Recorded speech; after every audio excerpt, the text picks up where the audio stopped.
Tape மாணவர்கள் அனைவருக்கும் வணக்கம். அருள் பெரும் ஜோதியோடைய ஃபர்ஸ்ட் டெஸ்ட்டை எல்லாருமே அட்டன் பண்ணியிருப்பீங்க அப்படின்னு சொல்லி நினைக்கிறேன். ஹோப்ஃபுல்லி நல்லா தான் அட்டன் பண்ணியிருப்பீங்க. ஸோ வந்து ஒரு 45 கொஷினுக்கான எக்ஸ்ப்ளனேஷன் தான் இந்த வீடியோவில் நம்ம டிஸ்கஸ் பண்ண போகிறோம். பாலிட்டியில் ஒரு 45 கொஷின்ஸ் இருந்துச்சு இல்லையா, அதனுடைய சிலபஸ் கொடுத்துருப்பாங்க. ஸோ அந்த சிலபஸ் வந்து பார்த்துருப்பீங்க.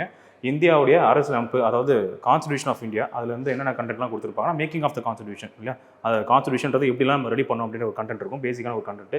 நெக்ஸ்ட் முகவுரை, அரசியல் அமைப்புடைய முக்கிய கூறுகள், ஒன்றியம், மாநிலம் மற்றும் யூனியன் பிரதேசங்கள், இது தொடர்பாக இருக்கக்கூடிய ஒரு டாபிக் தான் பாலிட்டியில் சிலபஸாக வச்சுருந்தோம். அதில் வந்து ஒரு 45 கொஷின்ஸ். ஸோ அதுக்கான எக்ஸ்ப்ளனேஷன் அப்படின்றத பார்க்கலாம் சரிங்களா. ஸோ ஃபஸ்ட்டு ஒரு சில விஷயங்களை நான் இன்ட்ரோடக்ஷன் சொல்லிடுறேன். டெஸ்ட் வந்து நீங்கள் அட்டன் பண்ணி முடிச்சிருப்பீங்க. ஒரு சில பேர் நல்லா பண்ணியிருப்பீங்க, ஒரு சில பேர் வந்து பார்த்தா படித்த லெவலுக்கு வந்து அட்டன் பண்ணியிருப்பீங்க. ஸோ இதில் வந்து கொஞ்சம் வீடியோட லென்த் வந்து அதிகமாக தான் இருக்கும், மேபி அது அதிகமாக இருக்கும். உங்களுக்கு வந்து பார்த்தீங்கன்னா ஃபுல்லாக நாங்கள் பார்க்கணும்னு விருப்பப்படுற ஆட்கள் வந்து ஃபுல்லாக பாருங்கள், அது ஒன்றும் இஷ்யூஸ் கிடையாது. பட் எங்கே சந்தேகம் இருக்கோ, சந்தேகம் இருக்கக்கூடிய கொஷின்ஸ் மட்டும் பார்த்தா போதும் நினைக்கக்கூடிய பர்சன்ஸ் எந்த கொஷினை மிஸ்டேக் பண்ணிருக்கீங்களோ அதை மட்டும் பார்த்துருப்பீங்க. டைம் சேவ் பண்ணணும் அப்படின்ற ஒரு பாயிண்ட்காக சொல்கிறேன். நிறைய பேர் வந்து பார்த்தா லென்த் அதிகமாக இருந்தாலே உள்ளே வந்து இங்கே பெருசாக பார்க்க மாட்டீங்க, அது எனக்கு தெரியும். ஸோ இவ்வளோ பெருசாக இருக்கா, எவன்டா 1.5 மணி நேரம் உட்காருது அப்படின்னு இருக்கும். ஸோ அந்த மாதிரி இருக்கக்கூடிய பர்சன்ஸ்க்கு நீங்கள் எங்கே மிஸ்டேக் பண்ணிருக்கீங்களோ மிஸ்டேக் பண்ணக்கூடிய இடத்த மட்டும் நீங்கள் பாருங்கள். ஏன்னா ஒரு சில பேர் பேசிக்காக ஸ்டார்ட் பண்ணுவாங்க, அவங்களுக்கு ஒரு கிளாரிஃபிகேஷன் கொடுத்தா நல்லா இருக்கும்ன்றதுனால ஒரு கொஷின் கொஞ்சம் டைம் எடுத்து நான் இதுக்கு வந்து எக்ஸ்ப்ளனேஷன் கொடுக்குறேன். ஓகேவா? சரி, ஃபஸ்ட்டு கொஷின் போகலாமா? ஃபஸ்ட்டு கொஷின் பாருங்கள். இதில் வந்து எடுத்த உடனே அந்த மாநிலங்களை வந்து பார்த்தா நம்ம பிரிச்சிருப்போம், நீங்கள் அதை படிச்சிருப்பீங்கன்னு நினைக்கிறேன். ஆரம்ப காலகட்டத்தில் 14 ஸ்டேட் இருந்திருக்கும், ஒரு 6 யூனியன் பிரதேசங்கள் இருந்துச்சு. இப்போ அப்படியே அதை வந்து உல்ட்டாவாக மாறி 28 ஸ்டேட்டும் 8 யூனியன் பிரதேசங்கள் அப்படின்ற மாதிரி இருக்குது இல்லையா. 28 ஸ்டேட்டு 8 யூனியன் டெரிட்டரிஸ் இருக்குது. ஸோ இப்போ அதுக்கு முன்னாடிலாம் என்னென்ன நிகழ்வுகள் நடந்துச்சுன்ற ஒரு டாபிக் இருக்குது. அந்த டாபிக் வந்து ஒரு கொஷின் கேட்டிருக்கான். எந்த குழுவுடைய பரிந்துரையின்படி ஆந்திராவிலிருந்து தெலுங்கானா மாநிலமாக பிரிக்கப்பட்டது அப்படின்னு ஒரு கொஸ்டின் கேட்டிருக்காங்க இல்லையா. By which committee recommendation Telangana state was separated from Andhra Pradesh அப்படின்னு இருக்கு. சரி, ஓகே. இந்த கொஸ்டின் வந்து ஆன்சர் பண்ணும்போது நமக்கு தெரிஞ்சிடும். பாருங்கள், இது வந்து கமிட்டின்னு எது இருக்குன்னு பாருங்கள். யார் கமிட்டிக்கு தலைமை தாங்கி நம்ம எதை படிச்சிருக்கோம். இதில் வந்து பார்த்தா பிஎன் கிருஷ்ணா அப்படின்றவர் மட்டும் தான் ஒரு கமிட்டியாக இருந்திருக்கார். கரெக்டாக பிஎன் கிருஷ்ணா கமிட்டி அப்படின்னு ஒரு கமிட்டி இருந்திருக்கு. மற்றவங்களாம் பார்க்கலாம், இவங்க ஒரு தனிப்பட்ட ஒரு பர்சன், மார்ஷல் நேசமணி அப்படின்றவர், சங்கரலிங்கனார், பொட்டி ஸ்ரீராமுலு, இவங்களாம் என்ன பண்ணியிருப்பாங்க அப்படின்னு நம்ம தெரிஞ்சிருக்கோம்.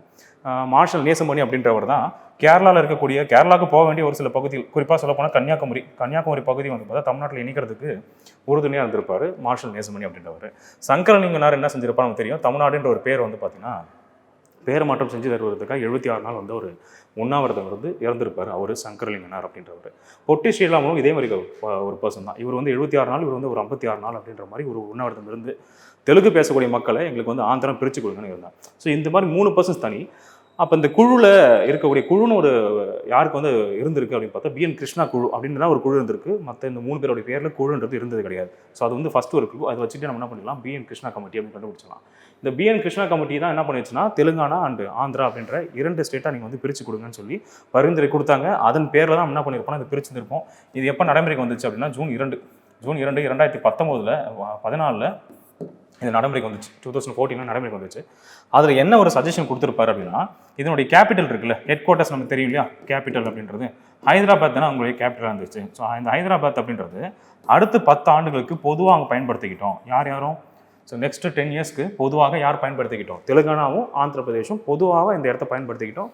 அதுக்கப்புறமா ஆந்திர பிரதேஷுக்கு நம்ம என்ன பண்ணிக்கலாம், புது கேபிட்டலை உருவாக்கிக்கலாம் அப்படின்னு சொல்லிட்டு புது கேபிட்டல் அமராவதி அப்படின்ற ஒரு பேரில் என்ன பண்ணியிருப்பாங்கன்னா ஆந்திர பிரதேஷ் கிரியேட் பண்ணி கொடுத்துருப்பாங்க.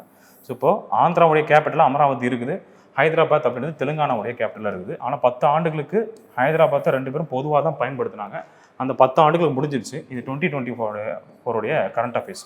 ஸோ 2014 போட்டது 2024 வந்து அது எண்ட் ஆகிடுச்சு. அப்போ வந்து ஒரு கரண்ட் அஃபேர்ஸ், அது ரிலேட்டடாக ஒரு கொஷின் அப்படின்றத நம்ம வச்சுருக்கிறோம். ஸோ ஃபஸ்ட்டு கொஷினுக்கான ஆப்ஷன்றது என்னது, பிஎன் கிருஷ்ணா கமிட்டி அப்படின்னு நம்ம தெரிஞ்சால் போதும். செகண்ட் கொஷின் பார்க்கலாமா? ஸோ செகண்ட் கொஷின் பொறுத்த வரைக்கும் பார்க்கலாம் பாருங்கள்.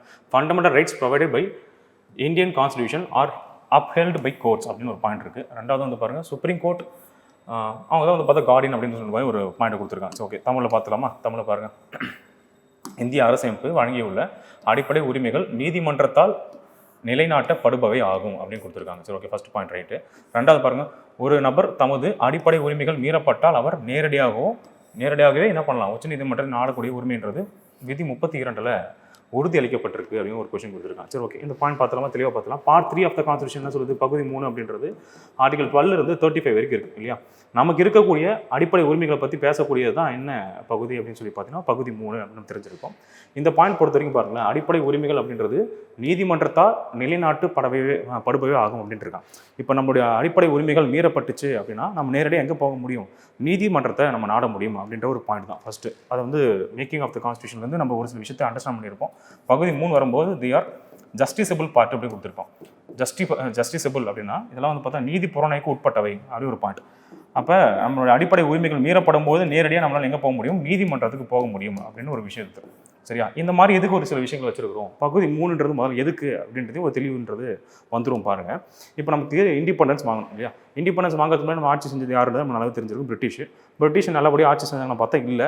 நம்ம எந்த அளவுக்கு வந்து பார்த்தா ஒரு கொடுங்கோன்மை ஆட்சின்றது இந்தியர்கள்ட்ட அவர் பண்ணாங்கன்றது நமக்கு தெரிஞ்சிருக்கக்கூடிய விஷயங்கள் தான். சரி, ஓகே. அப்போ அவங்க வேறு நாட்டை சார்ந்த ஆட்கள் நம்மளை அடிமைப்படுத்தி நடத்தியிருந்தாங்க. சரியான உரிமைகள் அப்படின்றது நமக்கு வழங்கப்படவே இல்லை. இதெல்லாம் நம்ம தெரிஞ்சது. இப்போது அதிகாரம் அப்படின்றது இப்போ யாரோட கைக்கு வருது அப்படின்னா இந்தியர்களோட கைக்கு வருது. இந்தியர்களோட கைக்கு வந்தாலுமே ஒரு இந்தியர் எப்போ வேணால் சர்வாதிகாரம் மாறதுக்கான வாய்ப்பு இருக்கும்ல. இப்போ நம்ம நிறைய பேர் பார்க்குறோங்களே, நிறைய பேர் எவ்வளோ பேர் அவன் பார்த்துருக்கோம். ஒரு எம்எல்ஏ ஆகிட்டாருன்னா அவர் நார்மலாக இருந்ததை விட எம்எல்ஏ ஆனதுக்கப்புறம் அவருடைய அதிகாரத்தை அவர் எப்படி வச்சிருக்காரு, அவர் தன்னை வந்து எப்படி ஒரு அவன் தன்னைத்தானே எப்படி பார்த்துக்கிறான் அவன் தெரியும் இல்லையா? இப்போ அதிகாரம்ன்றது ஒருத்தரோட கைக்கு வந்துச்சுன்னா அந்த அதிகாரம்ன்றது துஷ்பிரயோகம் மாறதுக்கான வாய்ப்புகள் உண்டு. அது கொடுங்கொன்மை ஆட்சிக்காக மாறதுக்கான வாய்ப்புகள் உண்டு இல்லையா? இப்போ நான் தான் இந்த நாட்டுடைய பிரதமர்னு ஒரு அளவுக்கு வருதுன்னு அப்படின்னா இப்போ நான் சொல்கிறது தான் எல்லாமே அப்படின்ற மாதிரி ஏதாவது ஒரு அரசாங்கம் நடந்துடக்கூடாது இல்லையா? இப்போ நான் தான் முதலமைச்சராக நான் சொல்கிறது தான் இந்த ஸ்டேட் எல்லாமே நடக்கணுன்ற மாதிரி ஒரு அரசாங்கம் மக்களை வந்து கொடுமைப்படுத்தக்கூடாது. அவங்களுக்குன்னு சொல்லி ஒரு சில உரிமைகள்லாம் இருக்குது. அந்த உரிமைகளை நீங்கள் மீற மாதிரி சட்டமே போட முடியாது. அப்படி அவங்க உரிமை மீற மாதிரி சட்டம் போட்டிங்கன்னா அந்த சட்டம் செல்லாதுன்னு சொல்லி உச்சநீதிமன்றமும் உயர்நீதிமன்றமும் சொல்லும். உச்சநீதிமன்றம் சொல்லும் குறிப்பாக இல்லையா? உச்சநீதிமன்றம் சொல்லும் அப்படின்றது தான் இந்த ஃபஸ்ட்டு பாயிண்ட்டுக்கான விளக்கம்ன்றது அதுதான். சரிங்களா? அடிப்படை உரிமை மீற மாதிரி ஒருத்தரும் வந்து பார்த்தா சட்டம் போடக்கூடாது, அப்படி வந்து எதுவுமே நிறுத்தக்கூடாது அப்படின்னு ஒரு விஷயம் தான். சரிங்களா? அப்போ அது பாருங்கள், இந்திய அரசமைப்பு வழங்கியுள்ள அடிப்படை உரிமைகள் நீதிமன்றத்தால் நிலைநாட்டப்படுபவை அப்படின்னு இருக்காங்க. சரிங்களா? ஸோ அந்த மாதிரி ஒரு கண்டென்ட்டு. ரெண்டாவது பாருங்கள், என்னுடைய அடிப்படை உரிமை மீறப்பட்டிருக்கு, ஏதோ ஒரு சட்டம் வந்து என் உரிமையை பறிக்கிற மாதிரி இருக்குது அப்படின்னா அந்த சட்டம் செல்லாதுன்னு சொல்லி அறிவிக்கிறதுக்கு நம்ம போகலாம். ஒரு பாயிண்ட்டு. எனக்கு அடிப்படை உரிமை மறுக்கப்பட்டிருக்குன்னா அதை திரும்பி பெறுவதற்கு ஒரு ஆப்ஷன் வழங்கியிருக்கிறாங்க. அதான் வந்து பார்த்தா ஆர்டிகல் 32. எனக்கு கிடைக்க வேண்டிய வந்து அடிப்படை உரிமைகள் கிடைக்கல அப்படின்னா நேரடியாக நீங்கள் எங்கே போக முடியும், உச்சநீதிமன்றத்துக்கு போயிட்டு உங்களோட உரிமைகளை திரும்ப பெற முடியும் அப்படின்னு சொல்லக்கூடியது அந்த ஆர்டிகல் 32. இதில் வந்து ஒரு 5 விதமான நீதி பேராணைகள் அப்படின்றது வழங்கப்பட்டிருக்கு. அது தொடர்பாக ஒரு கேள்வி இருக்குது பின்னாடி. அந்த கொஸ்டின் வரும்போது நம்ம கொஞ்சம் தெளிவாக பார்த்துக்கலாம். ஓகே, ஸோ இந்த ஒரு பாயிண்ட் தான். அப்போ 2 ஸ்டேட்மெண்ட்டுமே என்ன இருக்குது, கரெக்டாக தான் இருக்குது இல்லையா? ஸோ 2 ஸ்டேட்மெண்ட்டுமே கரெக்டாக தான் கொடுத்துருக்காங்க. இங்கிலீஷ்லையும் நான் பார்த்துறேன் பாருங்க. Right of an individual to directly approach the supreme court இல்லையா? ஒரு தனி நபருடைய உரிமை நேரடியாக எங்கே போகலாம், சுப்ரீம் கோர்ட்டுக்கு போகலாம். If his fundamental rights are violated is guaranteed under article 32 அப்படின்னு கொடுத்துருக்காங்க. அவருடைய அடிப்படை உரிமைகள் பறிக்கப்படும் பொழுதோ இல்லை மீறப்படும் பொழுதோ நேரடியாக அவர் எங்கே போக முடியும், உச்சநீதிமன்றத்துக்கு போகிறதுக்கான அதிகாரம் அப்படின்றது ஆர்டிகல் 32க்குள்ளே வழங்கியிருக்கிறாங்களா அப்படின்னு பார்த்தா வழங்கியிருக்கிறாங்க. அப்போ எக்ஸாக்ட்லி அது என்ன தான் பார்த்தீங்க, ரைட் தான். இது பேசிக்காக இருக்கக்கூடியது தான். ஸோ இவ்வளோ தூரம் இதெல்லாம் எனக்கு தெரியும் அப்படின்ற நிறைய பேர் மேபி இருக்கலாம். சரிங்களா? அப்போ இந்த ஸ்டேட்மெண்ட் பாருங்கள், 2 ஸ்டேட்மெண்ட்டுமே கரெக்டாக. ஆன்சர் என்ன அப்படின்னு பார்த்தா ஆப்ஷன் வந்து பார்த்தா பி தான். பீன்றதான் சரியான ஆப்ஷன் எடுத்துக்கலாம். ஸோ இந்த பாயிண்டை பொறுத்த வரைக்கும் நான் பேசிக்காக தான் சொல்கிறேன். ஓகேவா? ஆல்ரெடி தெரிஞ்சிருக்கக்கூடிய பர்சன்ஸ்க்கு உங்களுக்கு போர் அடிக்கும் தான். இதை நான் யாரை மைண்ட் செட்டில் வச்சுட்டு இந்த கொஸ்டின் எக்ஸ்ப்ளனேஷன் கொடுக்குறேன்னா, ஃபஸ்ட்டு டைம் இந்த டிஎன்பிசி உலகத்துக்குள்ளே வருவாங்களே அவங்களுக்கு புரியத்துக்காக கொடுக்குறேன். நீங்கள் ஆல்ரெடி படிச்சீங்கன்னா நிச்சயமாக உங்களுக்கு போர் அடிக்கும். உங்களுக்கு எது தெரியாமல் இருக்கோ அந்த கொஸ்டினை மட்டும் நீங்கள் பார்த்துட்டு போயிருக்கோம். ஓகே, ஸோ நெக்ஸ்ட் பாருங்கள். இதில் என்ன கொடுத்துருக்காங்கன்னா, கான்ஸ்டியூண்ட் அசம்பிளி இருக்கா? கான்ஸ்டியூண்ட் அசம்பிளி அரசியல் நிர்ணய சபை. அரசியல் நிர்ணய சபையில் ஒட்டுமொத்தமாக இருந்தக்கூடிய உறுப்பினருடைய எண்ணிக்கை நீங்கள் படிச்சிருந்திருப்பீங்க 389. இதில் வேறு என்ன கேள்விகள் ஆல்ரெடி கேட்கப்பட்டிருக்கு அப்படின்னா, இதில் பெண் உறுப்பினர்களுடைய எண்ணிக்கை எவ்வளோன்றதான் ப்ரீவியஸ் இயரில் கொஸ்டின் இருந்திருக்கு. விமன் மெம்பர்ஸுடைய கவுண்ட் அப்படின்றது எவ்வளோன்னு பார்த்தீங்கன்னா 15 பெண் உறுப்பினர்கள். பட் அந்த 15 பெண் உறுப்பினர்கள் யாருன்றதை பற்றி தெளிவாக இது வரைக்கும் கேள்விகள் கேட்டது கிடையாது. மேபி எதிர்காலத்தில் கேட்டக்கூடாதுன்றதுனால தான் இந்த கொஸ்டின் வந்து ஃபிக்ஸ் பண்ணியிருக்கோம். புரிஞ்சிருக்கா? இது வரைக்கும் கேட்டது கிடையாது தான். மேபி அந்த கொஸ்டின் எங்கேயாச்சும் கேட்டுருவாங்களோ அப்படின்ற ஒரு நோக்கத்தோடு வச்சிருக்கக்கூடியது தான் இந்த பாயிண்ட்டு. சரி, இதில் பார்க்கலாம். இந்த following who is the one not matched. இந்த பாயிண்டில் பாருங்கள், நாட் மேட்ச்னு கொடுத்தாச்சு. யார் பொருந்த மாட்டாங்க அப்படின்ற ஒரு கொஸ்டின் தான். Among the 15 members of the constituent assembly. அப்போ 15ன்றது ஆன்சர் ஆக்சுவலாக இதுக்கு முன்னாடி கேட்டிருந்தது. அதை நம்ம கொஸ்டினாகவே வச்சாச்சு. அப்போ என்ன கொடுத்துருக்காங்க பாருங்கள், அந்த 15 பேரில் எந்த பெண் வந்து பார்த்தா அந்த குழுவில் இல்லை, அது கான்ஸ்டியூண்ட் அசம்பிளியில் இடம்பெறாத பெண் யார் அப்படின்னு ஒரு கொஸ்டின் தான். அம்மு சுவாமிநாதன் இருந்திருப்பாங்க, சுச்சிதா கிருபாலினி அப்படின்றது இருந்திருப்பாங்க, துர்காபாய் தேஷ்முக் இருந்திருப்பாங்க, மீரா குமார் அப்படின்றவங்க தான் இருந்திருக்க மாட்டாங்க. சரிங்களா. மீரா குமார் அப்படின்றவங்க தான் அதில் வந்து தவறான ஒரு பாயிண்ட்டாக இருந்திருக்குது. ஸோ அந்த 15 பேருடைய பெண் உறுப்பினருடைய எண்ணிக்கை வந்து பார்த்தா அங்கே கொடுத்துருக்கேன். ஸோ இந்த 15 பேர் யாருன்றதை கொஞ்சம் பார்த்துக்கோங்க. வேணுன்ற பட்சத்தில் இதை நீங்கள் பாஸ் பண்ணி கூட எழுதிக்கலாம். சரிங்களா. 15 பேருடைய அக்கௌண்ட் வந்து கொடுத்துருக்கேன். பார்த்துக்கலாம் பாருங்களேன். இதில் அம்மு சுவாமிநாதன், அன்னி மஸ்கரின் அப்படின்றவங்க, நெக்ஸ்ட் வந்து பார்த்தா மேகரா, ஹன்சா மேகரா அப்படின்றவங்க, மாலதி சௌத்ரி, கமலா சௌத்ரி அப்படின்றவங்க, விஜயலட்சுமி பண்டிட், இது நமக்கு தெரிஞ்சிருக்கும்னு நினைக்கிறேன் இல்லையா, ஜவஹர்லால் நேருடைய உங்கள் சிஸ்டம் வந்திருப்பாங்க அவங்க. நெக்ஸ்ட் வந்து பார்த்தா சரோஜினி நாயுடு, துர்காபாய் தேஷ்முக் அப்படின்றவங்க, லீலா ராய், ரேணுகா ராய், அம்ரித் கவுர், சுஜிதா கிருபானி, இப்போ இவங்க தான் ஆப்ஷனை பார்த்துருக்கோம். நெக்ஸ்ட் வந்து பூர்ணிமா பானர்ஜி, தாக்ஷாயணி வேலாயுதம், அப்புறம் பேகம் ஐசஸ் ரசூல் அப்படின்ற ஒரு 15 மெம்பர்ஸு. இந்த 15 பேர் தான் வந்து பார்த்தீங்கன்னா அந்த பெண் உறுப்பினர்கள் இருக்கக்கூடிய லிஸ்ட்டு. இதில் இடம்பெறாத நபர் யார் அப்படின்னு சொல்லி பார்த்தீங்கன்னா அந்த மீரா குமார் அப்படின்றவங்க தான். அப்போ இந்த கொஸ்டினுக்கான ஆப்ஷன் என்னன்னு சொல்லி பார்த்தோன்னா டி. சரிங்களா. இது வந்து ஆக்சுவலாக டிஃபிகல்ட் தான். இந்த 15 பேரை நான் ஞாபகம் வைக்கணுமா அப்படின்னு பார்த்தா 15 பேரை ஞாபகம் வைக்கிறதுக்கு இப்போ நீங்கள் எந்த ஒரு முயற்சியும் செய்ய வேண்டாம். இது வந்து ஜஸ்ட் ஒரு கொஸ்டினாக இப்போதைக்கு எடுத்துக்குவாங்க. ஏன்னா நீங்கள் எல்லா கண்டென்ட்டும் மேஜராக இருக்கக்கூடிய மற்ற கண்டென்ட் ஞாபகம் வச்சுக்கலாம். இது நம்ம கடைசியாக நம்ம மைண்டில் ஞாபகம் வச்சுட்டு நம்ம ட்ரை பண்ணுவோம். சரி, ஓகே. இது வந்து ரொம்ப முக்கியமான கொஸ்டின் தான். இது வந்து பல டைம் வந்து டிஎன்பிஎஸ்சியில் ஃப்ரீக்வெண்ட்டாக கேட்கக்கூடிய ஒரு கேள்வி. சரிங்களா. அந்த ஃப்ரீக்வெண்ட்லி ஆஸ்க்டு கொஸ்டின் இருக்குல்ல, அந்த மாதிரி ஒரு கொஸ்டின் அது. Which of the following is not the department. அப்போ இந்த இடத்துல நாட்னு வந்துருச்சு. அப்போ எதுவும் பொருந்தாது தான் கேட்டுருக்காங்க இல்லையா. Transferred from the state list to concurrent list under 42nd amendment act of 1976 அப்படின்னு கொடுத்துருக்காங்க. 42வது சட்ட திருத்தம் மூலியமாக இந்த அட்டவணை 7ன்றது நமக்கு தெரிஞ்சிருக்கும்ல. அட்டவணை 7ல் 3 பட்டியல்கள் இருக்குது. அதில் பட்டியல் 1ன்றது நமக்கு தெரியும். ஃபஸ்ட்டு லிஸ்ட் என்ன, மத்திய பட்டியல், யூனியன் லிஸ்ட்டு. இரண்டாவது பட்டியல் என்ன, ஸ்டேட் லிஸ்ட்டு இல்லையா, மாநில பட்டியல். மூணாவது பட்டியல் என்ன அப்படின்னு பார்த்தா பொது பட்டியல், கன்கரண்ட் லிஸ்ட். இந்த மாதிரி ஒரு 3 பட்டியல் இருக்குது. இதில் என்ன பண்ணியிருப்பாங்கன்னா, இந்த ஸ்டேட் லிஸ்ட்லேருந்து ஒரு 5 துறைகளை எங்கே கொண்டு போய் போட்டிருப்பாங்கன்னா கன்கரண்ட் லிஸ்ட்டில் கொண்டு போய் போட்டிருப்பாங்க இல்லையா, பொது பட்டியலில் அவங்க கொண்டு போய் இணைச்சிருப்பாங்க. அப்படி இணைக்கப்பட்ட அந்த 5 துறைகளில் எந்த துறை வந்து இதில் பொருந்தலை அப்படின்றத ஒரு கேள்வி. ஸோ ஓகே, ஃபஸ்ட்டு அவங்க என்னென்ன துறைகள் வந்து அவங்க போட்டிருப்பாங்கன்றதை நம்ம பார்த்துக்கலாம். முதல்ல வந்துருக்கக்கூடியது கல்வி, அடுத்து இருக்கக்கூடிய காடுகள். ஸோ பாருங்கள், education and forest, weight and measures, இழைகள் மற்றும் அளவீடுகள், இது வந்து 3வது subject. Protection of wild animals and birds, அதாவது வன விலங்குகள் மற்றும் பறவைகள் பாதுகாப்பு, இது 4வது இருக்கக்கூடிய பாயிண்ட். நெக்ஸ்ட் வந்து பார்த்தா நீதி நிர்வாகம், உச்சநீதிமன்றம் மற்றும் உயர்நீதிமன்றம் தவிர. சரிங்களா. Administration of justice except supreme court and high court, இதை நம்ம எல்லாரும் படிச்சிருப்போம். அட்மினிஸ்ட்ரேஷன் ஆஃப் ஜஸ்டிஸ் படிச்சிருப்போம். யார் தவிர்த்துட்டு அப்படின்னு பார்த்தீங்கன்னா சுப்ரீம் கோர்ட்டையும் ஹைகோர்ட்டையும் தவிர்த்துட்டு மற்ற அட்மினிஸ்ட்ரேஷன், இப்படி ஒரு கண்டென்ட் இருக்குது. இப்போ இந்த 5 விஷயத்தை தான் நம்ம என்ன செஞ்சுருக்கிறாங்க அப்படின்னு பார்த்தீங்கன்னா, எந்த லிஸ்ட்டில் இருந்துருக்கு, பட்டியல் 2 இருக்குது. பட்டியல் 2 என்னது, மாநில பட்டியல். அப்போ ஸ்டேட் லிஸ்ட்லேருந்து 3வது பட்டியல் என்ன, பொது பட்டியல். பொது பட்டியலுக்கு இந்த 5 துறைகள் அப்படின்றது மாற்றப்பட்டிருக்கு அப்படின்ற ஒரு கண்டென்ட்டை கொடுத்துருப்பாங்க. சரிங்களா. இந்த கண்டென்ட் பார்த்தலாமா, இதில் எது பொருந்தலன்னு பாருங்கள். ஸோ அப்படியே நம்ம பார்த்தாலே தெரிஞ்சிருமா. காடுகள் வந்திருக்கா, இங்கே பாருங்கள், காடுகள் கொடுத்துருக்கேன்னா காடுகள்ன்றது இங்கே இருக்குது. அப்போ ஃபஸ்ட்டு பாயிண்ட் வரும். 2வது காட்டு விலங்கு பாதுகாப்புகள். ஸோ அந்த மாதிரியான நம்ம கொடுத்துருக்குறோமா அப்படின்னு பார்த்தீங்கன்னா, காட்டு விலங்கு பாதுகாப்பு கொடுத்துருக்கோமா, கொஸ்டினை பொறுத்த வரைக்கும் என்ன கொடுத்துருக்காங்க, துறைகளும் பொருந்தாது. ஓகே, காட்டு விலங்குகள் பாதுகாப்பு, வைல்ட் அனிமல்ஸ் அப்படின்னு வந்துருக்கும். ஸோ இதே ரைட்டு தான். 3வது வந்து பாருங்கள், நகராட்சி துறை, இது வந்திருக்கா அப்படின்னு பார்த்தா நகராட்சி துறை பற்றி கொடுக்கல. அப்போ வந்து 3 அப்படின்னு வராது. நிதித்துறை நிர்வாகம் கொடுத்துருக்காங்க. அதாவது நிதித்துறை நிர்வாகம் இங்கிலீஷில் என்ன கொடுத்துருக்காங்க, ஓகே, ஜுடிஷியரி அப்படின்றது வந்திருக்கு. நிதித்துறை நிர்வாகம் கிடையாது.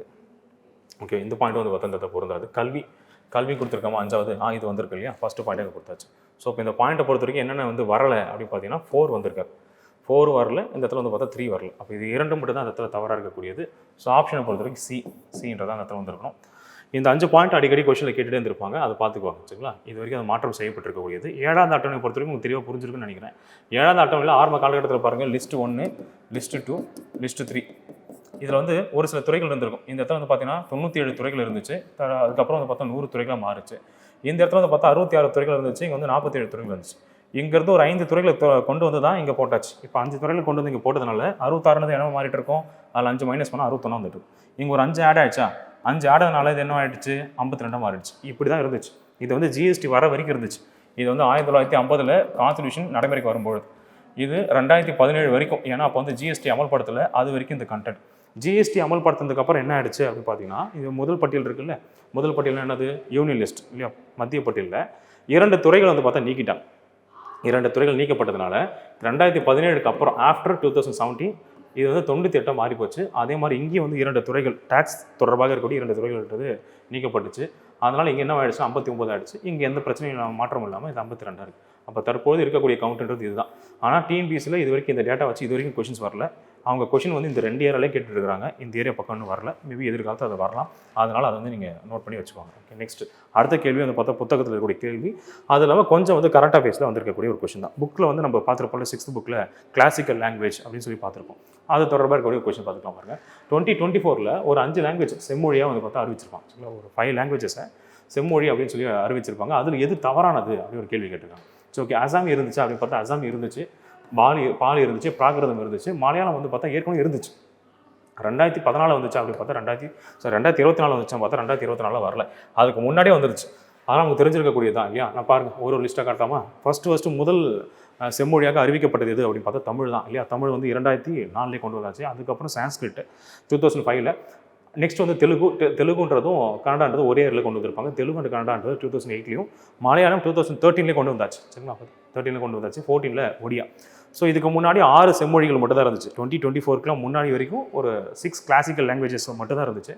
அதுக்கப்புறம் 2024 ஒரு 5 மொழிகளை கிளாசிக்கல் லாங்குவேஜாக அவங்க அனௌன்ஸ் பண்ணியிருப்பாங்க. அதில் ஃபஸ்ட்டு வந்து பாருங்கள் மராத்தி அப்படின்றது வந்து பார்த்தா மகாராஷ்டிராவில் இருக்கக்கூடிய ஒரு இந்தோ ஆரிய மொழி அப்படின்னு சொல்லுவாங்க. அதான் இண்டோ ஆரியன் லாங்குவேஜ் அப்படின்னு சொல்லியிருப்பாங்க. அதான் சைடில் சும்மா கொடுத்துருங்க. பட் இதை நீங்கள் மெமரைஸ்லாம் பண்ண வேண்டாம். ஓகேவா, சும்மா இன்ஃபர்மேஷனாக கொடுத்துருங்க. உங்களுக்கு தெரிய வேண்டியது இது மட்டும் தெரிஞ்ச போதும். இப்போது மராத்தி அப்படின்றது ஒரு லாங்குவேஜ். அதேமாதிரி இண்டோ ஆரியன் லாங்குவேஜஸில் பெங்காலில் என்ன ஒரு மொழி பேசியிருப்பாங்க, பெங்காலி நமக்கு தெரிஞ்சிருக்கும். பெங்காலின்றது அது 2வது ஒரு லாங்குவேஜ். நெக்ஸ்ட் அசாமி அதே மாதிரி தான் இண்டோ ஆரியன் லாங்குவேஜ் தான். அது 2024 ஒன் ஆஃப் த லாங்குவேஜாக கிளாசிக்கல் லாங்குவேஜில் இன்க்ளூட் பண்ணாங்க. நெக்ஸ்ட்டு பாலின்றது ஒரு புத்திஸ்ட் டெக்ஸ்ட்டில் இருக்கக்கூடிய ஒரு லாங்குவேஜ். நீங்கள் படிச்சிருப்பீங்கன்னு நினைக்கிறேன். நம்மளுடைய ஸ்கூல் புக்ஸ்லேயே வந்து பார்த்தா புத்திசம் சொல்லி படிப்போம்ல, புத்திசம் டைம் பீரியடில் அந்த ஏரியாஸில் அவங்க பயன்படுத்தக்கூடிய மொழின்றது பாலி. அதுக்கப்புறம் அடுத்து அதே மாதிரி தான் இதுவும் வந்து ஒரு இந்தியோ ஆரியன் லாங்குவேஜஸ் தான். இது என்னென்னா பிராகிருத். ஸோ இந்த புத்த காலகட்டம், புத்தர் வாழ்ந்திருக்கிற காலகட்டம், அப்புறம் மகாவீரோட காலகட்டத்தில் மக்கள் பேசக்கூடிய ஒரு பெரிய மொழிகளை எது இருந்துச்சுன்னா தான் பாலி அண்ட் பிராகிருதம் தான். பட் நம்மளுடைய டிஎன்பிசி சிலபஸில் இது கிடையாது. யூபிஎஸ்சி சிலபஸில் இந்த கண்டென்ட்லாம் படிக்கிற மாதிரி இருக்கும், பாலி அண்ட் பிராகிருத் அப்படின்றது. இப்போ நம்ம தெரிஞ்சிக்க வேண்டியது இந்த 5 மொழிகள் எது மராத்தி, பெங்காலி, அசாமி, பாலி அண்ட் பிராகிருத். இந்த 5 லாங்குவேஜஸ் தான் 2024 கிளாசிக்கல் லாங்குவேஜ் தான் கொடுத்துருப்பாங்க. அதில் பாருங்கள் அசாமி வந்திருக்கு, பாலி வந்திருக்கு, பிராகிருத் வந்திருக்கு. மலையாளம்ன்றது 2013 இருந்துச்சு. மீதி நம்ம விட்டுருக்கக்கூடியது என்னென்ன விட்டுருக்கோம் அப்படின்னு பார்த்தா பெங்காலி அண்ட் மராத்தி மட்டும் அந்த இடத்துல இன்க்ளூட் பண்ணலை. ஸோ இந்த 5 லாங்குவேஜஸ் 2024 கிளாசிக்கல் லாங்குவேஜ் அப்படின்னு சொல்லி நம்ம பார்த்துக்கலாம். ஓகே, நெக்ஸ்ட் கொஸ்டின் போகலாமா. அடுத்த கொஸ்டின் பாருங்கள், 6th question. Which one of the following statement about the constitution by scholars is not correctly matched அப்படின்றது. சரி, ஓகே, இது வந்து சரியாக வந்து மேட்ச் ஆகலை அப்படின்ற ஒரு கேள்வி கேட்கப்பட்டிருக்கு. பார்க்கலாமா. ஃபர்ஸ்ட் பாருங்கள், both in language and substance a close copy of act 1935. So அப்படியே ஒரு பாயிண்ட் வந்து கொடுத்துருக்காங்களா. கான்ஸ்டிடியூஷன் பற்றி ஒரு சில தான் கொடுத்துருக்காங்க. பாருங்கள், மொழியிலும் பொருளிலும் இந்திய அரசமைப்பு சட்டம் 1935 ஆண்டு சட்டத்தின் நகலாக உள்ளது. ஸோ இப்போ 1935 ஒரு ஆக்ட் கொண்டு வந்திருப்பாங்க. 1935 ஆக்ட் எப்படி இருந்திருக்கோ அதே மாதிரி ஒரு கார்பன் காப்பி மாதிரி தான் இப்போ இருக்கக்கூடிய கான்ஸ்டிடியூஷன் இருந்திருக்குது. பாருங்கள், கீழ்கண்ட அரசியலமைப்பு பற்றிய அறிஞர்களோட கூற்று. அப்போ கான்ஸ்டிடியூஷனை பற்றி ஒரு சில பேர் வந்து ஒரு சில கூற்றுகள் சொல்லியிருக்காங்க, அது எது பொருந்தாதுன்னு கேட்டிருக்காங்க. ஸோ ஃபர்ஸ்ட் பாயிண்ட் சொன்னது வந்து பார்த்தா ஐவர் ஜென்னிங்ஸ், இது கரெக்ட் தான். ஸோ 1935 ஆக்ட் எப்படி இருக்கோ ஏறக்குறைய வந்து பார்த்தா 1935 ஆக்ட் மாதிரியே தான் இப்போ இருக்கக்கூடிய கான்ஸ்டிடியூஷன் இருக்குது அப்படின்னு சொல்லி ஒரு விஷயத்தை அவர் சொல்லியிருக்காரு. ஸோ ஃபர்ஸ்ட் பாயிண்ட் ரைட்டு தான், அதை எடுத்துக்கலாமா. 2வது பாயிண்ட் பார்க்கலாமா. ஸோ 2வது பாயிண்ட் பொறுத்த வரைக்கும் பாருங்கள், இதில் என்ன கொடுத்துருக்காங்க அப்படின்னு பார்ப்போம். இதில் வந்து முக்கியமாக நம்ம தெரிஞ்சுக்க வேண்டியது பாருங்களேன், இங்கிலீஷில் அது அடிக்கடி வந்து கேட்டுகிட்டே இருப்பாங்க. The constitution of India is federal in form but unitary in spirit அப்படின்னு வார்த்தை. இந்த ஃபெடரல் அப்படின்னு ஒரு வார்த்தையும் இந்த யூனிட்டரின்ற ஒரு வார்த்தையும் தான் நமக்கு வந்து ஒரு கீவேர்ட்ஸு. இது என்னன்னு சொல்லி தெளிவாக பார்த்துக்கலாம் பாருங்கள். இந்திய அரசியலமைப்பானது வடிவத்தில் கூட்டாட்சி. ஒரு பார்க்குறதுக்கு எப்படி இருக்குது, கூட்டாட்சி மாதிரி இருக்குது. ஆனால் உணர்வில் எப்படி அப்படின்னு சொல்லி பார்த்தா அது ஒற்றையாட்சி அப்படின்றாங்க. கூட்டாட்சினா நமக்கு தெரிஞ்சிருக்கும்னு நினைக்கிறேன் இல்லையா. ஃபெடரலிசம் இந்த வார்த்தையை நீங்கள் தெளிவாக புரிஞ்சுக்கோங்களேன். கூட்டாட்சினா என்ன, இருக்கிறது ஒரு மக்கள் சொல்லலாம், ஒரே குரூப் ஆஃப் பீப்புள்ஸ். ஒரு மக்களை ஒரு அரசாங்கம் ஆட்சி செஞ்சிச்சுன்னா அது வந்து ஒற்றையாட்சி. புரிஞ்சுச்சா, ஒரே ஒரு அரசாங்கம். இப்போ யோசிப்பீங்களா, ஒரு அரசாங்கம் தான் ஆட்சி செய்யுது அப்படின்னு பார்த்தா இல்லை. இங்கே வந்து 2 விதமான அரசாங்கம் இருக்குது, தெரியும் இல்லையா உங்களுக்கு. மத்திய அரசு ஒன்று இருக்குது, மாநில அரசு இருக்குது. மத்திய அரசு ஆட்சி செஞ்சால் பாருங்கள், மத்திய அரசு போடக்கூடிய சட்டத்திட்டங்கள் நமக்கு பொருந்துமா, நிச்சயமாக பொருந்தும், கரெக்டு தானே. மாநில அரசு சட்டம் போடுது, அதுவும் நமக்கு பொருந்துமா, அதுவும் நமக்கு பொருந்த தான் செய்யுது. அப்போ நம்ம வந்து மத்திய அரசால் ஆட்சி செய்யப்படுறோமா இல்லை மாநில அரசால் ஆட்சி செய்யப்படுறோமா பார்த்தா 2 அரசும் நம்ம என்ன செய்யுது, ஆட்சி செய்யுது இல்லையா, கரெக்டு தானே.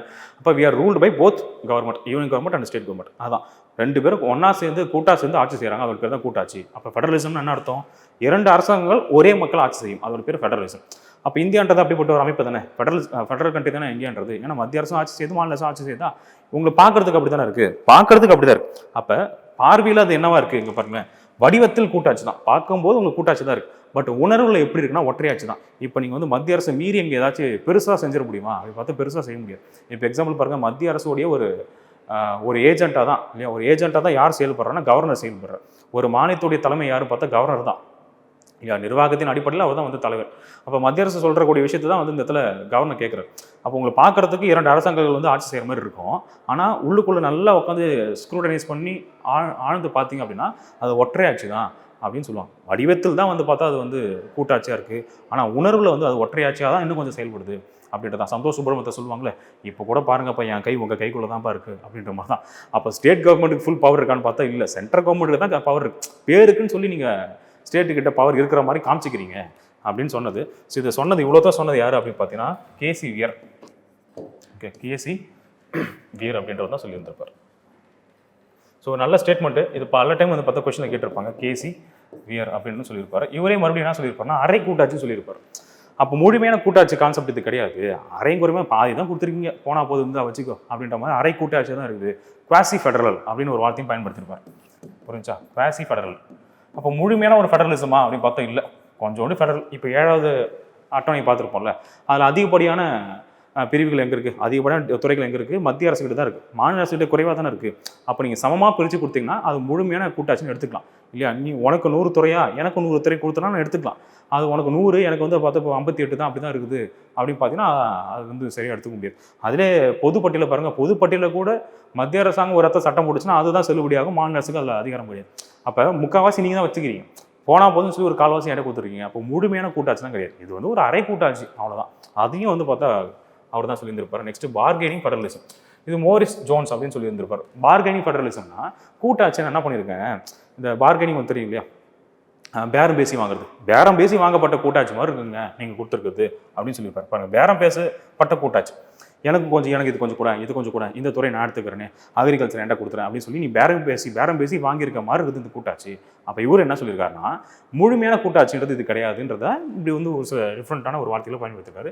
கோஆபரேட்டிவ் ஃபெடரலிசம், கூட்டுறவு கூட்டாட்சின்ற வார்த்தையை கிரான்வில் ஆஸ்டின் அப்படின்றவர் சொல்லியிருந்திருக்காரு. ஸோ இது எல்லாமே வந்து முக்கியமான கண்டென்ட்ஸ் தான். ப்ரீவியஸ் இயரில் இந்த மாதிரி ஸ்டேட்மெண்ட்ஸ்லாம் நிறைய இடத்துல வந்துருக்குது அப்படின்றத உங்களுக்கும் தெரிஞ்சிருக்கும். ஸோ இருந்தாலும் அது ஒரு ரிமெம்பரன்ஸ்க்காக வைக்கப்பட்ட ஒரு கொஷின் தான் அது. ஸோ இங்கே தவறாக இருக்கக்கூடியது என்ன அப்படின்னு பார்த்தீங்கன்னா இந்த federal in form unitary and spirit அப்படி சொன்னது கேசி வியர் அப்படின்றவர் தான் ஆன்சரு. இங்கே ஆப்பிள் பை அப்படின்றவர் கொடுத்துருக்கோம், பால் ஆப்பிள் பை. இவர் வந்து தவறான ஒரு ஸ்டேட்மெண்ட் தான், அது கிடையாது. சரிங்களா, நெக்ஸ்ட் கொஸ்டின் போய்க்கலாமா? 7th கொஸ்டின் பார்ப்போம். ஸோ 7th கொஸ்டின் பாருங்கள், இது ரொம்ப ஈஸியஸ்ட் கொஸ்டின் தான். இந்த பாயிண்ட் பாருங்களேன், அந்த ஓபிசி ரிசர்வேஷன் இருக்குல்ல, ஓபிசிகளுக்கு இடஒதுக்கீடு வழங்குறதுக்காக பரிந்துரை பண்ணப்பட்ட எந்த குழு வந்து பரிந்துரை வழங்குச்சு, அதான் இந்த கொஸ்டின். ஸோ அதை படித்து பார்த்தா உங்களுக்கு தெரிஞ்சிடும் அப்படின்னு நினைக்கிறேன். இந்த பாருங்கள், மத்திய அரசாங்கத்தின் கல்வி நிலையங்கள் மற்றும் மத்திய அரசுடைய வேலை வாய்ப்புகளில் இதர பிற்படுத்த வகுப்பினர், அதாவது அதர் பேக்வர்ட் கிளாஸ், இதான் வந்து பார்த்தா ஓபிசி, இதர பிற்படுத்தப்பட்ட வகுப்பினர். இவங்களுக்கு இடஒதுக்கீடு வழங்குறதுக்கு எந்த குழு வந்து பரிந்துரை கொடுத்துச்சு அப்படின்னு ஒரு கொஸ்டின். இது பார்த்தோன்னு தெரிஞ்சிடும். மீதி இருக்கக்கூடிய இந்த 3 குழு இருக்கு பாருங்க, இந்த 3 குழு ஏதாவது குரூப் டூப்பாக இருந்தால் பரவாயில்ல, இது குரூப் ஏ டூப்பாக தான் இருக்குன்ற மாதிரி தான் இந்த இடத்துல பாயிண்ட் பார்க்கணும். இது 3 பேருமே யார் அப்படின்னு பார்த்தா மொழிவாரி மாநிலங்களுக்காக போடப்பட்டிருக்க குழு, மொழியின் அடிப்படையில் ஸ்டேட்டை பிரிக்கிறதுக்காக போடப்பட்டிருக்கக்கூடிய குழுக்கள் தான் இந்த 3 குழுக்களுமே. அப்போ அப்படியே பார்த்தீங்கன்னா மீதி ரிமைனிங் இருக்குது இவர் தான், மண்டல் ஆணையம் அப்படி தான், மண்டல் கமிஷன். மண்டல் கமிஷன் எந்த ஆண்டு அமைக்கப்பட்டிருக்கும் உங்களுக்கு தெரிஞ்சிருக்கும்ல, 1979 மொரார்ஜி தேசாய் வந்து பிரதமராக இருக்கும்போது இந்த ஆணையத்தை அமைச்சார். அப்போ இவர் வந்து அதர் பேக்வர்ட் கம்யூனிட்டிஸ்க்கு எவ்வளோ ரிசர்வேஷன் தரலான்றதை ஆராய்ச்சி பார்த்து எனக்கு அறிக்கை கொடுங்கன்னு சொன்னாங்க. அந்த அறிக்கை 1980 சப்மிட் பண்ணியிருப்பாங்க. இது வந்து 2வது முறையாக அமைக்கப்பட்டிருக்கக்கூடிய ஓபிசிக்கான குழு. ஃபர்ஸ்ட் எந்த குழு போட்டிருப்பாங்க தெரிஞ்சிருக்கும், 1953 காக்கா கலேல்கர் குழு இல்லையா, கலேல்கர் அப்படின்ற ஒருத்தருடைய தலைமையில் ஒரு குழு போடப்பட்டுச்சு. பட் இந்த குழு வந்து பார்த்தீங்கன்னா எந்த ஒரு குழு சொல்லக்கூடிய எந்த ஒரு பரிந்துரையுமே அரசாங்கம் ஏற்றுக்கல, அது அப்படியே விட்டாச்சு. இப்போ 2வது மண்டல் கமிஷன் போட்டிருக்கக்கூடிய அவங்க வச்சிருக்கக்கூடிய ஒரு பரிந்துரையை தான் பிற்காலத்தில் வந்திருக்கக்கூடிய விபி சிங் அரசாங்கம் என்ன செஞ்சுருக்கோன்னா 1990 இவர் என்ன சொல்லியிருப்பாருன்னா 52% மக்கள் வந்து பார்த்தா பிற்படுத்தப்பட்ட மக்களாக இருக்கிறாங்க, நீங்கள் வந்து 27% இடஒதுக்கீடு அப்படின்னு கொடுங்க அப்படின்னு சொல்லியிருப்பாங்க. அது 1990 விபி சிங் அரசாங்கம் என்ன செஞ்சிருக்கோன்னா நடைமுறைப்படுத்திருக்கு. இங்கே ஒரு சந்தேகம் வரலாம், 52% சொல்லிட்டு ஓபிசி சொல்லிட்டீங்க, பட் எதுக்கு வந்து 27% இடஒதுக்கீடுன்னு கேட்டிருக்காங்க, அப்போ 52% கேட்டிருக்கணும்ல அப்படின்னு ஒரு டவுட் வந்திருக்கலாம். இப்போ யோசிப்பீங்களா, எனக்குலாம் வரவே இல்லை, நீயா தான் வந்து டவுட் வந்துருக்கலாம் சொல்லின்னு இருக்கேன், சொல்லிட்டு போ அப்படின்ட்டு இருக்கோம். சொல்லிடுறேன், இதுக்கு நீங்கள் உங்களுக்கு தேவைப்படுறாங்க வச்சுக்கோங்க, இதெல்லாம் தெரிஞ்சிருந்துச்சுன்னா ஸ்கிப் பண்ணிவிடு தயவு செஞ்சு, ஓகேவா, உங்கள் டைம் வேஸ்ட் பண்ண வேண்டாம். சரி ஓகே, சொல்லிடுறேன் பாருங்களேன். இப்போ என்ன இருந்திருக்குன்னா, இதுக்கு முன்னாடி ரிசர்வேஷன் பாருங்களேன், எஸ்சிக்கான ரிசர்வேஷன் அப்படின்றது 15% இருந்துச்சு, எஸ்டிக்கான ரிசர்வேஷன் அப்படின்றது 7.5% இருந்துச்சு. இது எல்லாமே எங்கன்னா மத்திய அரசில். அப்போ ஒட்டுமொத்தமாக இடஒதுக்கீடு அப்படின்றது 22.5 இருந்துச்சு. இது வந்து சென்ட்ரல் கவர்மெண்ட்டில் ஃபாலோ பண்ணப்படக்கூடிய ரிசர்வேஷன். 1963 சுப்ரீம் கோர்ட் இருக்கு இல்லையா, 1963 சுப்ரீம் கோர்ட்டு என்ன ஒரு தீர்ப்பு கொடுக்குறாங்கன்னா, இடஒதுக்கீடு 50% தாண்டக்கூடாதுன்னு சொல்லி ஒரு தீர்ப்பு கொடுத்துட்றாங்க. ஓகேவா? அப்போ இந்த இடஒதுக்கீடை வந்து பார்த்தா 50% தாண்டக்கூடாதுன்னா இப்போ நல்லா பாருங்கள், இந்த இடத்துல 50% ஏற்கனவே 22% இடஒதுக்கீடு இருக்குது.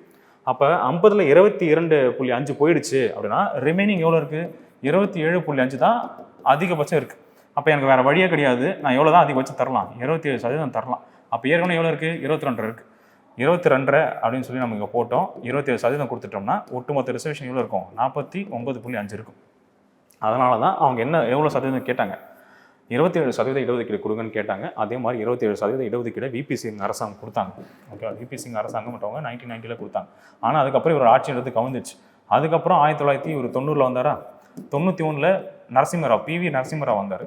பிவி நரசிம்மராவ் வந்து என்ன பண்ணிட்டாருன்னா, இது வந்து ஒரு பெரிய ஒரு பிரச்சனைக்கு உருவாக்குறதுக்கப்புறம் வந்து ஜென்ரல் கமிட்டி இருப்பாங்க இல்லையா, பொது பிரிவினர் இருப்பாங்களே, பொது பிரிவினருக்கு ஒரு 10% இடஒதுக்கீடுன்னு கொடுத்துரு. ஸோ அவங்கள கொஞ்சம் சாந்திப்படுத்தணும் அப்படின்றதுனால ஃபார்வர்ட் கேஸ்ட்டுக்கு ஒரு 10% வந்து இடஒதுக்கீடு கொடுத்தாங்க. இப்போ ஆல்ரெடி 49.5 இருந்துச்சு, 10% உள்ளே சேர்ந்தனால 59.5 ஆயிடுச்சு. அப்போ இந்த தீர்ப்பை மீறுற மாதிரி ஆயிடுச்சா? அப்போ வந்து சுப்ரீம் கோர்ட்டோட தீர்ப்பை மீறி இருக்குன்னு சொல்லி ஒரு வழக்கு தொடரப்பட்டுச்சு. அந்த வழக்கோட பேர் தான் மண்டல் கேஸ். அந்த மண்டல் வழக்குன்னு சொல்லுவாங்க, இல்லை இந்திரா சௌகானி வழக்குன்னு சொல்லுவாங்க. அதை ஷார்ட்டாக சொல்லிடுறேன். அந்த இந்திரா சௌகானி வழக்கில் இந்த 10% செல்லாதுன்னு சொல்லி தீர்ப்பு கொடுத்துட்டாங்க. ஓகேவா? இந்த 27% செல்லுன்னு சொல்லி தீர்ப்பு கொடுத்தாங்க. மறுபடியும் ஒரு தெளிவுபடுத்துறாங்க, இடஒதுக்கீடு அப்படின்றது 50% மீறக்கூடாதுன்னு சொல்லி ஒரு தீர்ப்பை வந்து கொடுத்துருப்பாங்க. ஸோ ஓகே, இந்த கொஸ்டினுக்கான ஆன்சர் தான் நம்ம பார்த்து முடிச்சிட்டோம்னு நினைக்கிறோம்ல. ஸோ ஆல்ரெடி பார்த்தாச்சு. ஒரு பாயிண்ட் என்ன, மண்டல் கமிஷன் அப்படின்றது அதோடைய கண்டென்ட். இது மூணுமே வந்து பார்த்தா உங்களுக்கு தெரிஞ்சிருக்கும்னு நினைக்கிறேன். மொழி வாரியாக பிரிக்கப்படுவதற்கு போடப்பட்ட குழுக்கள். ஸோ ஃபஸ்ட்டு எஸ்கே தார் கமிட்டி போட்டிருப்பாங்க 1948. மொழியின் அடிப்படையில் மாநிலங்களை பிரிப்பது ரொம்ப கடினம் அப்படின்னு சொல்லி ஒரு விஷயத்தை ரிப்போர்ட்டாக கொடுத்துருப்பாரு. ஏன்னா ஒரே ஸ்டேட்டில் ஒரே லாங்குவேஜ்னு பேசல, பல மொழிகள் பேசுகிறாங்க. அதனால் மொழியின் அடிப்படையில் பிரிக்கிறது கடினம் அப்படின்னு சொல்லிட்டு இருப்பாங்க. ரெண்டாவது போட்டது ஜேவிபி குழு. நமக்கு தெரிஞ்சிருக்கும், ஜவஹர்லால் நேரு, வல்லபாய் பட்டேல், அந்த பட்டாபி சீதாராமையா போட்டிருப்பாங்க. அவங்களும் அதே தான். ஸோ இவர் சொன்னது கரெக்டாக தான் போல், மொழியின் அடிப்படையில் நம்ம பிரிக்க முடியாது தான் அப்படின்ற மாதிரி 1948 டிசம்பர் மாதம் போடப்பட்டு ஏப்ரல் மாதம் 1949 ரிப்போர்ட் வச்சுருப்பாங்க. அவங்களும் அதை சொல்லியாச்சு. அதுக்கப்புறம் தான் பொட்டி ஸ்ரீராமுல் வந்து உண்ணாவிரதம் இருந்து இறந்துருவார். வேறு வழி இல்லாமல் 3வது முறையாக போடப்பட்ட குழு தான் இந்த ஃபசல் அலி குழு அப்படின்றது 1953 போட்டிருப்பாங்க. 1953 போட்டு அவர் தான் வந்து ஒரு பரிந்துரை கொடுத்துருப்பார். 16 ஸ்டேட்டும் 3 யூனியன் பிரதேசங்களுக்கு வந்து உருவாக்குங்கன்ற ஒரு பரிந்துரை அவர் கொடுத்துருப்பாரு செப்டம்பர் 1955. அதை பற்றி ஒரு பின்னாடி ஒரு கொஸ்டின் இருக்குது, அந்த கொஸ்டினில் பார்த்துக்கலாம். ஸோ நெக்ஸ்ட் கொஸ்டின் போயிடலாமா? 8th கொஸ்டின் பாருங்கள். இது ஈஸியஸ்ட் கொஸ்டின், இருக்கிறது ஈஸியஸ்ட் கொஸ்டின். அப்படியே மேட்ச் த ஃபாலோயிங் தான். சரி, அப்போ நம்ம வெறும் ஆர்டிகல் மட்டும் நம்ம தெரிஞ்சாலே போதும்ல. இங்கே பாருங்கள், எலெக்ஷன் கமிஷன் பற்றி சொல்கிற ஆர்டிகல் என்ன? 324. ஓகே, தமிழில் பார்க்கலாமா? தேர்தல் ஆணையத்தை பற்றி சொல்கிறது பாருங்கள். 324. இப்போ ஃபஸ்ட்டு பாயிண்ட் என்ன? இங்கே வந்து 324 வந்துடும். இப்போ மொதல் பாயிண்ட் நிறைய 2 வரும். 2 எங்கே இருக்குது? 2 இடத்துல இருக்குது. அப்போ இந்த இடத்துல இவங்க 2 பேர் வரவே போகிறது இல்லை, இவங்களை தூக்கிடலாம். ஸோ ஃபஸ்ட்டு எடுத்தோன்னே இந்த மாதிரி எலிமினேஷனில் ஒருத்தராக பண்ணிகிட்டே வந்தீங்கன்னா உங்களுக்கு ஈஸியாக பிடிச்சிக்கலாம். இந்திய தலைமை கணக்கு தணிக்கையாளர் அப்படின்றது CAG, comptroller and auditor general of India. மத்திய அரசுக்கு இருக்கக்கூடிய ஒட்டுமொத்த வரவு செலவுகளை இவர் தான் வந்து தணிக்கை செய்யணும். எத்தனை ஸ்டேட் இருக்குது? 28 ஸ்டேட் இருக்கா? 28 ஸ்டேட்டோடைய வரவு செலவுகளை இவர் தான் வந்து தணிக்கை செய்யணும். அப்போ ஒட்டுமொத்த இந்தியாவுக்கு இருக்கக்கூடிய ஒரே ஒரு ஆஃபீஸர் இவர் தான். புரியுதா? காம்ப்ட்ரோலர் ஆடிட்டிங் பண்ணுறாரு இல்லையா? ஆடிட்டிங் பண்ணுறவர் ஒட்டுமொத்த இந்தியாவுக்கு இவர் தான் ஆடிட்டிங் பண்ணணும், எல்லா ஸ்டேட்டுக்கும் இவர் தான் ஆடிட்டிங் பண்ணணும். ஆனால் தான் இவருடைய பொறுப்புன்ற மிக முக்கியமான பொறுப்பு, the most important officer of இந்த கான்ஸ்டிடியூஷன் அப்படின்னு சொல்லி அம்பேத்கர் சொல்லியிருப்பார் இவர். இப்போ இவருக்கான ஆர்டிகல் பாருங்கள், 148, 3 வரும், அவ்வளோதான். 2 ஆப்ஷன் இருந்தாலும் நம்ம என்ன பண்ணிடலாம், கண்டுபிடிச்சிடலாம். அப்போ வந்து பார்த்தீங்கன்னா ஆப்ஷன் ஏ தான் அப்படின்னு நம்ம தெரிஞ்சுக்கலாம். இருந்தாலும் பார்க்கலாம் பாருங்கள், மத்திய பொதுப்பணி தேர்வாணையம், அதான் யூபிஎஸ்சி நம்ம படிச்சிருப்போம். யூபிஎஸ்சி ஆர்டிகல் என்ன? 315 இதை கொடுத்துருப்பாங்க. எந்த பகுதியில் இருக்குது? பகுதி 14 கொடுக்கப்பட்டிருக்கும். இந்த ஒரு பாயிண்ட். நிதி ஆணையம்ன்றது 280, ஆர்டிகல் 280 சொல்லியிருப்பாங்க. ஃபினான்ஸ் கமிஷன் ஒரு 5 ஆண்டுகளுக்கும் குடியரசுத் தலைவரால் அமைக்கப்படக்கூடிய ஒரு அமைப்பு தான் நிதி ஆணையம் அப்படின்றது. இந்த நிதி ஆணையம் என்ன செய்யும்? ஃபினான்ஸ் கமிஷன் என்ன செய்யும் அப்படின்னா, ஒட்டுமொத்தமாக இந்தியாவுக்கு வரக்கூடிய வருவாய், இப்போ ரெவன்யூ இருக்குன்னு வச்சுக்கலாமே, ஒட்டுமொத்தம் இந்தியாவுக்கு வந்து வருவாய் வருது அப்படின்னா, அந்த வருவாயை மத்திய அரசுக்கு எத்தனை சதவீதம் தரணும், மாநில அரசுக்கு எத்தனை சதவீதம் தரணும், சென்ட்ரல் கவர்மெண்ட்டுக்கு எவ்வளோ % கொடுத்துடணும், ஸ்டேட் கவர்மெண்ட்டுக்கு எவ்வளோ % கொடுத்துடணும்னு சொல்லி இவங்க தான் பரிந்துரை கொடுப்பாங்க. அடுத்து வரக்கூடிய 5 ஆண்டுகளுக்கு இந்த அளவுக்கு வந்து பார்த்தா சென்ட்ரல் கவர்மெண்ட்டு எடுத்துக்கிட்டோம், இந்த லெவலுக்கு வந்து பார்த்தா ஸ்டேட் கவர்மெண்ட் எடுத்துக்கிட்டோம்னு சொல்லி எவ்வளோ ஸ்பிளிட் பண்ணி தரணும் அப்படின்றத அவங்க தான் வந்து டிசைட் பண்ணி கொடுப்பாங்க. ஸோ இதெல்லாம் நம்ம நிறையா டிஸ்கஸ் பண்ணுவோம். அடுத்தது டெஸ்ட்டில் வந்து நிறைய டிஸ்கஸ் பண்ணிட்டே போகலாம். இது ஈஸியஸ்ட் கொஷின். 12th புக் இருக்குல்ல, 12th புக்கில் ஒரு பாக்ஸில் கொடுத்துருப்பாங்க, அந்த டப்பா கொஷின் சொல்லுவோமா, அந்த டப்பா கொஷின் தான் அது. எந்த தேதியிலேருந்து எந்த ஆண்டுலேருந்து மெட்ராஸ் ஹைகோர்ட் இருக்குல்ல, மெட்ராஸ் ஹைகோர்ட்டில் வழக்காடக்கூடிய மொழியாக தமிழை வந்து பயன்படுத்த ஆரம்பித்தாங்கன்னு தான் அந்த கொஷின். தமிழ்நாட்டில் நீதிமன்ற மொழியாக நம்ம மெட்ராஸ் ஹைகோர்ட் இல்லை, அந்த தமிழில் கூட எல்லா நீதிமன்றத்தையும் செய்தான் மொழியாக தமிழ் எப்பொழுது பயன்படுத்தப்பட்டது அப்படின்னு ஒரு கொஷின் தான். ஸோ 2014 ஆகஸ்ட் 1 ஸோ இதான் வந்து ஒரு பாக்ஸ் கண்டென்ட். இது ஈஸியஸ்ட் கொஷின். இதுக்கு பெரிய ஒரு எக்ஸ்ப்ளனேஷன் அப்படின்றது உங்களுக்கு தேவைப்படாதுன்னு நினைக்கிறேன். ஸோ அடுத்த கொஷின் போகலாமா? இது வந்து ஒரு ஆர்டிகல் ரேஞ்ச் வச்சிருக்கக்கூடிய ஒரு கொஷின் தான். நெக்ஸ்ட் கொஷின் என்னன்னா யூனியன் பிரதேசம். யூனியன் பிரதேசங்கள்ன்றது எந்த பகுதியில் இருக்குன்னு உங்களுக்கு தெரிஞ்சிருக்கும்ல. எந்த பகுதி? 8வது பகுதியில் இருக்கக்கூடியது. ஸோ 8வது பகுதியில் இருக்கக்கூடியது தான் யூனியன் டெரிட்டரிஸ். அதனுடைய ஆர்டிகல் ரேஞ்சு 239 வந்து 242. இங்கே 243 வந்திருக்காரு. அப்போ இது ஃபஸ்ட்டு ஸ்டேட்மெண்ட் தப்பாக இருக்குது. ஓகேவா? ஃபஸ்ட் இது தப்பு. அட்டார்னி ஜெனரல் பற்றி சொல்கிறது ஒரே ஒரு ஆர்டிகல் தான். 76 மட்டும் தான் வரணும். பட் இங்கே வந்து ஒரு ஆர்டிகல் ரேஞ்சே கொடுத்துக்கிறான். 79 அப்படின்றது பார்லிமெண்ட்டை பற்றி சொல்லக்கூடிய பார்லிமெண்ட்டோடைய அமைப்பை பற்றி சொல்லக்கூடிய ஆர்டிகல் 79 அப்படின்றது. ஸோ இங்கே ஒரே ஒரு ஆர்டிகல் தான் வரணும். அப்போ 76 மட்டும் தான் வரணும். இவரும் தப்பு. ரெண்டு பேரும் வந்து பார்த்தா அந்த இடத்துல தவறாகிறாங்க. பப்ளிக் சர்வீஸ் கமிஷன் அதனுடைய ஆர்டிகல் ரேஞ்ச் வந்து பார்த்தீங்கன்னா பகுதி 14 சாப்டர் 2 வருவாங்க. 2வது அழகில் வரக்கூடியவங்க தான் பப்ளிக் சர்வீஸ் கமிஷன். 315 323 இது கரெக்டாக இருக்குது. அப்போ இது கரெக்டாக மேட்சாக இருக்குது. அடுத்த கொஸ்டின் பார்த்தீங்கன்னா கூட்டுறவு சொசைட்டி அப்படின்னு இருக்கு இல்லையா? கூட்டுறவு சங்கங்கள், கோஆபரேட்டிவ் சொசைட்டி. இதனுடைய பகுதி நம்ம தெரிஞ்சிருக்கும். பகுதி 9B இல்லையா? 97வது சட்ட திருத்தம் 2011 உள்ள சேர்க்கப்பட்டிருக்கும். இதனுடைய ஆர்டிகல் ரேஞ்ச் வந்து பார்த்தீங்கன்னா 243 ZHலேருந்து 243 ZT வரைக்கும் இருக்கும். இது நமக்கு தெரிஞ்சிருக்கும்ல. அப்போ இது கரெக்டாக தான் மேட்சாக இருக்குது. இது இல்லாமல் இதை தொடர்பாக வேறு என்ன இன்ஃபர்மேஷன் பார்க்கணுமா அப்படின்னு பார்த்தா வேறு இன்ஃபர்மேஷன் இருக்குது தான். என்ன இருக்குன்னு பாருங்கள். இது பகுதி 9 பஞ்சாயத்து. இதனுடைய ஆர்டிகல் ரேஞ்ச் பாருங்கள் 243 ஸ்டார்ட் ஆகும். 243 ஸ்டார்ட் ஆகி 243 ஓகேவா? ஓல வரைக்கும் அது வந்து வந்துடும். அதே பகுதி 9A வந்து பாருங்கள். இது வந்து முனிசிபாலிட்டி. இங்கே ஓல முடிஞ்சிருச்சா? அப்போ இது Pலேருந்து ஸ்டார்ட் ஆகும். 243 Pலேருந்து 243 ZG. அப்போ ZG வரைக்கும் முடிஞ்சிச்சு. இப்போ ZG முடிச்சுன்னா ZHலேருந்து ஆரம்பிக்கணுமா? ZHலேருந்து ZT வரைக்கும் அங்கே வந்துருச்சு. இது வந்து பகுதி 9B. ஸோ இந்த மாதிரி இருக்கக்கூடிய கண்டென்ட் இதெல்லாம் ஈஸியஸ்ட் பாயிண்ட் தான். ஸ்டார்டிங் ஸ்டேஜில் நம்ம இதெல்லாம் வந்து தெளிவாக தெரிஞ்சிக்க வேண்டிய ஒரு சில கொஸ்டின்ஸு. இதில் என்ன கேட்டிருக்காங்க பார்க்கலாமா? மேற்கண்ட கூற்றுகளில் எத்தனை இணைகள் சரியாக உள்ளது? சரியாக உள்ளதுனாலும் தவறாக உள்ளதுனாலும் இது வந்து 2 சரியாக இருக்குது, 2 தவறாக இருக்குது. கொஸ்டினை பார்த்துட்டு அண்டர்ஸ்டாண்ட் பண்ணுங்கள். எதெல்லாம் கரெக்டாக இருக்குது? 0.3 and 4 கரெக்டாக இருக்குது. எத்தனை இணைகள்? 2 இணைகள் தான் கரெக்டாக இருக்குது. சரியா? இது வந்து ஒரு டிஃபிகல்ட் டைப் ஆஃப் கொஷின். ஏன்னா இப்போ 1 சரி 2 தவறாக இருக்குன்னா கூட இப்போ 1 வந்தால் ஆன்சர் போட்டுரும். அந்த மாதிரி வந்து போட்டு வரலாம். ஒரு எலிமினேஷன் டெக்னிக்கை நம்ம ஃபாலோ பண்ண முடியும். இந்த இடத்துல 4 தெரிஞ்சால் மட்டும் தான் உங்களால் ஆன்சர் எழுத முடியும். இது வந்து ரொம்ப டிஃபிகல்ட் டைப் ஆஃப் கொஷின். யூபிஎஸ்சியில் ஒரு 3 வருஷத்துக்கு முன்னாடிலாம் இந்த மாதிரி கொஷின்ஸ் வந்து கேட்க ஆரம்பிச்சாங்க. அது அப்படியே டிஎன்பிசி என்ன பண்ண ஆரம்பிச்சிட்டாங்கன்னா இந்த மாதிரி கொஷின் கேட்க ஆரம்பிச்சிட்டாங்க. எத்தனை இணைகள் சரியாக இருக்குது, எத்தனை இணைகள் தவறாக இருக்குது, அந்த மாதிரி இருக்கக்கூடிய கொஷின்ஸும் வந்து பார்த்தா கொஞ்சம் ட்ரிக்கியான கொஷின்ஸு. இதில் எல்லாத்தையுமே நம்ம தெரிஞ்சதான் ஆன்சர் பண்ணலாம். அதை நம்ம கொஞ்சம் பார்த்துக்கோங்க. இந்த மாதிரி கொஷின்லாம் கொஞ்சம் தயாராகிடும். ஓகே, நெக்ஸ்ட் இது கொஞ்சம் ஈஸியஸ்ட் கொஷின் தான். த border fighter who United Tiruttani with Tamil Nadu. இப்போ நம்ம வந்து இவர் இருந்தார் இல்லையா, யார் இந்த பொட்டி ஸ்ரீராமில் வந்து பார்த்தா உண்ணாவிரதம் இருந்து அவர் என்ன பண்ணார்னா தெலுங்கு பேசக்கூடிய மக்களை ஃபுல்லாக ஆந்திர பிரதேஷ்னு சொல்லி ஒரு கிரியேட் பண்ணி எடுத்துகிட்டு போனார். அந்த சூழ்நிலையில் திருத்தணி அப்புறம் வந்து பார்த்தா சென்னை, அதான் மெட்ராஸ் நம்ம சொல்கிறோம்ல, திருத்தணியும் அந்த மெட்ராஸ் சிட்டியும் ஆந்திராவுக்கு போகக்கூடிய ஒரு சூழ்நிலை தான் இருந்துச்சு. அப்போ அந்த இடத்த வந்து பார்த்தா அந்த போராட்டம் பண்ணி திருத்தணியும் அதுக்கப்புறம் வந்து பார்த்தா இந்த சென்னையும் தமிழ்நாட்டுக்கு தான் வரணும் அப்படின்னு சொல்லி மீட்டு கொடுத்தது யார் அப்படின்னு பார்த்தா மாப்போ சிவஞானம். ஸோ மாப்போ சிவஞானம் தான் வந்து பார்த்தீங்கன்னா அந்த ஒரு விஷயத்தை பண்ணியிருப்பார். ஃபஸ்ட்டு ஸ்டேட்மெண்ட் கரெக்ட் தான். ரெண்டாவது இவருக்கு தான் என்ன சொல்லுவாங்கன்னா பார்டர் காந்தி அப்படின்னு சொல்லுவாங்க. சரிங்களா? Border Gandhi of Tamil Nadu. தமிழ்நாட்டுக்கு வந்து பார்த்தா ஒரு எல்லை காந்தின்னு சொல்லுவாங்க. அவர் மாப்போசியை தான் சொல்லுவாங்க. ரெண்டாவது பாயிண்ட் கரெக்டாக தான். ஏன்னா தமிழ்நாட்டுடைய அந்த 2 பகுதிகளை வாங்கி யாருக்கு சேர்த்து கொடுத்தாங்க அப்படின்னு பார்த்தா நம்ம தமிழ்நாட்டுக்கு சேர்த்து கொடுத்ததில் ஒரு முக்கிய பங்கு அவருக்கு தான் இருக்கும். ஸோ இந்த 2 விஷயமே சரியாக இருக்குது. 3வது பார்க்கலாமா? த border fighter who United Kumari with Tamil Nadu. அந்த கன்னியாகுமரி இருக்கு இல்லையா, கன்னியாகுமரியில் தமிழ்நாட்டுக்கு சேர்த்து கொடுத்தோம். ஏற்கனவே பார்த்தோம் இல்லையா, மார்ஷல் நேசமணி தானே பார்த்தோம். இந்த தடவை மார்ஷல் நேசமணி வரணும். பட் இங்கே சங்கரலிங்கம் கொடுத்துருக்காங்க. இந்த ஸ்டேட்மெண்ட் தவறு. அடுத்து பாருங்கள், who dead by fasting hunger strike for 76 days demanding the name change of Madras province into Tamil Nadu. அதான் தமிழ்நாடு அப்படின்ற ஒரு பேரை வந்து மெட்ராஸ் அப்படின்ற ஒரு மாகாணத்தை தமிழ்நாடு அப்படின்னு சொல்லி பேர் மாற்றம் செஞ்சு கொடுங்க அப்படின்னு சொல்லிட்டு யார் வந்து 76 நாள் உண்ணாவிரதம் இருந்திருப்பாருன்னா இதுதான் சங்கரலிங்கனார். அப்போ இந்த கொஷினை பொறுத்த வரைக்கும் பாருங்கள், மார்ஷல் நேசமணி அங்கே போகணும், சங்கரலிங்கம் தான் இங்கே வரும். 2 இன்டர்சேஞ்சாக இருக்குது. அப்போ 3 தப்பு, 4 தப்பு. ஓகேவா? ஸோ தமிழ் கேள்விகளை பார்த்துறீங்களா? தமிழை பார்த்தோன்னே இங்கே பாருங்கள், இந்த நான் சொல்லிருக்கக்கூடிய முதல் 2 ஸ்டேட்மெண்ட் பண்ணி தான் சரியாக இருக்குது. இந்த இடத்துல கன்னியாகுமரியிலே இங்கே சேர்த்து விட்டது யார் அப்படின்னு சொல்லி பார்த்தோன்னா இவர் வந்திருக்கணும். யார் வந்திருக்கணும்? மார்ஷல் நேசமணி அங்கே போயிருக்கணும். 76 நாள் உண்ணாவிரதம் வந்து அந்த பேர் மாற்றம் செய்யறதுக்கு இருந்த பர்சன் யாரை பார்த்தா சங்கரலிங்கம். அதாவது அவர் வந்து தியாகி சங்கரலிங்கம்லாம் சொல்லுவாங்க. சரிங்களா? இவர் வந்து 1956 காலகட்டத்தில் உண்ணாவிரதம் இருந்திருப்பார். 1956 உண்ணாவிரதம் இருந்திருப்பார். ஆனால் இந்த பேர் மாற்றம் மட்டும் எப்போ செஞ்சிருப்பாங்க நம்ம தெரிஞ்சிருக்கும் இல்லையா? நம்ம என்ன பண்ணியிருப்போம், 1968 அண்ணா வந்து பார்த்தீங்கன்னா சீமானதுக்கப்புறம் அந்த ஜூலை மாதம் 18ஆம் தேதி தான் அந்த ஒரு மசோதாவை தமிழ்நாட்டுடைய சட்டமன்றத்தில் அதை தாக்கல் பண்ணி பார்லிமெண்ட்டுக்கு அனுப்பிச்சு விட்டுருப்பார். பார்லிமெண்ட் அதை என்ன பண்ணியிருக்கோன்னா 1969 ஜனவரி 14ஆம் தேதி வந்து பார்த்தீங்கன்னா அதை வந்து நிறைவேற்றி இந்த நடைமுறைக்கு கொண்டு வந்துட்டு. சரிங்களா? அப்போ 69 பார்லிமெண்ட் தான் ஒப்புதல் வாங்கியிருக்கு. ஒரு இந்த விஷயம் உங்களுக்கு தெரிஞ்சுக்கணும்னு நினைக்கிறேன். ஆர்டிகல் 3 தான் வந்து பார்த்தீங்கன்னா யாருக்கு அதிகாரம் வாங்கியிருக்குன்னா பார்லிமெண்ட்டுக்கு அதிகாரம் வாங்கியிருக்கு. அப்போ இந்தியாவில் இருக்கக்கூடிய ஸ்டேட் இருக்குன்னா அந்த ஸ்டேட்டுடைய நேம் சேஞ்ச் பண்ணுறதுக்கான அதிகாரம் யார்கிட்ட வந்து பார்த்தா ஆர்டிகல் கொடுத்துருக்குன்னா பார்லிமெண்ட்டில் தான் கொடுத்துருக்கு. இப்போ நம்ம தமிழ்நாட்டோட பேரை தமிழ்நாடுன்ற பேர் தான் நமக்கு தேவை. பட் தமிழ்நாட்டுன்ற பேரை நம்ம வேறு ஏதாச்சும் மாற்றினா கூட வேணா எதுக்கு, நம்ம ஊர் தான் நல்லா இருக்கேன், வேறு ஏதாவது ஊர் எடுத்துக்கலாமா, நம்ம வடக்கு பாய்ச்சிட்டு போயிடலாம். பீகார் மாற்றணும்னு வச்சுக்கலாமே, பீகாரோட பேர் வேறு ஏதாச்சும் மாற்றணும் அப்படின்னா அந்த பீகார் ஸ்டேட் நினச்சா பத்தாது. அந்த பேர் மாற்றம் செய்யக்கூடிய அதிகாரம்ன்றது முழுக்க யாருடைய பொறுப்பில் வந்து விடப்பட்டிருக்குன்னா பார்லிமெண்ட்டோட பொறுப்பில் விடப்பட்டிருக்கு.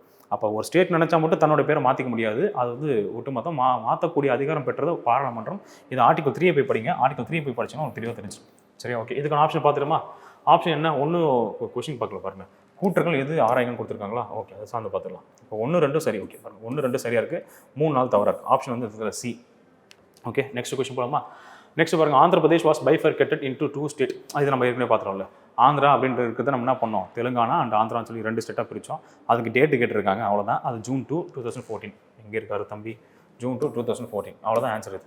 ஸோ மற்ற கண்டென்ட்லாம் பார்த்து முடிச்சிட்டோம். இது சிம்பிளஸ்ட் ஒரு கொஷின். சோட்டா பீம் பாய் இவங்களாம் அடிச்சு முடிச்சுட்டு போயிடலாம். இதுவும் இந்த அழகாக குழந்தை கொஷின் தான். இல்லை பிரியாம்பல் சம்மந்தப்பட்டு பார்த்துருக்குமா? பிரியாம்பலில் ஒரு 4 கேஸ் லாஸ் இருக்குது. எல்லாரும் படிச்சிருக்கக்கூடிய அதே கேஸ் லாஸ் தான். அந்த 4 கேஸ் லாஸில் வருஷத்தை கேட்டிருக்காங்க, அவ்வளோதான் கண்டென்ட்டு இல்லை. ஸோ ஒரு கேஸுமே நமக்கு தெரிஞ்சிருக்கக்கூடிய ஒரு கண்டென்ட் தான். ஸோ ஒரு விஷயம் நான் பார்த்துலாமா? சரி, இங்கே சொல்லிடுறேன், ரொம்ப டைம் எடுத்துக்கோனால. பெருபாரி வழக்கு. இந்த பெருபாரி வழக்கு அப்படின்றது எந்த ஆண்டுனா 1960. இதில் வந்து ஒரு முக்கியமாக ஒரு பாயிண்ட் இருக்குது. இதுக்கும் பாருங்கள், இது 4 கேஸுமே எது சம்மந்தப்பட்ட கேஸ்னா பிரியாம்பல் சம்மந்தப்பட்ட கேஸ், அதாவது முகவுரை தொடர்பாக இருக்கக்கூடிய வழக்கு. இதில் நீங்கள் நிறைய விஷயம் நீங்கள் கொஞ்சம் யோசிக்கணும். நீங்கள் வாட் இஸ் வாட்டும் படிச்சிங்கன்னா உங்களுக்கு வந்து இதெல்லாம் சரியாக புரியாமல் போயிடும். முகவரிக்கும் இந்த பெருபாரி வழக்குக்கும் என்ன சம்மந்தம் இருக்குன்னு ஒரு கேள்வி இருக்குது. சரியா, இப்போ முகவரிகளுக்கும் இதுக்கும் என்ன சம்மந்தம் இருக்குது அப்படியே ஒரு சின்ன ஒரு கதையை சொல்லிடுறேன். வேணா கவனிங்க, எல்லாருக்கும் இதை ஸ்கிப் பண்ணி விட்டுருங்க. ஓகேவா? அங்கே பாருங்கள், இந்தியா இருக்கும்போது வெஸ்ட் பெங்கால் இங்கே ரீஜன் இருக்குது. இந்த இடத்துல நம்ம யார் பிரிச்சிட்டோம்? இது வந்து வெஸ்ட் பெங்கால், இது வந்து பார்த்தா ஈஸ்ட் பெங்கால், அதாவது வந்து பார்த்தா பங்களாதேஷ். இப்போ தான் பங்களாதேஷ், இது முன்னாடி கிழக்கு பாகிஸ்தான், ஈஸ்ட் பாகிஸ்தான் ஒருத்தர் இருக்கான் இப்படி இருந்திருக்கு. இப்போ என்ன ஆயிடுச்சுன்னா, அந்த எல்லைகள் பிரிப்பதற்கு அந்த ராட்க்ளிஃப் இருக்கார் இல்லையா, ராட்க்ளிஃப் தலைமையில் ஒரு குழு போட்டிருப்பாங்க. அவர் தான் என்ன பண்ணுச்சு, இந்த பார்டராக பிரித்து கொடுத்தாங்க, இந்த பார்டரை பிரித்து கொடுத்தாங்க.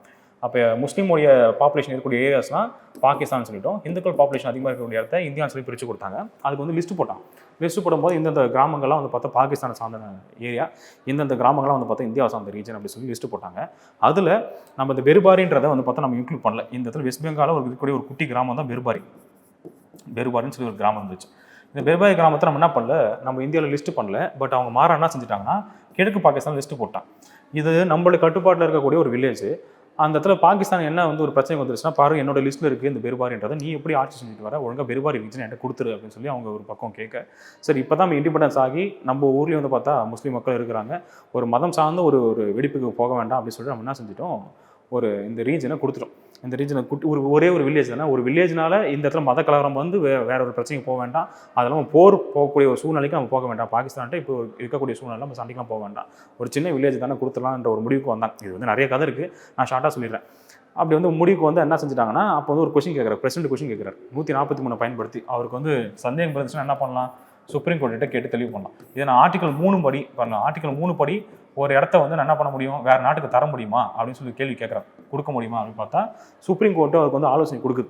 சரத்து 3 படி ஒரு பகுதியை வேறு நாட்டுக்கு கொடுக்கறதுக்கான அதிகாரம் கிடையாது அப்படின்றத தெளிவாக சொல்லிடுச்சு. ஏன்னா உள்ளுக்குள்ளே நீங்கள் அதான் சேஞ்ச் பண்ணிக்கலாமே தவிர, இந்தியாவோட பகுதி வேறு ஒருத்தர் கொடுக்கறதுக்கு உங்களுக்கு சரத்து 3 படி உங்கள்கிட்ட அதிகாரம் இல்லை. அப்போ வேறு என்ன பண்ணலாம், ஒரு சட்ட திருத்தம் வேணால் பண்ணி நீங்கள் என்ன செஞ்சுக்கோங்க, இந்த பகுதியை பாகிஸ்தான்கிட்ட கொடுத்துக்கோங்க அப்படின்னு சொல்லி வந்து ஒரு ஐடியா கொடுத்தாங்க. அப்படி கொடுக்கும்போது நம்ம என்ன பண்ணிட்டோம், 9வது சட்ட திருத்தம் 9th கான்ஸ்டிடியூஷன் அமெண்ட்மெண்ட் ஆக்ட் 1960 போட்டு நம்ம என்ன பண்ணியிருப்போம், இந்த சட்ட திருத்தத்தின் படி இந்த பகுதி கிழக்கு பாகிஸ்தானிடம் ஒப்படைக்கப்படுகிறதுன்னு சொல்லி கொடுத்துட்டாங்க. இதுதான் நடந்த வழக்கு. சரிங்களா, இப்போ இதுக்கும் அந்த பிரியாம்பலுக்கும் என்ன சம்மதம் அப்படின்னு சொல்லி பார்த்தீங்கன்னா, இந்த இடத்துல தான் வெஸ்ட் பெங்கால் கேஸ் போடுது. என்னோட கட்டுப்பாட்டில் இருக்கக்கூடிய ஒரு வில்லேஜ், இந்த வில்லேஜ் என்ன கேட்காம எப்படி நீ வந்து பாகிஸ்தான்கிட்ட கொடுக்க முடியும், எங்ககிட்ட எங்களோட ஒப்பீனியனே இல்லாமல் நீங்கள் மட்டும் கொடுத்துட்டீங்கன்னு சொல்லி ஒரு கேஸ் போடுறான். கேஸ் போடும்போது தான் வந்து பார்த்தா ஒரு பிரச்சனை வருது. இப்போ பாருங்கள், இந்த இடத்துல இறையாண்மை ஒரு வார்த்தை இருக்குது, சாவரின்னு சொல்லி ஒரு வார்த்தை இருக்குது. இந்த இறையாண்மை வந்து ஒரு விஷயம் இருக்குது. அந்த இறையாண்மை நமக்கு என்னென்னு சொல்லி நீங்கள் படிச்சிருந்திருப்பீங்க. உள்நாட்டு விவகாரமாக இருந்தாலும் சரி தான், வெளிநாட்டு விவகாரமாக இருந்தாலும் சரி தான், அந்த விவகாரத்தில் முழுமையான ஒரு அதிகாரம் பெற்றதுன்னு பார்த்தா இந்திய அரசு தான். இந்தியா வந்து பார்த்தா எந்த நாட்டுடைய கட்டுப்பாட்டிலையும் கிடையாது, உள்ள இருக்கக்கூடிய யாரும் இந்தியாவை கட்டுப்படுத்த முடியாது. ஏன்னா நான் இறையாண்மை மிக்க ஒரு நாடாக இருக்கேன், என்னோட முடிவுகளை நானே சுயமாக எடுக்க முடியும் அப்படின்றது அந்த வார்த்தைக்கான அர்த்தம். பட் இங்கே விஷயம் என்னென்னா, இந்த இறையாண்மைன்ற வார்த்தை எங்கே இருக்குது அப்படின்னு சொல்லி பார்த்தா கான்ஸ்டிடியூஷனுக்குள்ளே கொடுத்துருக்காங்க, பார்த்தா இல்லை, முகவரியில் இருக்குது. அப்போ முகவரியில் இருக்கக்கூடிய ஒரு கண்டென்ட் வச்சு தான் நம்ம வச்சு தான் செஞ்சுன்னு சொல்லி ஒரு ரிப்ளை கொடுங்க. அங்கே தான் ஒரு பாயிண்ட் வருது, முகவரின்றது இந்தியாவோட அரசு போட்ட பகுதியா இல்லை அப்படின்ற ஒரு பாயிண்ட் தான் அங்கே வராங்க. இப்போ இதனால தான் முகவரின்றது இதுக்குள்ளே வந்துச்சு. கான்ஸ்டியூஷனில் ஆர்டிகல் 1 ஆரம்பிக்கிறதுல 1 ஆரம்பிக்கிறது தானே உங்களுடைய கான்ஸ்டியூஷன் நீங்கள் எடுத்து பார்க்க முடியும். இண்டெக்ஸ் பேஜ் இருக்குல்ல, இண்டெக்ஸ் பேஜ் வந்து உங்களுக்கு சிலபஸில் வருமா? நீங்கள் எடுத்து பாருங்க, புக்கில் நம்ம படிக்கிறோம், இண்டெக்ஸ் பேஜ்லேருந்து கொஸ்டின் கேட்பாங்களா? இல்லை சாப்டர் 1 எங்கே ஆரம்பிக்குதோ அதான் ஒரிஜினல் புக்கோட கண்டென்ட். அங்கே அப்படி ஒரு சண்டை தான் அங்கே வந்துச்சு. அப்போ எது கான்ஸ்டியூஷன் இருக்குது? ஆர்டிகல் 1லேருந்து ஆரம்பிக்கிறீங்க, அதுதானே கான்ஸ்டியூஷனு. நான் உள்ள என்ன மைய கருக்கள் கொடுத்துருக்கேன்னு சொல்லி ஒரு இன்ட்ரடக்ஷன் கொடுத்துருக்கீங்க, அது முகவரி. அது எப்படி பிரியாம்பிள்ன்றது எப்படி பார்ட் ஆஃப் த கான்ஸ்டியூஷன் ஆகும் அப்படின்னு சொல்லி ஒரு வழக்கு தொடரப்படுது. அதுதான் முதல் வழக்கு. இங்கே தான் ஆரம்பிச்சது பஞ்சாயத்து.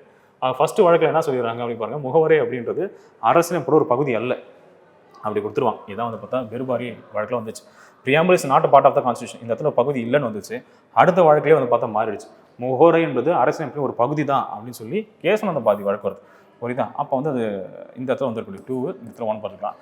அடுத்து வந்து எஸ்ஆர் பொம்மை வழக்கு. இது வந்து பார்த்தா ஆர்டிகல் 356க்கு போடப்பட்ட ஒரு வழக்கு. ஒரு 94 கொடுத்தாச்சுல, சரிங்களா? 356க்கு போடப்பட்ட வழக்கு. அதில் ஒன் ஆஃப் த பாயிண்டாக இது சொல்கிறாங்க, முகவரி வந்து பார்த்தா அரசியலமைப்போட ஒரு பகுதி தான்ன்றதை இங்கே சொல்கிறாங்க. அடுத்து வந்து பாருங்கள், இது 4வது பாயிண்ட் கொடுத்துருமா, எல்ஐசி வழக்கு. இது 1995 போட்டிருக்கக்கூடிய வழக்கு. முகவரி அப்படின்றது ஒரு ஒருங்கிணைந்த பகுதி, integral part of the constitution சொல்லி எக்ஸ்ட்ரா ஒரு டேர்ம் ஆட் பண்ணுறாங்க. ஸோ இந்த மாதிரி இருக்கக்கூடிய நிறைய விஷயங்கள். அப்போ ஒரு வழக்கு மட்டும் தான் என்ன சொல்லிடுச்சு, பகுதி அல்லன்னு சொன்னது இந்த ஒரு வழக்கு மட்டும் தான். மற்ற 3மே வந்து பகுதி தான் சொல்லிச்சு. அது குறிப்பாக எல்ஐசின்றது ஒருங்கிணைந்த பகுதி, எக்ஸ்ட்ரா ஒரு வார்த்தையை பயன்படுத்திருக்காங்க. ஸோ அதை நம்ம தெரிஞ்சுக்க வேண்டியதான். இப்படி மேட்ச் பண்ணி பார்த்தலாமா? 2143 எங்கே இருக்குது? இங்கே தான் இருக்குது. ஆப்ஷன் பின்றதான் அந்த ஆப்ஷன். சரிங்களா? சரி, இந்த மாதிரி பார்த்துக்க வேண்டியதான். இது நிறைய பேர் தெரிஞ்சிருக்கலாம், தெரியாதவங்க மட்டும் இதை கவனிச்சுக்கலாம் போதும். Okay, next.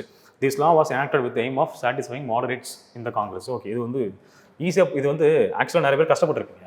இது நான் ஒரு ஈஸி லிங்காக வச்சு கொடுத்துட்றேன் பாருங்கள். ஈஸியாக ஒரு லிங்க் வச்சு நான் கொடுத்துட்றேன், அதை வச்சு ஈஸியாக கண்டுபிடிச்சிக்கலாம். இங்கே பாருங்கள், காங்கிரஸில் இருந்த மிதவாதிகளை திருப்திப்படுத்துவதற்காக இந்த சட்டம் இயற்றப்பட்டது. இப்படி ஒரு கண்டென்ட் கொடுத்துருக்காங்க. இப்போ நீங்கள் என்ன பண்ணணும்னா, இது உங்களுக்கு ஆப்ஷன் தெரியாமல் இருந்தால் கூட பரவாயில்ல, எப்படி நீங்கள் ஈஸியாக ஃபைண்ட் அவுட் பண்ணலாம் பாருங்கள். தெரியாத கொஸ்டின் எப்படி ஆன்சர் பண்ணலாம் அப்படின்றதுக்காக ஒரு ட்ரிக்ஸ் சொல்லிடுறேன்.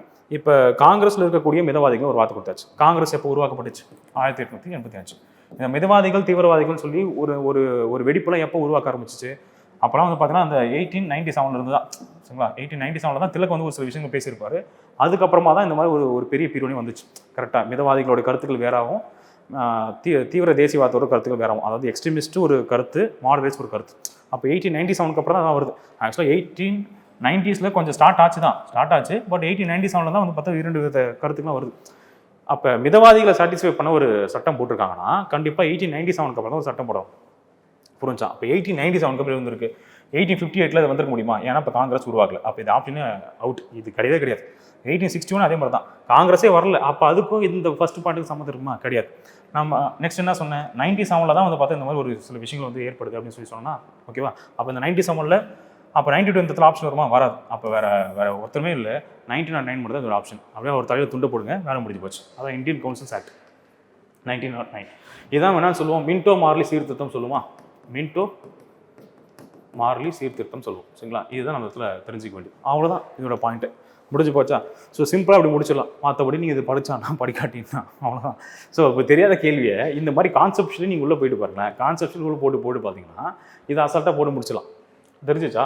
ஸோ அவ்வளோதான். இப்போ இந்திய கவுன்சில் சட்டம் 1909 இதுதான் ஆப்ஷனாக இருக்கும். ஸோ அடுத்த பாயிண்ட்லாம் நீங்கள் இதே விஷயம் தான் கொடுத்துருப்பாங்க பாருங்கள். இச்சட்டம் இங்கிலாந்து அரசு பின்பற்றி பிரித்தாளும் கொள்கையின் உச்சகட்டமாக இருந்தது. பிரித்தாளும் கொள்கைனான்றது தான் டிவைட் அண்ட் ரூல் பாலிசி. அதுக்கான ஒரு அமைப்பாக இருந்துச்சு. இந்த சட்டம் மிதவாதிகள் தலைவர் கோபாலகிருஷ்ண கோகலேவுக்கு கிடைத்த வெற்றியாக கருதப்பட்டுச்சு. ஏன்னா அந்த இடத்துல 2 ஸ்பிரிட்டாக இருப்பாங்க. இதுவும் ஒரு முக்கியமான கண்டென்ட் பாருங்க. 1907 சூரத் ஸ்பிரிட் அப்படின்னு கேள்விப்பட்டிருப்போமா? சூரத் பிளவுனா என்னது? காங்கிரஸ் 2ஆக பிரிஞ்சிச்சு. ஒரு பக்கம் வந்து பார்த்தா மிதவாதிகள் மாடரேட்ஸு, இன்னொரு பக்கம் வந்து பார்த்தா தீவிர தேசியவாதிகள் இல்லை தீவிரவாதிகள்னு சொல்லுவாங்க, அதான் எக்ஸ்ட்ரீமிஸ்ட். இந்த 2 பேர் பிரிஞ்சிருப்பாங்க சூரத்ன்ற மாநாட்டில். ஸோ அதுக்கப்புறம் வந்திருக்கக்கூடிய கண்டென்ட் தானே அந்த கண்டென்ட்டு. ஸோ அப்போ வந்து இப்போ பாருங்க, அப்போ 1907 அப்புறம் இப்படி ஒரு நிகழ்வு அதை சாட்டிஸ்ஃபை பண்ணுறதுக்காக போடப்பட்டது தான் 1909 இந்திய கவுன்சில் சட்டம். அதை மின்டோ மார்லி சீர்திருத்தம் அப்படின்ட்டு தான். ஸோ இதெல்லாம் ஒரு ஜஸ்ட் க்ளூஸ், இது நம்ம அப்படியே எடுத்துக்கலாம். ஸோ நெக்ஸ்ட் பாருங்கள், அடுத்தது பிரியாம்பிள் வந்து பார்த்தா இது வரைக்கும் எத்தனை முறை திருத்தம் செய்யப்பட்டிருக்குன்னா ஒரே ஒரு முறை மட்டும் தான் திருத்தம் செய்யப்பட்டிருக்கு. அது வந்து 42வது சட்ட திருத்தம் 1976. ஸோ 42nd அமெண்ட்மெண்ட் ஆக்ட் 1976 ஒரு முறை மட்டும் தான் இது வரைக்கும் திருத்தம் அப்படின்றது செய்யப்பட்டிருக்கு. 3 வார்த்தையை வந்து உள்ளே சேர்த்துருப்பாங்க, உங்களுக்கு தெரிஞ்சிருக்கும்னு நினைக்கிறேன் இல்லையா? சோஷியலிஸ்ட், சமதர்மன்ற வார்த்தை, சோஷியலிஸ்ட் அப்படின்ற ஒரு டேர்மு. அதுக்கப்புறம் வந்து பார்த்தா செக்குலர், மத சார்பற்ற, ஓகேவா?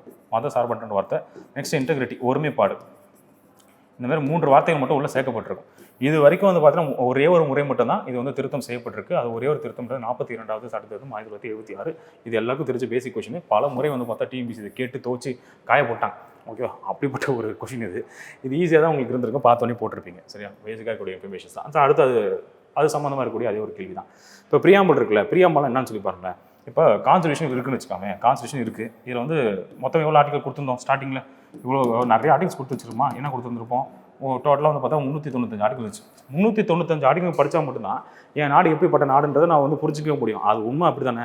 நான் வந்து மக்களாட்சி அரசாங்கத்தை நடத்துகிறேன்னா, இது வந்து இல்லை முடியாட்சியா, இதை மக்கள் வந்து பார்த்தா எப்படி தேர்வு செய்கிறாங்க தங்களுடைய பிரதிநிதிகளை, எம்எல்ஏ எப்படி சூஸ் பண்ண போகிறோம், எம்பி எப்படி சூஸ் பண்ண போகிறோம், இது வந்து பிரசிடென்ட்டோடைய தலைமையில் இருக்கக்கூடிய ஒரு அமைப்பா, இல்லை வந்து பார்த்தா பிரதமருடைய தலைமையில் இருக்கக்கூடிய அமைப்பா அப்படின்றத நான் ஃபுல்லாக படித்து பார்த்தா தெரியும். அப்போ நம்ம என்ன பண்ணிட்டோம், ஃபுல்லாக படிக்க வேண்டாம். அப்போ உள்ள இருக்கக்கூடிய மையக்கருக்கள் இருக்குல்ல, மையக்கருக்களை மட்டும் எடுத்து ஒரு ஃப்ரண்ட் பேஜில் கொடுத்துட்றேன். அந்த மையக்கருக்களை மட்டும் கொடுத்துருக்கோம் இல்லையா, அதோட பேர் தான் பிரியாம்பிள். அதான் முகவரை இல்லையா, அதை மட்டும் இந்த தெளிவாக கொடுத்துருப்பாங்க. Preamble is called as the summary or essence of the constitution. இப்போ நம்ம தான் புரிஞ்சுக்கணும் சம்மரி என்னது. உள்ளே கொடுத்துருக்கூடிய எல்லா விஷயத்தையும் நான் வந்து ஃப்ரண்ட்டில் ஒரு வார்த்தையை கொடுத்துட்றேன். எசன்ஸ்னு அர்த்தம் முக்கியமான விஷயங்களை கொண்டு வந்து நான் ஃப்ரண்ட்டில் ஒரு பேஜில் வச்சிடறேன். தமிழில் படிச்சலாமா பாருங்கள். ஸோ இந்த பாயிண்ட் என்ன கொஞ்சம் நம்ம தெளிவாக பார்த்துலாம் பாருங்கள். முகவரியானது அரசியலமைப்பின் சுருக்கம். புரிஞ்சா? அப்போ அரசியலமைப்பில் என்னென்ன விஷயம் கொடுத்துருக்காங்க அதை சுருக்கி ஒரு பேஜில் வச்சுட்டேன். ரெண்டாவது அல்லது அதோடைய சாராம்சம். சரிங்க, அப்போ ஒட்டுமொத்த கான்ஸ்டிடியூஷன் என்னத்தை நான் சொல்ல வரணும், அதை நான் வந்து அதனுடைய சாராம்சத்தை ஃபுல்லாக எடுத்துகிட்டு வந்து நான் ஒரு பேஜுக்குள்ளே வச்சுருக்கேன். அதுதான் முகவரி. அப்படி பார்த்தா கரெக்ட். ஓகேவா?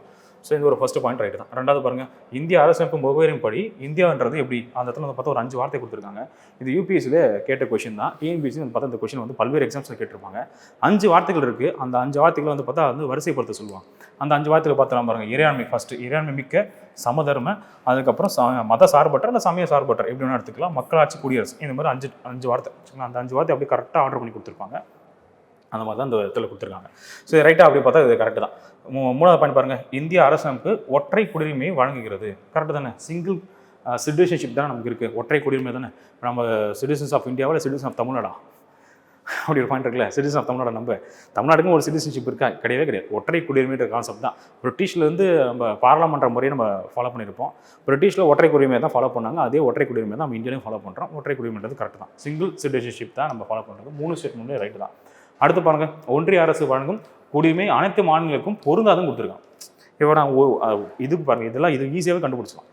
ஒன்று இது ரைட்டாக இருக்கணும், இல்லை இது ரைட்டாக இருக்கணும். ரெண்டுத்தில் ஏதாச்சும் ஒன்று தான் ரைட்டாக இருக்கணும். இதுக்கு அப்படியே இந்த பாயிண்ட்டுக்கு அப்படியே வந்து பார்த்தா ஆப்போசிட்டாக இருக்கக்கூடிய ஒரு பாயிண்ட் தான் அந்த பாயிண்ட்.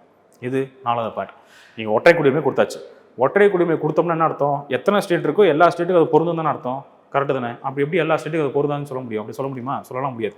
அப்போ வந்து பாருங்கள், இந்தியா கொடுக்கக்கூடிய சிட்டிசன்ஷிப் எல்லா ஸ்டேட்டுக்கும் தான் பொருந்தும். இந்த ஸ்டேட்டுக்கு பொருந்தான்னு சொல்ல முடியுமா? அப்படி யாரும் ஒரு ஸ்டேட் இருக்கா இந்தியாவில்? அப்படி எந்த ஸ்டேட்டும் கிடையாது. இப்போ 4th ஸ்டேட் மட்டும் தவறு. இதில் வந்து பாருங்கள், இப்போ இது மட்டும் தவறாக இருக்குது, 4 மட்டும் தவறாக இருக்குது, மற்ற 3 கரெக்டாக இருக்குது. ஆப்ஷன்றது 3A. சரி, நெக்ஸ்ட்டு 17th கொஸ்டின் போகலாம். இது வந்து ஒரு ஸ்டேட்மெண்ட் கொஸ்டின் தான். இது பாருங்கள், religion does not teach as hatred. அப்போ ஒரு சமயம் நமக்கு என்ன பண்ணோன்னா பகைமையை வந்து பார்த்தா போதிக்கவில்லை. சூப்பராக கொடுத்துருக்காரு பாருங்க. ஒரு சமயம்ன்றது, ஒரு மதம்ன்றது நமக்கு வந்து பகைமையெல்லாம் போதிக்கப்படல. ஸோ நம்ம அனைவரும் இந்தியர்கள் மற்றும் இந்தியா நம் வீடு என்ற இந்தியான்ற நம் வீடு இப்படின்னு சொல்லி வந்து யாருடைய வாக்கியம் அப்படின்னு கேட்டிருக்காங்க. இக்பால்னு ஒருத்தர் வந்திருப்பாரு. இக்பால் கொடுத்துருக்கக்கூடிய ஒரு ஸ்டேட்மெண்ட் தான் அந்த ஸ்டேட்மெண்ட். இது வந்து மெமரைஸ் பண்ணக்கூடியது தான். ஏன்னா அந்த கூற்றுகள் வந்து இந்த கூற்று யார் கூறணும் அப்படின்னு பார்த்தா நம்ம மெமரைஸ் தான் பண்ணி ஆகணும். இல்லை ஏதாவது ஒரு ஷார்ட்கட் மாதிரி ஒரு கூடு தான் வச்சுக்க முடியும். இதில் பெரிய கான்செப்ஷுவல் லேர்னிங் என்ன இருக்கான்னு பார்த்தா பெரிய கான்செப்ஷுவல் லேர்னிங் எதுவும் இல்லை. ஸோ அதான் அடுத்த கொஸ்டின் நம்ம ஸ்கிப் ஆயிடுவோம். நெக்ஸ்ட் 18th கொஸ்டின் பாருங்கள். ஸோ இந்த வார்த்தையில் பாருங்கள், சோஷியலிஸ்ட், இதை நான் சொல்லி முடிச்சிட்டேன்ல. சோஷியலிஸ்ட்ன்ற வார்த்தையை முகவரிக்குள்ளே எந்த சட்ட திருத்தத்தின்படி உள்ளே சேர்த்துருப்பாங்க, அதான் ஒரு கேள்வியை கேட்கப்பட்டிருக்கும். இதில் என்ன பண்ண, சோஷியலிஸ்ட் இல்லை சமதர்மம்.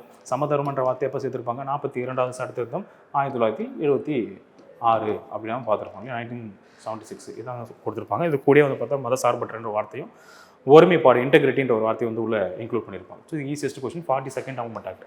ஓகே, இது முடிச்சாச்சா? நெக்ஸ்ட் கொஸ்டின் போகலாமா? 19th question. இதில் வந்து இது எல்லா கேஸும் நமக்கு தேவையா அப்படின்னு பார்த்தா இல்லை, ஒரு 2 கேஸ் மட்டும் போதும். ஃபர்ஸ்ட் கேஸ் பாருங்கள், கோபாலன் கேஸ் வெர்சஸ் மெட்ராஸ். இது வந்து 1950 போட்டிருக்கோம். 1950 போட்ட கேஸ் தான்.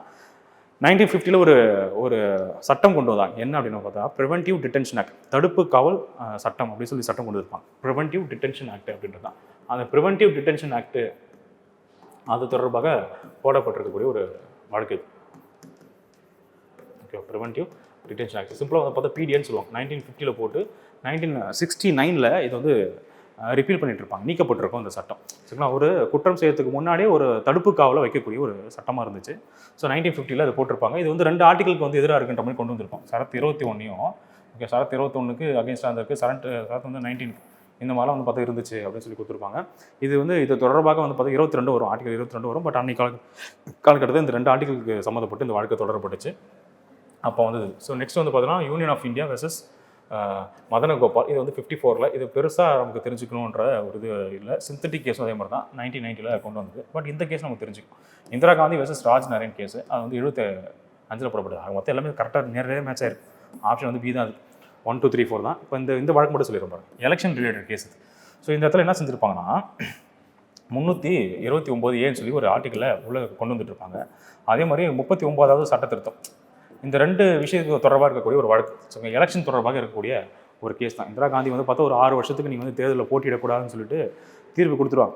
ஏன்னா வந்து ஒரு இந்த கரப்ஷன் கேஸில் அவங்க மாட்டிப்பாங்க. மாட்டின சூழ்நிலை இதுக்கப்புறம் 6 வருஷத்துக்கு நிற்கக்கூடாதுன்னு சொன்னதுனால அதுக்கப்புறம் 39வது சட்டத்திட்டம்லாம் கொண்டு வந்து இந்த புதுசாக ஒரு ஆர்டிக்கல்லாம் கொண்டு வந்திருப்பான். 329A அப்படின்னு சொல்லி கொண்டு வந்திருப்பாங்க. நீங்கள் பிரதமருடைய தேர்தல்களில் இல்லை வந்து சபாநாயகரோட தேர்தல்கள்லாம் வந்து பார்த்தா நீங்கள் நீதிமன்றம் உள்ளே தலையிடக்கூடாதுன்னு சொல்லி ஒரு ஆர்டிக்கலாக கொண்டு வந்திருப்பாங்க. ஆனால் பிற்காலத்தில் வந்து பார்த்தா நீதிமன்றம் வந்து பார்த்தீங்கன்னா நீதித்துறைக்கு இருக்கக்கூடிய முக்கியமான விஷயம் என்ன? நீதி புனராய்வு செய்யுது, ஜுடிஷியல் ரிவ்யூ பண்ணுறது. ஜுடிஷியல் ரிவ்யூன்றது ஒரு அடிப்படை கட்டமைப்பில் ஒன்று அப்படின்னு ஒரு விஷயத்தை எடுத்துக்கிட்டு அதுக்கப்புறம் இதெல்லாம் வந்து பின்னாடி வந்து தூக்கிட்டு இருப்பான். இப்போ ஒரு ஆர்டிக்கல் இருக்குது அப்படின்னு பார்த்தா இப்படி ஒரு ஆர்டிக்கல் இல்லை. 329A அப்படின்ற ஒரு ஆர்டிக்கல் தற்போது கிடையாது, நீக்கப்பட்டுருச்சு. அது சிம்பிளாக என்ன சொல்லுவாங்க, எலெக்ஷன் கேஸ்னு சொல்லுவாங்க. ஸோ அதை நம்ம தெரிஞ்சுக்க வேண்டியதான். அப்போ இந்த 2 கேஸ் மட்டும் நீங்கள் பார்த்துக்கோங்க. ஸோ அது 2 முக்கியமானது. ஆப்ஷன் தான் நமக்கு தெரிஞ்சிச்சு. இதில் வந்து பின்றது அதில் ஆப்ஷன் அப்படின்னு தான். நெக்ஸ்ட் 20th கொஸ்டின் போவோம். அடுத்து இந்த பாயிண்ட் பாருங்கள். இது நம்ம ஆல்ரெடி சொல்லியாச்சுல்ல, இது நம்ம ஏற்கனவே பார்த்த அதே விஷயம் தான். மேலே பார்த்து முடிச்சிட்டோம்ல. இந்த பாயிண்ட் பார்க்கலாமா? இதுக்கான விளக்கம் வந்து ஏற்கனவே கொடுத்துட்டேன். இதை நம்ம இருந்தாலும் அவங்க சொல்லிடுறோம் பாருங்கள். முகவரை அரசியலமைப்பின் ஒரு பகுதி அல்ல என்று தீர்ப்பு வழங்கியது. எஸ்ஆர் பொம்மாய் வழக்கு. எஸ்ஆர் பொம்மாய் வழக்கிலே வந்து முகவரின்றது இல்லைன்னு சொல்லியிருப்பாங்க. இல்லை எந்த வழக்கு அது? பெருபாரி வழக்கு. பெருபாரி வழக்கு தான் வந்திருக்கணும் 1960. அப்போ ஃபஸ்ட்டு பாயிண்ட்ன்றது தவறாக இருக்குது. இது கிடையாது. முகவரை அரசியலமைப்பின் ஒரு பகுதி என்று தீர்ப்பளித்தது எது? கேசவந்த பாதி வழக்கு. இதை நம்ம பார்த்துட்டோமா? 1973. இது பார்ட் ஆஃப் த கான்ஸ்டிடியூஷன் தான் சொல்லியிருப்பாங்க. அப்போ 2வது பாயிண்ட் கரெக்ட். ஓகே. 3வது பாருங்கள், முகவரை அரசியலமைப்பின் ஒரு பகுதி அப்படின்னு சொல்லியிருப்பாங்க. பார்த்தா சொல்லிருக்க மாட்டாங்க, பகுதி எல்லாம் தான் சொல்லியிருப்பாங்க. அப்போ இதுவும் தவறு. இப்போ பாருங்கள், இதில் வந்து ஃபஸ்ட்டு தப்பாக இருக்குது, அடுத்து வந்து பார்த்தா 3rd தப்பாக இருக்குது. ஆனால் கொஸ்டின் என்ன கொடுத்துருக்காங்க, இது சரியானு கேட்டிருக்காங்க. 2 மட்டும் தான் சரியாக இருக்குது. இது நம்ம ஆல்ரெடி டிஸ்கஸ் பண்ணக்கூடிய அதே விஷயம் தான். ஸோ பாயிண்ட் 2 மட்டும் தான் அந்த இடத்துல சரி. நெக்ஸ்ட் 21st கொஸ்டின் போலாமா? சூஸ் இன்கரெக்ட்லி மேட்ச் பேர். எது தவறாக மேட்சாக இருக்குது அப்படின்னு ஒரு கொஸ்டின் இருக்குது. சரிங்களா? அப்போ தவறாக மேட்சாக இருக்கிற ஒரு பாயிண்ட் பார்த்துக்கலாமா? ஓகே, இங்கே பார்ப்போம். இந்த கொஸ்டின் பாருங்கள். இதில் என்னென்ன கொடுத்துருக்காங்க பாருங்கம்மா. He said sovereignty is the absolute and unrestrained power over the state. Also he said it is highly commanding in nature அப்படின்றது ஜீன் போடிட். ஸோ இந்த கண்டென்ட்லாம் எங்கே இருக்குது அப்படின்னு சொல்லி பார்த்தா 11th பொலிட்டிக்கல் சயின்ஸ் புக் இருக்குல்ல, 11th பொலிட்டிக்கல் சயின்ஸ் புக்கில் இருக்கக்கூடிய ஒரு சில கண்டென்ட் தான் இந்த கண்டென்ட் தான். ஸோ இதெல்லாம் வந்து நான் சொன்னேன்ல, இந்த மாதிரி ஸ்டேட்மெண்ட் கொஸ்டின்ஸ்லாம் பெருசாக விளக்கம் பண்ணுறது இருக்காது. இதை சொன்னவர் யாரும் பார்த்தா ஜீன் போடிட் தான். இது கரெக்டு தான். இறையாண்மை உயர்வான அதிகாரம் என கூறியவர் யாரும் பார்த்தா அரிஸ்டாட்டில். சரிங்களா? இறையாண்மைன்றது உயர்வான ஒரு அதிகாரம். அதானே அந்த கண்டென்ட் தானே. இப்போ நம்மளை மீறி பாருங்கள், இப்போ யாரோட கட்டுப்பாட்டில் நம்ம இயங்குறோம்? இல்லை நமக்கு இறையாண்மை இருக்குல்ல. இறையாண்மை தாண்டி ஒரு நாட்டுக்கு ஏதாவது ஒரு விஷயம் தேவைப்படுறதா பார்த்தா இல்லை, இறையாண்மை தான் முதல்ல முக்கியமான ஒரு பாயிண்ட்டு. அப்படி வந்து அரிஸ்டாட்டில் சொல்லியிருப்பார், ஒரு மனமானது முளை விடுவதை மாற்றித்தர முடியாததை போன்று இறையாண்மையும் மாற்றித்தர இயலாது அப்படி ஒரு ஸ்டேட்மெண்ட் இருக்குது. சரிங்களா? எப்படி வந்து பார்த்தோன்னா இறையாண்மையை வந்து பார்த்தா உங்களால் மாற்றிலாம் தர இயலாது அப்படின்னு ஒரு கான்டென்ட். இது வந்து லைபர் அப்படின்னு ஒரு பர்சன் கொடுத்துருப்பாரு. இதுவும் கரெக்ட் தான். ஸோ சாவரனிட்டி ரிலேட்டடாக இருக்கக்கூடிய ஒரு சில கண்டென்ட் தான். ஸோ அடுத்து வந்து பாருங்கள். ஸோ அடுத்த கான் பண்ணலாமா? அரசு இறையாண்மை உடையதாக இருப்பதால் தான் பிற மனித கூட்டமைப்பில் இருந்து வேறுபடுகிறது அப்படின்ட்டு தான். ஸோ கவர்மெண்ட் வந்து பார்த்தா இறையாண்மை உடைய ஒரு விஷயமா இருக்கிறதுனால தான் மற்ற ஹியூமனுடைய இது சொல்லுவாங்களா, கூட்டமைப்பு சொல்லுவாங்களா, அதுலேருந்து இது கொஞ்சம் வேறுபடுது அப்படின்னு சொன்னவர் ஒரு யாரும் பார்த்தா ப்ரொஃபஸர் ஜே லாஸ்கி அப்படின்றவர் தான். சரிங்களா? லாஸ்கி அப்படின்னு கொடுத்துருப்பாரு.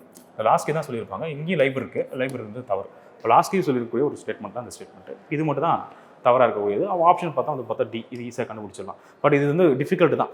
அந்த கொஷனுக்கு ஆன்சர் பண்ண முடியல அப்படின்னு சொல்லிட்டு யாருமே தயவு செஞ்சு வருத்தலாம் பண்ண வேண்டாம். அது கொஞ்சம் டிஃபிகல்ட்டான ஒரு கொஷின் தான். சரிங்களா? எல்லாரும் தவறு பண்ணக்கூடிய ஒரு கேள்வின்னு இருக்குது. அந்த கேள்விகளில் தவறு பண்ணாக்க பெருசாக வருந்த வேண்டாம். எதிர்காலத்தில் நம்ம என்ன பண்ணிக்கலாம், அந்த மாதிரி கொஸ்டின்ஸ் நம்ம ரெடி ஆகிடலாம். ஓகேவா? எல்லாருமே ஆன்சர் பண்ணுறாங்கன்னா அந்த கொஸ்டின் நம்ம ஆன்சர் பண்ணணும். அதுக்கப்புறம் டிஃபிகல்ட்டான கொஸ்டின்ஸ் ஆன்சர் பண்ணணும். அதுக்கப்புறம் மோஸ்ட் டிஃபிகல்ட்டான கொஸ்டின் ஆன்சர் பண்ணணும். இதுதான் நம்மளுடைய ஸ்ட்ராட்டஜி. ஓகே, நெக்ஸ்ட் பகுதிகள்லாம் ஒரு பேசிக் தான் உங்களுக்கு தெரிஞ்சிருக்கும். ஆரம்ப காலகட்டத்தில் 22 பகுதி இருந்துச்சு.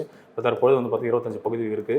அது நடுவில் வந்து பார்த்தா 7வது பகுதி அப்படின்றது 7வது சட்டத்திருத்தம் 1956 படி நீக்கப்பட்டு இருக்கும். வேறு என்னென்ன பகுதிக்குள்ளே சேர்க்கப்பட்டிருக்கும் அப்படின்னா 4A 14A இது இரண்டுமே வந்து பார்த்தா 42வது சட்டத்திருத்தம் மூலமாக சேர்க்கப்பட்டிருக்கும். அதே பகுதி 9, 9A, 9B இது வந்து பாருங்கள், இது வந்து பகுதி 9ன்றது 73வது சட்டத்திருத்தம் 1992 9A 74வது சட்டத்திருத்தம், அதுவும் 92 தான். 9B ஆல்ரெடி சொல்லிட்டேன், 97வது சட்டத்திருத்தம் 2011.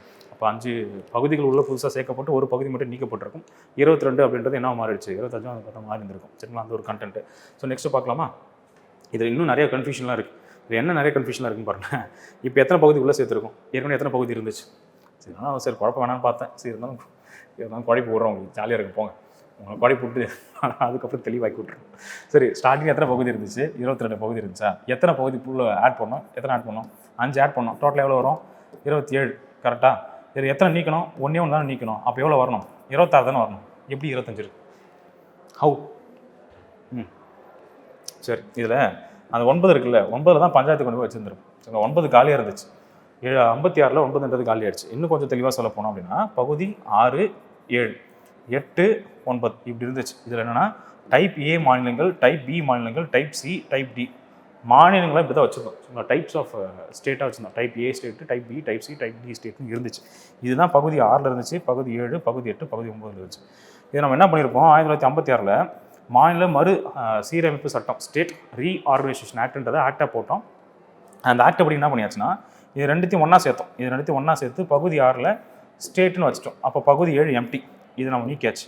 அதே மாதிரி ரெண்டுத்தையும் ஒன்றா சேர்த்தோம். ஒன்றா சேர்த்து பகுதி 8ல் யூனியன் பிரதேசம்னு வச்சுட்டோம். அப்போ பகுதி 9 எம்டி. இந்த 9ல் தான் கொண்டு வந்து எதை வச்சுட்டோம், பஞ்சாயத்து வச்சாச்சு. அதனால தான் ஒரு கவுண்ட் கம்மியாக இருக்குது.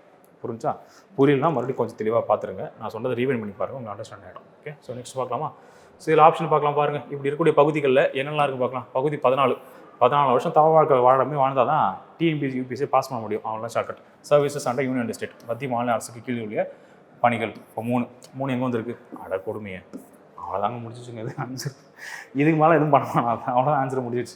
பகுதி 15 5 வருஷத்துக்கு ஒரு தடவை வந்து எலெக்ஷன் வரும், அவ்வளோதான் ஒரு ஷார்ட்கட்டு. அப்போ 5 வருஷத்துக்கு ஒரு தடவை எலெக்ஷன் முடிஞ்சிச்சா? அடுத்தது எமர்ஜென்சி டைம் பீரியடில் நம்ம எதை அழைக்கணும்? 108 அழைக்கணும். இப்போ 108னா பாருங்கள், பகுதி 18 ஒரு முட்டை மட்டும் போட்டுக்கிட்டீங்கன்னா 18 அப்படின்னா எமர்ஜென்சி ப்ரொவிஷன். அப்படி தான் 20 amendment to the constitution.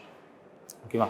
Amendment to the constitution அப்படி தான், அதாவது சட்ட திருத்தம். இந்த சட்ட திருத்தம் வந்து 2 அவையில் நடக்கும் அப்படின்னு எடுத்துக்கிட்டிங்கன்னா 2 அவை கூட ஒரு முட்டையை போட்டுக்கிட்டா முடிஞ்சு போச்சு. ஓகேவா? 2 அவையில் வந்து பார்த்தா எந்த கருத்து வேறுபாடு இல்லைன்னா 0 அப்படி எடுத்துக்க வேண்டியதான். 2 அவை கருத்து வேறுபாடு இல்லாமல் வந்துச்சுன்னா சட்ட திருத்தம் செஞ்சிடலாம் அப்படின்றது தான் 20. ஸோ இவ்வளோ தான் ஷார்ட்கட், அதுக்கு முடிச்சிடலாம். ஈஸியஸ்ட் கொஷின் தான். நெக்ஸ்ட் போகலாமா? அடுத்த பாயிண்ட் பாருங்கள். Which type of writ protects the petitioner who request legal help to get his work done by respective public authority. இது வந்து ஒரு முக்கியமான ஒரு நிகழ்வாக நம்ம எடுத்துக்கலாம். பாருங்கள், இப்போ நீங்கள் ஒரு கவர்மெண்ட் ஆஃபீஸ் போகிறீங்க. கவர்மெண்ட் ஆஃபீஸில் உங்களுக்கு பெற வேண்டிய ஒரு சர்வீஸ், அதாவது வந்து ஒரு சர்டிஃபிகேட் வாங்கணும்னு வச்சுக்கலாமா. ஒரு சர்டிஃபிகேட் வாங்கணும் போகிறீங்க. அந்த சர்டிஃபிகேட் உங்களுக்கு இஷ்யூ பண்ணலை. ஸோ ஐ மீன் எல்லா டாக்குமெண்ட்டையும் நீங்கள் ப்ராப்பராக வச்சிட்டீங்க. எல்லா டாக்குமெண்ட்டும் ப்ராப்பராக வச்சும் அந்த சர்டிஃபிகேட்டை உங்களுக்கு வந்து ஒரு தரலை அப்படின்னா உங்களுடைய உரிமை பாதிக்கப்படுது தானே. அப்போ பாருங்கள், உங்கள் உரிமை பாதிக்கப்படுச்சுன்னா என்ன பண்ணலாம்? நீதிமன்றத்தை நாடி அந்த உரிமையை திரும்ப பெறலாமா? அப்போ இது என்ன விதமான நீதி பேராணைக்குள்ளே வரும் அப்படின்னு சொல்லி பார்த்தா மேண்டமஸ், கட்டளையிடும் நீதி பேராணை அப்படின்னு ஒரு கான்செப்ட் தான். கட்டளையிடும் நீதி பேராணைங்க பாருங்கள், ஆப்ஷன் சி இதுக்கு வந்திருக்கும். Mandamus we command. இதுக்கான விரிவாக்கம் என்னன்னு சொல்லி பார்த்தீங்கன்னா வி கமாண்ட் அப்படின்றது இங்கிலீஷில் வரக்கூடியது. இந்த வார்த்தைலாம் இருக்குல்ல, ஹேபியஸ் கார்பஸ், ப்ரொஹிபிஷன், செரிஷோரரி, கோவோ வேரண்டோ, மேண்டமஸ், இதெல்லாம் வந்து என்ன வார்த்தை அப்படின்னு சொல்லி பார்த்தா எந்த மொழினா லத்தீன் மொழி சொற்கள், லாட்டின் வேர்ட்ஸ் அப்படின்னு சொல்லி சொல்லுவாங்க. ஒன்னொன்றுக்கும் வந்து ஒரு விளக்கம் உண்டு. சரியா? அந்த விளக்கத்தையும் அடுத்த கட்டத்தில் நீங்கள் தெரிஞ்சு வச்சுக்கோங்க. அதெல்லாம் பேசிக்காக இருக்கக்கூடிய ஒரு சில இன்ஃபர்மேஷன்ஸ் தான். ஸோ அப்போ ஒரு அரசு அதிகாரி இல்லையா, ஒரு அரசு அதிகாரி தன்னுடைய வேலையை செய்ய மறுக்கும் பொழுது, இல்லை தன்னுடைய வேலையை செய்ய நிராகரிக்கும் பொழுது, இல்லை தாமதப்படுத்தும் பொழுது, அந்த வேலையை பெறுவதற்காக ஐ மீன் அதுக்கு வந்து அந்த சர்வீஸை பெறுவதற்காக நம்ம போடக்கூடிய ஒரு பேரணை தான் கட்டளை உறுத்தும் நீதி பேரணை. உங்கள் வேலையை நீங்கள் செய்யணும் அப்படின்னு சொல்லிட்டு போகிறது தான் அந்த பேரணை. புரிஞ்சுச்சா? ஒரு நபர் மிஸ் ஆகிறாரு அப்படின்னா அந்த மிஸ் ஆகக்கூடிய நபரை வந்து ஃபைண்ட் அவுட் பண்ணுறதுக்கு போடுறது தான் ஹேபியஸ் கார்பஸ். ஸோ ஹேபியஸ் கார்பஸ்லையும் நம்ம நிறைய விஷயம் வந்து தெளிவாக தெரிஞ்சுக்கணும். ஒரு தனிப்பட்ட நபர் இன்னொரு தனிப்பட்ட நபரை சட்ட விரோதமாக காவல் வைக்கும்போது தான், புரியுதா? சட்டத்துக்கு புறம்பாக சட்ட விரோதமாக ஒருத்தர் காவல் வச்சுக்கிறாருன்னா அப்போ ஹேபியஸ் கார்பஸ் போடலாம். ஒரு போலீஸ் ஆஃபீஸர் எந்த ஒரு வாரண்ட்டும் இல்லாமல் ஒரு தனிப்பட்ட ஒரு நபரை தன்னோட கட்டுப்பாட்டில் வச்சிருக்காருன்னா நீங்கள் என்ன பண்ணலாம்?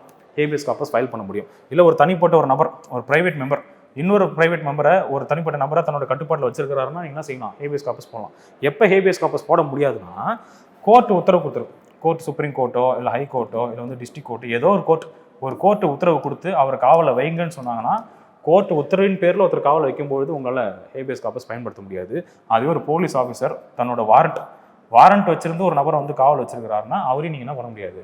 அந்த சூழ்நிலையில் உங்களால் ஹேபியஸ் கார்பஸ் போட முடியாது. அப்போ சட்டத்தின்படி காவலில் வைக்கப்பட்டிருக்கக்கூடிய நபருக்கு உங்களால் ஹேபியஸ் கார்பஸ் பயன்படுத்த முடியாது. சட்ட விரோதமாக காவலில் வைக்கும்போது நம்ம என்ன பண்ணலாம், ஹேபியஸ் கார்பஸ் பயன்படுத்தலாம். இது ரெண்டுமே என்ன அப்படின்னு பார்த்தா, மேல் இருக்கக்கூடிய நீதிமன்றம் இப்போ எக்ஸாம்பிளுக்கு சுப்ரீம் கோர்ட்டோ இல்லை ஹைகோர்ட்டோ தனக்கு கீழே இருக்கக்கூடிய நீதிமன்றத்துக்கு சபார்டினேட் கோர்ட்னு சொல்லுவாங்க. சபார்டினேட் கோர்ட்டுக்கு பயன்படுத்தக்கூடிய ஒரு நீதி பேராணைகள் உங்கள் அதிகார வரம்பு மீறி செயல்படும் போது அவங்க அதை பயன்படுத்துவாங்க. இல்லை தவறாக ஒரு ஆர்டரை போட்டிருக்கீங்கன்னா அந்த ஆர்டரை வந்து கேன்சல் பண்ண சொல்லி அதை பயன்படுத்துவாங்க. அந்த மாதிரி இருக்கும். எரர் ஆஃப் லா, நீதி வந்து சரியாக வந்து நீங்கள் பயன்படுத்தலை அப்படின்ற ஒரு சூழ்நிலைகளில் இந்த மாதிரி விஷயங்கள்லாம் செய்யப்படும். ஓகேவா? ஸோ இப்போ இந்த பாயிண்ட் பாருங்கள், இப்போ இந்த பாயிண்ட் பொறுத்த வரைக்கும் என்ன ஆப்ஷன் வரும், ஆப்ஷன் வந்து சின்றது வரணும். ஓகேவா? சரி, நெக்ஸ்ட் கொஸ்டின் பார்க்கலாம். 24th கொஸ்டின் பாருங்களேன். சூஸ் கரெக்ட்லி மேட்ச்டு பேர் அப்படின்னு கேட்டிருக்காங்களா? ஸோ சரியான இணையை வந்து நம்ம பார்க்கணும். இது ஈஸியஸ்ட் கொஸ்டின், இது உங்களுக்கு பெரிய டிஃபிகல்ட்டாலாம் இருக்க போகிறது கிடையாதுன்னு நினைக்கிறேன்ல. ஸோ சரியான இணையா? ஓகே. த நேஷனல் ஆந்தம் இந்த நேஷனல் சாங்கா போத் வேர் அடாப்டட். எந்த நாளில் வந்து பார்த்தா நேஷனல் சாங்கும் நேஷனல் ஆந்தமும் வந்து அடாப்ட் பண்ணியிருப்பாங்க அப்படின்னு பார்ப்போம். தேசிய கீதம் மற்றும் தேசிய பாடல் ரெண்டுமே வந்து பார்த்தா January 24. ஸோ பாருங்கள், January 24 இங்கே இருக்குது. இப்போ ஃபஸ்ட்டு பேர் தப்பு. செகண்ட் பாருங்கள், எம்ப்ளம் இருக்கு இல்லையா, எம்ப்ளம் வந்து பார்த்தீங்கன்னா எப்போ நம்ம அடாப்ட் பண்ணியிருப்போம், 26 அடாப்ட் பண்ணியிருப்போம். ஸோ அதுவும் வந்து தப்பாக இருக்குது. ஸோ ரெண்டுமே இன்டர்சேஞ்ச் ஆகிடுச்சா? அடுத்தது இந்திய அரசால் உச்சநீதிமன்றம் உருவாக்கப்பட்ட date. Supreme court of India உருவாக்கப்பட்டது வந்து பார்த்தா Jan 28, 1950. Jan 25 கொடுத்துருக்காங்க. Jan 25 வந்து பார்த்தா எலெக்ஷன் கமிஷன் ஆஃப் இந்தியா. இது வந்து எலெக்ஷன் கமிஷன் ஆஃப் இந்தியா, ECIயோட டேட்டு. Jan 28ன்றது தான் சுப்ரீம் கோர்ட்டுடைய ஃபார்மேஷன் டே. ஸோ அது ஒன்று. நெக்ஸ்ட் லாஸ்ட்டாக பாருமா, day of election commission. Okay, அதான் அவங்க கீழே அடுத்த பாயிண்டே தான் இருக்கு பாருங்க. Jan 25 தான் எலெக்ஷன் கமிஷன் ஆஃப் இந்தியாவுடைய டேட்டு. அப்போ இது மட்டும் தான் கரெக்டாக இருக்குது. இப்போ டீன்றது மட்டும் தான் ரைட்டு, மற்ற 3 வந்து பார்த்தா தவறாக தான் இருக்கக்கூடிய ஒரு கண்டென்ட். சரி, இப்போ ஆப்ஷன் வந்து பார்த்தா டீன்றது மட்டும் பார்த்தீங்கன்னா 25th கொஸ்டின் போலாமா? 25th கொஸ்டின் பார்த்தீங்கன்னா ஜஸ்டிஸ் பார்ட்டி.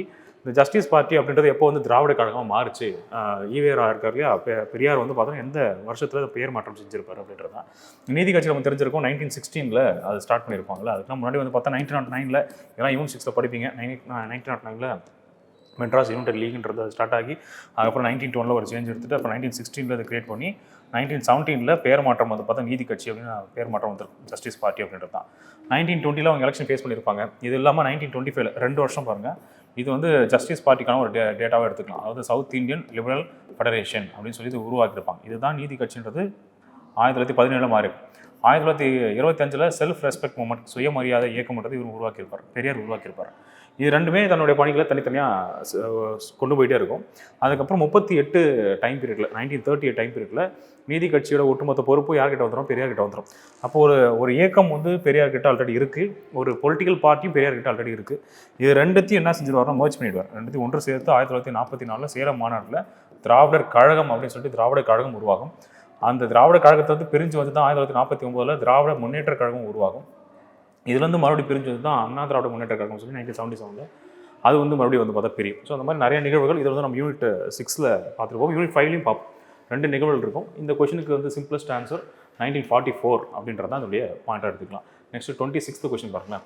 பல நாடுகளிலிருந்து நம்ம பெறப்பட்டிருக்கக்கூடிய கான்ஸ்டியூஷன் தான் வந்து பார்த்தா நிறைய அமைப்பை கொண்டு தான் நம்ம நாட்டுடைய கான்ஸ்டியூஷன் நம்ம உருவாக்கி வச்சுருந்துருக்கோம். புரியுதா? அந்த ஒரு பாயிண்ட் தான் கொடுத்துருக்காங்க பாருங்க. Canadian constitution, Australian constitution, French, அதுக்கப்புறம் வந்து பார்த்தா ஜாப்பனீஸ் கான்ஸ்டியூஷன். ஸோ இந்த நாடுகளிலிருந்து நம்ம என்னென்ன விஷயத்தை நம்ம வாங்கியிருப்போம் அப்படின்னு சொல்லி பார்க்கலாம். கனடாலேருந்து பெறப்பட்டது என்ன அப்படின்னு பார்த்தா appointment of government by union government. மத்திய அரசு சார்ந்து இப்போ சென்டர்னு வார்த்தை வந்துச்சு அப்படின்னா அது வந்து நம்ம என்ன எடுத்துக்கலாம், கனடா எடுத்துக்கலாம். பாருங்கள், சின்றது சென்டர் ஞாபகம் வச்சுக்கிட்டா அந்த மாதிரி எடுத்துக்கலாம். Advisory jurisdiction of supreme court அப்படின்னு ஒரு விஷயம் இருக்குது, அது ஒன்று எடுத்துக்கலாம்.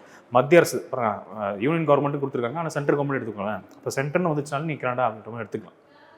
புரிஞ்சா அப்படின்னு நம்ம புரிஞ்சுக்கலாம். அப்போ ஆப்ஷன் வந்து பார்த்தா ஃபஸ்ட்டு 4 வரணும். இப்போ இந்த இது பார்க்கலாமா, இது மேட்ச் பண்ணி பார்க்கும்போது 4 எத்தனை இடத்துல வந்திருக்கு, ஒரு இடம் தான் வந்திருக்கு, முடிஞ்சிச்சு. இருக்குது சிம்பிளஸ்ட் கொஸ்டின் இதெல்லாம். சரி, இந்த மாதிரிலாம் நம்ம எடுத்துக்கலாம். அடுத்து பாருங்கள், ஆஸ்திரேலியன் கவர்மெண்ட்டில் ஜாயின்ட் சிட்டிங், இரு அவைகளுடைய கூட்டமைப்பு, அது ஒரு கூட்டமர்வுன்னு இருக்குல்ல, அதான் ஆர்டிகல் 108 ஜாயின்ட் சிட்டிங்கிற கான்செப்ட் ஆஸ்திரேலியாவிலேருந்து பெறப்பட்டிருக்கும். இது ஒரு பாயிண்ட்டு. ஃப்ரெஞ்சை பொறுத்த வரைக்கும் குடியரசுன்ற ஒரு அமைப்பு, சரிங்களா, இது வந்து ஃப்ரெஞ்ச் கான்ஸ்டியூஷன் வந்து வந்திருக்கக்கூடியது. நெக்ஸ்ட்டு ஜப்பானுடைய அரசமைப்பு வந்து சட்டத்தால் உருவாக்கப்பட்ட நடைமுறை, ப்ரொசீஜர் எஸ்டாப்ளிஷ்டு பை லா அப்படின்னு நம்ம படிச்சிருந்திருப்போம்ல அந்த கண்டென்ட்டு. ஸோ இது வந்து 3ல் இருக்கா. ஸோ அவ்வளோதான், 4, 1, 2, 3. ஸோ இது வந்து சிம்பிள் தான், ரொம்ப பெரிய எக்ஸ்ப்ளனேஷன் உங்களுக்கு தேவை இருக்காதுன்னு நினைக்கிறேன். அடுத்து வந்து பாருங்கள், மேக்னா கர்ட்டா அப்படின்னு ஒரு கான்செப்ட் வந்து கொடுத்துருக்காங்க இல்லையா. Constitution is rightly described as part 3ன்றது மேக்னா கர்ட்டான்னு சொல்லியிருக்கோம். ஒரு fundamental rights are available to all persons. ஒரு சில ஃபண்டமெண்டல் ரைட்ஸ் வந்து பார்த்தா இந்தியர்களுக்கு மட்டும் இருக்கும், மற்றெல்லாம் வந்து பார்த்தா இல்லைன்ற ஒரு கான்செப்ட் ஒரு தெளிவாக சொல்கிறேன். இந்த பாயிண்ட் பாருங்களேன், மேக்னா கர்ட்டான்னு எல்லாத்தையும் படிச்சுட்டு வரும். என்ன அது மேக்னா கர்ட்டா அப்படின்னு சொல்லி பார்த்தீங்கன்னா 1615 இந்த டைம் பீரியடில் பிரிட்டிஷை சார்ந்த ஒரு பர்சன் தான், யூகேவை சார்ந்த ஒரு நபர் தான் கிங் ஜான் அப்படின்ற ஒரு நபர். மக்களுக்கு வந்து பார்த்தா இந்த மாதிரி உரிமைகள்லாம் இருக்கணும் அப்படின்னு சொல்லிட்டு தன்னுடைய ஒரு உரிமைகள் சாசனம் அப்படின்ற மாதிரி ஒன்று கொண்டு வந்திருப்பார். அதான் மேக்னா கார்ட்டா, மகா சாசனம் இதோட பேர். இந்த மகா சாசனம் தான் அந்த காலகட்டத்தில் உரிமைகளை பற்றி பேசியிருக்கக்கூடிய மிகப்பெரிய ஒரு ஆவணமாக பார்க்கப்பட்டுச்சு. சரிங்களா? இப்போ மக்களுக்கு இருக்கக்கூடிய உரிமைகளை பற்றி ஒரு ஆவணம் வந்து வெளியிடப்படுது. அது கிங் ஜானில் 1215 வெளியிடப்படுது. அதுதான் மகா சாசனம்ன்ற பேர். அன்னைக்கு வந்து உரிமைகளை பற்றி அதை பேசியிருக்கேன்னா, அப்போ நம்மள வந்து உரிமைகளை பற்றி பேசியிருக்கோம்ல, எங்கே பேசியிருக்கோம்? பகுதி 3 கான்ஸ்டிடியூஷனில் பேசியிருக்கோம். பகுதி 3 என்ன சொல்லுது? அடிப்படை உரிமைன்னு சொல்லுது. அப்போ கான்ஸ்டிடியூஷனில் நம்மளுடைய மேக்னா கார்ட்டாவாக எது இருக்குது? ஃபண்டமெண்டல் ரைட்ஸ் தான் இருக்குது. புரிஞ்சா? அதுதான் இந்த பாயிண்ட் பாருங்கள். இந்தியாவோட அரசமைப்பு பகுதி 3 இந்தியாவின் மகாசாசனம். அப்போ இந்தியாவுக்கு எது மகாசாசனமாகுது? இந்தியாவோட மகாசாசனம் பகுதி 3 இருக்குது. எந்த பகுதி 3? அரசியலமைப்பில் வழங்கியிருக்கக்கூடிய பகுதி 3 இந்தியாவுக்கான மகாசாசனம் அப்படின்னு சொல்லி நம்ம அதை கம்பேர் பண்ணி பேசுகிறோம். ஸோ அந்த மாதிரி இது இருக்குது அப்படின்னு நம்ம சொல்லுவோம் இல்லையா? அந்த மாதிரி கம்பேரிட்டிவ் டெக்ஸ்ட்டில் வரக்கூடிய தான் அந்த விஷயம். அப்போ இது கரெக்டானு பார்த்தா கரெக்டாக தான், கூற்று கரெக்டு. ஸோ காரணம் வந்து அடுத்து வந்து பார்க்கலாம். காரணம் வந்து பார்த்தா இது சரியான விளக்கமான பெர்ஸ்பெக்டிவ் போல, காரணமும் சரியாக இருக்கா அப்படின்னு சொல்லி பார்ப்போம். அடிப்படை உரிமைகள் வந்து பார்த்தீங்கன்னா எல்லா உரிமைகள் இருக்குல்ல. இப்போ எல்லா உரிமைகளும் என்னென்ன ஆர்டிகல் இருக்குது? ஆர்டிகல் 12 இருந்து 35 வரைக்கும் இருக்குது அடிப்படை உரிமைகள். இது எல்லாமே வந்து பார்த்தா எல்லாருக்குமா அப்படின்னு பார்த்தா எல்லாருக்குமான என்ன பெர்ஸ்பெக்டிவில் சொல்கிறேன் அப்படின்னா, இந்தியருக்கும் பொருந்தும், ஒரு அந்நியருக்கும் பொருந்துமா அப்படி ஒரு பாயிண்ட் இருக்குது. அந்நியர்னா யார்? நம்ம நாட்டை சாராமல் வேறு ஏதாவது ஒரு நாட்டிலேருந்து வரக்கூடிய நபர்கள், அவங்க தான் அந்நியர் அப்படின்னு சொல்லுவோம். அதான் ஒரு ஃபாரினர் அப்படி எடுத்துக்கலாமா? எல்லாருக்கும் வந்து பார்த்தா இந்த உரிமை இருக்கான்னு பார்த்தா கிடையாது. உரிமைன்றது எல்லாருக்கும் இருக்குது. பட் ஒரு 5 ஆர்டிகல் மட்டும் யாருக்கு மட்டும் தான் பொருந்தும் அப்படின்னு பார்த்தீங்கன்னா இந்தியருக்கு மட்டும் தான் பொருந்தும். அது என்ன 5 ஆர்டிகல் அப்படின்னு சொல்லி பார்த்தா ஆர்டிகல் 15, 16, 19, 29, 30. அப்போ இந்த உரிமைகள் யாருக்கு மட்டும் தான் பொருந்தும் அப்படின்னா குறிப்பாக இந்தியர்களுக்கு மட்டும் தான் அந்த உரிமை. Only for Indians. இந்த உரிமைகள் யாருக்கு கிடையாது அப்படின்னு பார்த்தா ஒரு அந்நியருக்கு கிடையாது, அதாவது ஒரு ஃபாரினருக்கு கிடையாது. என்னன்னு சொல்லி பாருங்க. இப்போ ஆர்டிகல் 16 வச்சு உங்களுக்கு கொடுத்துறேன் பாருங்க. ஆர்டிகல் 16 என்ன சொல்லுதுன்னா, இதுக்கப்புறம் தான் மேபி நீங்கள் படிப்பீங்க ஃப்ரெஷ்ஷாக இருந்தாக்கா ஃபண்டமெண்டல் ரைட்ஸை. ஆர்டிகல் 16 என்ன சொல்லணும்னா, இந்த அரசு வேலைகள் இருக்கு இல்லையா, அரசு வேலைகளில் சம வாய்ப்பு அளிக்கணும் அப்படின்னு கொடுத்துருக்கு. சரிங்களா? அப்போ எல்லாருக்குமே சமமான வாய்ப்பு அளிக்கணுன்றது ஆர்டிகல் 16 கொடுத்துருக்கு. வேலை வாய்ப்புகள் இப்போ நம்ம டிஎன்பிசி எழுதுகிறோம், யூபிஎஸ்சி எழுதுகிறோம், எஸ்எஸ்சி எழுதுகிறோம், எல்லாமே எழுதுகிறோம்ல, எல்லாருக்குமே சமமான வாய்ப்பு தான் அளிக்கப்படுது. ஓகேங்களா? ஸோ அந்த மாதிரி இருக்குல்ல, அந்த விஷயத்தில் நீங்கள் ஒரு ஃபாரினரையும் கூட்டாந்து விட்டுட்டீங்கன்னு வச்சுக்கோங்க. ஏற்கனவே நமக்கு தெரியும் இங்கே எவ்வளோ காம்படிஷனில் காம்படிட்டிவ் வேர்ல்டு இருக்கிறோம்ல. 2020 அப்புறம் வந்து பாருங்கள் இருக்க எல்லாரும் வந்து உள்ளே வந்துட்டு தான் நம்ம அடுத்த கட்டத்துக்கே நம்ம யோசிக்கிறோம். ஸோ எல்லாமே இங்கேயே இவ்வளோ காம்படிஷன் இருக்குது. இதில் நீங்கள் ஃபாரினரையும் ஈக்குவல் ரைட்ஸ் கொடுத்துட்டீங்கன்னா எவனா உள்ளே வந்து எழுதிட்டு உட்காந்து போயிடலான்ற ஒரு மைண்ட் செட்டுக்கு வந்துடும். ஸோ அந்த மாதிரி ஒரு சில உரிமைகள் வந்து பார்த்தீங்கன்னா யாருக்கு கிடையாதுன்னா ஒரு அந்நியருக்கு கிடையாது. புரிஞ்சா? ஸோ அந்த மாதிரி இந்த ஒரு 5 ஆர்டிகல் வந்து பார்த்தா யாருக்கு மட்டும்தான் பொருந்தும். அந்த 5 ஆர்டிகல் கொடுத்துருக்கக்கூடிய உரிமைகள் யாருக்கு மட்டும்தான் பொருந்தும் அப்படின்னா இந்தியருக்கு மட்டும்தான் பொருந்தும். இந்த உரிமைகள் யாருக்கு கிடையாதுன்னா ஒரு அந்நியர் கிடையாது, ஒரு ஃபாரினர் கிடையாது. அதுதான் இங்கே கொடுத்துருப்பான் பாருங்கள். இந்தியாவில் வசிக்கும் மக்கள் அனைவருக்கும் அடிப்படை உரிமைகள் பொதுவானது, ஆனால் இந்திய குடிமக்களுக்கு மட்டுமே சில அடிப்படை உரிமைகள் உள்ளன அப்படின்னு கொடுத்துருக்கோம். அப்போ ஒரு சில உரிமைகள் யாருக்கு மட்டும் உண்டு? சிட்டிசன்ஸ்க்கு மட்டும் உண்டு. அப்போ இது கரெக்டாக? கண்டிப்பாக கரெக்ட். 2 விஷயமே கரெக்டாக தான். ஆப்ஷன் இந்த என்ன வரணும்? ஏன்றது வரணும். ஓகே, நெக்ஸ்ட் கொஸ்டின் பார்க்கலாம் பாருங்க. 28th question. ஸோ இது வந்து கொஞ்சம் ஈஸியஸ்ட் கொஸ்டின் தான். பாருங்களேன், எந்தெந்த ஸ்டேட்டு எப்பப்பெல்லாம் வந்து ஆக்டாக போட்டு அதுக்கப்புறம் வந்து நடைமுறைக்கு வந்திருக்குன்ற மாதிரி கொஸ்டின் தான். இதில் வந்து எது வந்து இன்கரெக்ட் அப்படின்னு கேட்டிருக்காங்க. தவறானது எது அப்படின்னு ஒரு கேள்வி இருக்குது. இந்த பாயிண்ட் பாருங்கள். ஃபஸ்ட்டு பஞ்சாப் மறுசீரமைப்பு சட்டம் அப்படி ஒரு சட்டம் கொடுத்துருக்காங்களா? ஸோ இதை நம்ம நிறைய பார்த்துருந்துருப்போம்ல. அப்போது ஃபசல் அலியோடைய பரிந்துரையின்படி எத்தனை ஸ்டேட் உருவாக்கப்பட்டிருக்கும்? 14 ஸ்டேட் உருவாக்கப்பட்டிருக்கும். 6 யூனியன் பிரதேசங்களும் உருவாக்கப்பட்டிருக்கும். இதை நம்ம நல்லா தெரிஞ்சிருக்கோம். இந்த 14 ஸ்டேட்டில் 1 ஆஃப் த ஸ்டேட் தான் வந்து பார்த்தா பஞ்சாப். ஸோ பஞ்சாப்னு ஒரு ஸ்டேட் ஆல்ரெடி இருந்துச்சு. இங்கே என்ன இஷ்யூ ஆகிடுச்சு அப்படின்னு பார்த்தா 2 மொழிகள் பேசப்பட்டுச்சு. என்னென்ன மொழிகள் பாருங்கள். ஒன்று பஞ்சாபின்னு சொல்லி ஒரு மொழி பேசப்படுது. இன்னொரு மொழி என்றது என்னென்னா ஹிந்தி. அப்போ 2 மொழிகள் பேசப்படும் போது அந்த இடத்துல ஒரு சச்சரவுன்றது ஏற்படுது. அப்போ அதுக்காக ஒரு குழு அமைக்கிறாங்க. அந்த குழுவோட பேர் தான் ஷா குழு, ஷா கமிஷன். ஷா என்ற ஒருத்தருடைய தலைமையில் ஒரு கமிஷன் அப்படின்றது உருவாகுது. இந்த ஷா குழுவோடைய பரிந்துரைப்படி தான் பஞ்சாபி பேசக்கூடிய மக்களை பஞ்சாப்னு சொல்லிட்டோம், ஹிந்தி பேசக்கூடிய மக்களை ஹரியானா அப்படின்னு சொல்லி பிரிக்கப்படுது. அப்போ ஹரியானா எந்த ஆண்டு உருவாக்கப்படுதுன்னா 1966 உருவாக்கப்படுது அப்படின்னு நம்ம எடுத்துக்கலாம். அப்போ இதனுடைய வருஷம்ன்றது என்னென்னு பார்த்தா நான் சொன்ன மாதிரி 1966 தான். ஸோ இது கரெக்டாக இருக்குது. ஆக்சுவலி இது வந்து ஃபஸ்ட்டு ஸ்டேட்மெண்ட் கரெக்டு தான். ரெண்டாவது மிசோரம்ன்றது ஒரு மாநில சட்டமாக 86 போடப்பட்டு 87 நடைமுறைக்கு வருது. சரிங்களா? 1987 நடைமுறைக்கு வருது. அப்போ இந்த இடத்துல போடப்பட்டிருக்கு கரெக்டு தான். சரியா? நெக்ஸ்ட் அருணாச்சல் பிரதேஷ் அதே தான். ஸோ இதே வருஷத்துல தான் 86 தான் அவங்க சட்டம் போடுவாங்க. 87 நடைமுறைக்கு வரும். அதேமாதிரி கோவா 86 சட்டம் போட்டு 87 நடைமுறைக்கு வரும். சரிங்களா? 1987 நடைமுறைக்கு வரும். அப்போ 3மே வந்து பார்த்தா ஒரே வருடங்கள் தான். இந்த இடத்துல என்ன கொடுத்துருக்காங்க? இது மட்டும் 75 கொடுக்கப்பட்டிருக்கு. 75 தவறு. அப்போ 75 எது வந்து ஸ்டேட்டாக வந்திருக்கிறோம் அப்படின்னு பார்த்தீங்கன்னா சிக்கிம் தான் வந்து பார்த்தீங்கன்னா ஸ்டேட்டாக வந்திருக்கும். 36வது சட்ட திருத்தம் அப்படின்ற சட்ட திருத்தத்தின்படி 1975 அது வந்திருக்கும். ஸோ இப்போ அந்த பாயிண்ட் பொறுத்தவரைக்கும் இதுதான் டிஃபர் ஆகிருக்குது. 3 மட்டும் தான் அதை தவறாக இருக்குது. மற்ற 3மே வந்து பார்த்தீங்கன்னா ஆக்சுவலி கரெக்ட் தான். 3rd பாயிண்ட் மட்டும் தவறு. மற்ற 3மே வந்து பார்த்தா சட்டம் கரெக்ட். நல்லா புரிஞ்சுக்கோங்க. அதெல்லாம் சட்டம் இயற்றப்பட்ட வருடம். நீங்கள் கன்ஃபியூஷன் எடுத்துடாதீங்க. சட்டம் உருவாக்கப்பட்ட ஆண்டு அது நடைமுறைப்படுத்தப்பட்ட ஆண்டுன்றது வெவ்வேறு காலகட்டம். சரிங்களா? நீங்கள் நல்லா போயிட்டு எடுத்து பாருங்கள். அது போய் பார்த்தீங்கன்னா சட்டம் உருவாக்கப்பட்டது 86. பட் அது எல்லாம் ஸ்டேட்டாக எப்போ உருவாயிருக்கும், எப்போ நடைமுறைக்கு வந்திருக்கும் அப்படின்னு பாருங்கள். இந்த இடத்துல பாருங்கள், மிசோரம் நடைமுறைக்கு வந்தது, அருணாச்சல் பிரதேஷ், கோவா. இது மூணுமே வந்து பார்த்தீங்கன்னா சட்டமாக நடைமுறைக்கு அமல்படுத்தப்பட்ட ஆண்டு 1987 தான். சட்டம் போடப்பட்டது மட்டும் தான் 86 போடப்பட்டிருக்கு. ஸோ அதில் வந்து ஒரு சில தெளிவுகளை நீங்கள் பார்த்துக்கோங்க. ஓகே, இதுக்கு ஆப்ஷன் சொல்லிட்டேன்னா எது மட்டும் தவறாக இருக்குது, 3 மட்டும் தவறாக இருக்குது. ஆப்ஷன்றது எடுத்துலையே. ஸோ 29th கொஸ்டின் பாருங்கள். 29th கொஸ்டினை பொறுத்தவரைக்கும் பிரியாம்பல் சம்மந்தப்பட்டு ஒருத்தர் ஒரு விஷயம் சொல்லியிருப்பான். சரிங்களா? அதை வந்து மேட்ச் பண்ண சொல்லியிருக்காங்க. இதை பார்க்கலாமா? ஃபர்ஸ்ட் பாயிண்ட் என்ன? Horoscope of sovereign democratic republic அப்படின்ட்டு. ஹாரோஸ்கோப் அப்படின்னு வந்துச்சுன்னா நம்ம ஈஸியாக ஒரு விஷயம் யோசிக்கலாம். உன் மூஞ்சை பார்த்தே உன் ஜாதகத்தை சொல்லிவிடுவேன் அப்படின்னு வச்சுக்கலாம். அப்போ மூஞ்சி அப்படின்னா என்ன எடுத்துக்கலாம்? முன்ஷி அப்படி எடுத்துக்கிறேன். அப்போ கே முன்ஷி தான் ஹாரோஸ்கோப்புன்னு சொல்லியிருந்திருப்பார். அப்போ பாருங்கள், ஃபர்ஸ்ட் பாயிண்ட் வந்து ஏக்கு நிறைய என்ன வந்திருக்கு, இந்த இடத்துல 4 போடணும். சரிங்களா? 4 வந்துருக்கணும். இப்போ ஆப்ஷன் பார்க்கலாமா? ஆப்ஷன் என்ன பார்க்க முடியும்? 2 ஆப்ஷன் வருது 4ல். சரி, அப்போ இறையாண்மையுடைய மக்களாட்சி குடியரசின் ஜாதகம், மூஞ்சை பார்த்தே ஜாதகம் சொல்லிவிடுவேன் அப்படின்னு ஞாபகம் வச்சுப்பாங்க. இப்போ இந்த பாயிண்ட் அங்கே எடுத்துக்கலாம். இந்த ஃபஸ்ட்டு 4 வந்துருச்சு. அரசமைப்பின் திறவுகோல் ஆன்மா, அணிகலன் மற்றும் அளவுகோல் அப்படின்னு சொல்லி இருக்குது என்னன்னா தாக்கூர்தாஸ் பார்கவா அப்படின்றது தான். சரிங்களா? அது ஒரு பாயிண்ட்டு இப்படி எடுத்துக்க வேண்டியதான். ஸோ இதில் ஒரு ஷார்ட்கட் இருக்குது, கேவலமான ஷார்ட்கட் தான். இந்த பார்க்கு போகிறவங்க என்ன பண்ணுவோம் அப்படின்னா கையில் காலகத்தை எல்லாத்தையும் அடக வச்சிருவோம் இல்லையா? அதான் ஒன்று. ஸோ இந்த பாயிண்டில் பாருங்கள், அணிகலன் அவன் கையில் கற்று அதுதான் போட்டுருவான். அது இல்லாமல் வந்து பார்த்தோன்னா ஆன்மா, அதான் சீக்கிரமே குடிச்சிட்டே இருந்தீங்கன்னா ஆன்மா தான் வெளியே கடைசிக்கு போயிடும் அப்படின்றலாம் எடுத்துக்கலாம். சும்மாக்காச்சும் நீங்கள் எடுத்துக்கோங்களேன். ஓகேவா? வீட்டு அலமாரலகத்தை வந்து பார்த்தா திறந்து அங்கே இருக்கக்கூடிய அணிகலன்லாம் எடுத்துகிட்டு அளவு இல்லாமல் அவன் மாட்டும் வந்து குடிச்சிட்டு அவன் ஆன்மாவே மேலே பறந்துடும் அப்படி எடுத்துக்கோங்க. அந்த பார்க்காவாது ஆக்சுவலாக அப்படி தான் சொல்லக்கூடாது. ஷார்ட்கட் இருந்தாலும் நம்ம ஞாபகம் வச்சுக்கிறதுக்கு என்ன பண்ணுறதுன்னு தெரியாதனால இப்படி நான் எடுத்துக்கோங்க. சும்மாக்காச்சும் எடுத்துக்கோங்க, விளையாட்டுக்கு தான் ஃபுல்லாக போகிறதுலாம். Don't take anything as serious. ஏன்னா டிஸ்க்ளைமர் போட்டுருணும் வேறு, அந்த மாதிரி வேறு பண்ணோம். இது சூப்பரான பாயிண்ட் பாருங்கள். எங்கள் நீண்ட நாள் கனவு ஆசையம் அப்படின்ட்டு இருப்பான். ஸோ இது அல்லாடி கிருஷ்ணசாமி ஐயா. இதுலேயும் ஒன்று சொல்லிடுறேன், அடிக்கடி யார் கனவுல வருவா? ஆள் தான் கனவு வரும். ஸோ ஆள் அடிக்கடி எங்கே வருதும்? கனவுல வரும் அப்படின்னு எடுத்துக்கோமா. அப்படி வச்சுக்கிட்டா கூட ஈஸியாக நீங்கள் எடுத்துக்கலாம். இந்த பாயிண்ட் பாருங்கள், ட்ரீமில் யார் வருவா? ட்ரீமில் ஆள் தான் வரும். ஆள் எங்கே வந்துடும்? ட்ரீமில் வரும் அப்படின்னு ஞாபகம். இது நீங்கள் ஈஸியாக எடுத்துக்கலாம். ஆக்சுவலாக இவர் என்ன சொல்லியிருக்காருன்னு பார்க்கலாம். இது நம்ம ஷார்ட்கட்டுக்கு சொன்னது. அவர் ரியல் என்ன சொல்லியிருக்காருன்னா, எங்களுடைய நீண்ட நாள் கனவு எது? எங்களோட நீண்ட நாள் கனவு இப்போ டெமோக்ரஸின்றது எங்களோட நீண்ட நாள் கனவு. ஒரு மக்களாட்சி அரசாங்கத்தை அமைக்கணும், குடியரசாக இருக்கணும், எல்லாருக்கும் சமத்துவம் கிடைக்கணும், சகோதரம் கிடைக்கணும். இந்த மாதிரி இந்த எல்லா வார்த்தையுமே வந்து பார்த்தீங்கன்னா ஆக்சுவலாக நம்ம பயன்படுத்தலாம். ஈக்குவாலிட்டி, ஃப்ரெட்டர்னிட்டி இல்லையா, ஜஸ்டிஸு, சோஷியோ எக்கனாமிக், பொலிட்டிக்கல், இந்த மாதிரி எல்லா வார்த்தையும் பொறுத்துருமா. இது எல்லாமே பாருங்கள் எங்களுடைய நீண்ட நாள் கனவுன்னு அர்த்தம். ஒரு 200 வருஷங்களாக வந்து பார்த்தா இந்த மாதிரி ஒரு ஆட்சி நடந்துடாதா அப்படின்ற மாதிரி, இந்த மாதிரி ஒரு இந்தியா இருந்துடாதான்னு சொல்லி எங்கள் எல்லாருடைய கனவும் வெளிப்படுத்துகிற மாதிரி எது இருந்திருக்குது? பிரியாமல் இருந்திருக்கு அப்படின்றத அவர் சொல்லியிருப்பார். ஸோ அது ஒரு பாயிண்ட்டாக இங்கே எடுத்துக்க வேண்டியதான். ஓகே, நெக்ஸ்ட் அடுத்து பாருங்கள், it is better then American preamble, it is a life of the constitution அப்படின்னு சொல்லியிருப்பாங்க. இது வந்து தாக்கூர்தாஸ் இது வந்து இதயத்துல்லா சொல்லியிருப்பார். தாக்கூர்தாஸ் இதயத்துல்லா அப்படின்னு சொல்லியிருப்பார். ஓகேவா? ஸோ அந்த ஒரு பாயிண்ட் தான். ஸோ இதயம்ன்றது இதயம் நின்று போச்சுன்னா லைஃப் போய்டும் இல்லையா? அப்போ இதயம் லைஃப் அப்படின்னு ஞாபகம் வச்சுக்க வேண்டியதான். சரிங்களா? அது எடுத்துக்கிட்டிங்கன்னா ஈஸியாக புரிஞ்சுக்கலாம். அமெரிக்காவுடைய முகவரை விட மேலானது அரசமைப்பு சட்டத்தின் உயிர் மூச்சு. ஸோ இதயம் நின்று போச்சுன்னா உயிர் மூச்சு போயிடும். அந்த மாதிரி ஞாபகம் வச்சுக்கிட்டு அது ஒரு ஷார்ட்கட்டாக எடுத்துக்கலாம். ஸோ அதனுடைய ஆப்ஷன் எடுத்து பார்த்தீங்கன்னா 4, 2, 3, 1 ஆப்ஷன் வந்து இந்த இடத்துல சின்றது வரும். சரிங்களா? நெக்ஸ்ட் 30th கொஸ்டின் போகலாம் பாருங்கள். அடுத்த பாயிண்ட்டு, அம்பேத்கர் வந்து பார்த்தா எந்த பகுதியை வந்து பார்த்தீங்கன்னா நாவல் அம்சம் அப்படின்னு சொல்லியிருப்பார். நாவல் ஃபியூச்சர் ஆஃப் இந்தியன் கான்ஸ்டிடியூஷன் அப்படின்னு சொல்லி அம்பேத்கர் எந்த பகுதியை சொல்லியிருப்பார் அப்படின்னு பார்த்தீங்கன்னா இந்த டிபிஎஸ்பி பகுதி 4 தான் வந்து பார்த்தா நாவல் ஃபியூச்சர் அப்படின்னு கொடுத்துருப்பாரு. பாருங்க, இந்திய அரசமைப்பின் புதுமையான சிற்பம் அப்படின்னு வார்த்தை கொடுத்துருப்பாரு. நாவல் ஃபியூச்சர் அப்படின்னு சொல்லி அம்பேத்கர் எதனா சொன்னார் அப்படின்னு பார்த்தா அரசுக்கு நெறிவுறுத்தும் கோட்பாடுகள் அப்படின்னு ஒரு கான்செப்ட் இருக்கு. அரசுக்கு நெறிவுறுத்தும் கோட்பாடுகள் தான் சொல்லியிருப்பார். இது சிம்பிளஸ்ட் ஒரு கொஸ்டின் தான். பெருசாக வந்து இதில் விளக்கம் பண்ணுறது தேவைப்படாதுன்னு நினைக்கிறேன். ஏன்னா கொஸ்டினே சிம்பிள் தான், முடிஞ்சிச்சு. நெக்ஸ்ட்டு கமிட்டிஸ் பாருங்கள். ஸோ இந்த கமிட்டிஸை பொறுத்த வரைக்கும் யாரெல்லாம் இருப்பா அப்படின்னு சொல்லி பார்ப்போம்.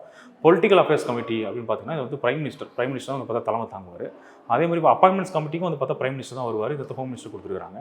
எக்கனாமிக்ஸ் அஃபேர் கமிட்டி இதுக்கும் வந்து பார்த்தீங்கன்னா பிரைம் மினிஸ்டர் தான் வருவார். ஆனால் ஹோம் மினிஸ்டர் கொடுத்துருக்காங்க. ஸோ ஃபினான்ஸ் மினிஸ்டர் கொடுத்துருக்காங்களா. பார்லிமெண்ட்ரி அஃபேர்ஸ் கமிட்டி இதுக்கு யார் வருவான்னு பார்த்தா டிஃபென்ஸ் மினிஸ்டர் வருவார். இப்போ இங்கே வரது யாரும் பார்த்தா டிஃபென்ஸ் மினிஸ்டர் அப்படின்றவர், இங்கே ஹோம் மினிஸ்டர் கொடுத்துருக்காங்க. சரியா? ஓகே. இப்போ இந்த பாயிண்ட்டில் கொஸ்டின் என்ன கேட்டிருக்காங்க, which of the consider the following find out the wrong pair தான், தவறான இணை கேள்வி கேட்கப்பட்டிருக்கு. தவறான இணையில் இது ஃபஸ்ட்டு அரசியல் விவகார குழு மட்டும்தான் பிரதமர், இது மட்டும் தான் கரெக்டாக இருக்குது. மற்ற மூணுமே என்ன தான் இருக்குன்னா தவறாக தான் இருக்குது. அப்போ 2, 3 and 4 இது 3 வந்து பார்த்து தவறு. அப்போ ஆப்ஷன் எதில் என்ன வரணும்? ஏ அப்படின்னு தான் வரணும். ஓகேவா? நெக்ஸ்ட் கொஸ்டின் போகலாமா?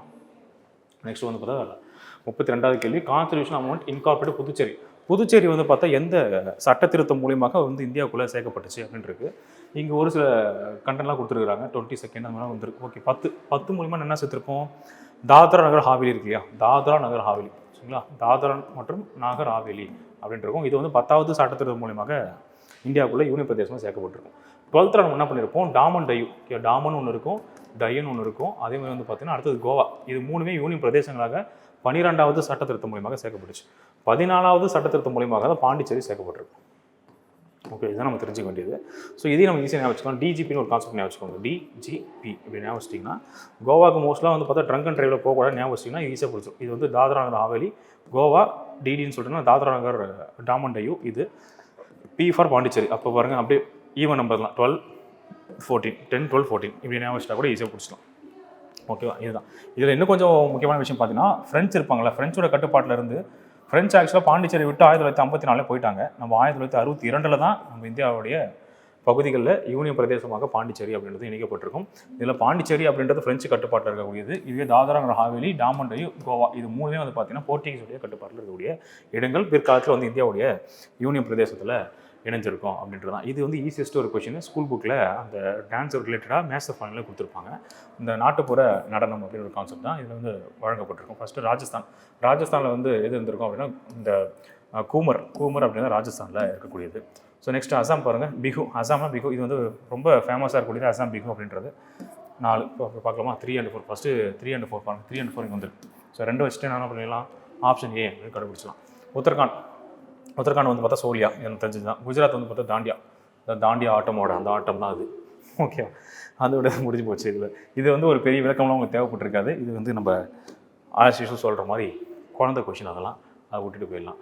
Next right to elementary education எந்த ஆர்டிக்கலில் கொடுக்கப்பட்டிருக்கு நம்ம தெரிஞ்சிருக்கும்ல. 86வது சட்ட திருத்தம், 86th கான்ஸ்டிடியூஷனல் அமெண்ட்மெண்ட் ஆக்ட் 2002. இது என்ன பண்ணுச்சு அப்படின்னு சொல்லி பார்க்கலாம்.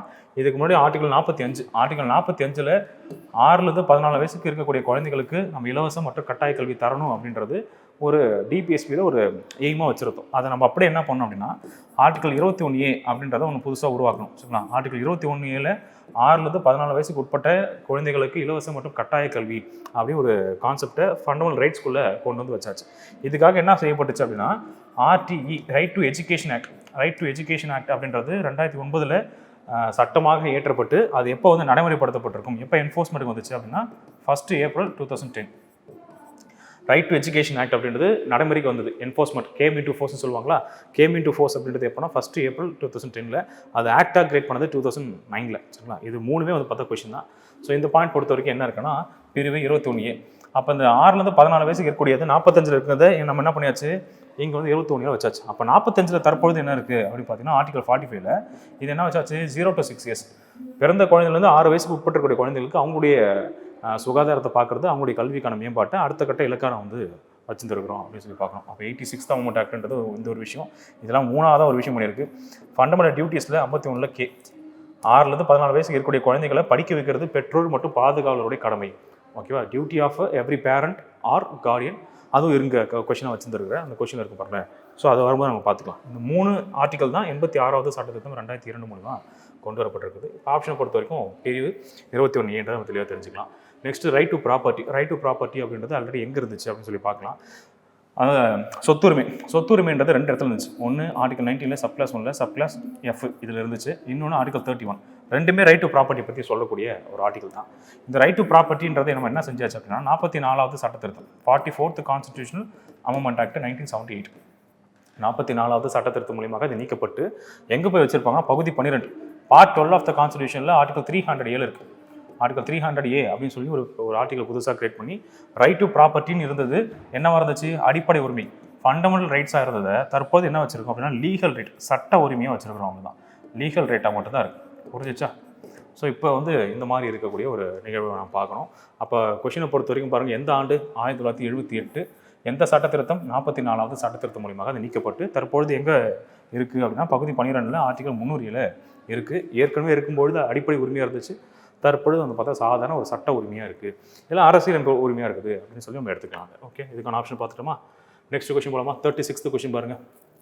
36 இப்போ தான் சொன்னோம்ல 11வது ஒரு கடமை. நான் சொன்னேன் இல்லையா, 11வது ஒரு கடமை என்னது, 6லேருந்து 14 வயசுக்கு உட்பட்டிருக்கக்கூடிய குழந்தைங்களை படிக்க வைக்க வேண்டியது, அவங்களுக்கு கல்வியை வந்து வழங்க வேண்டியது அந்த பெற்றோர் அல்லது பாதுகாவலருடைய கடமை.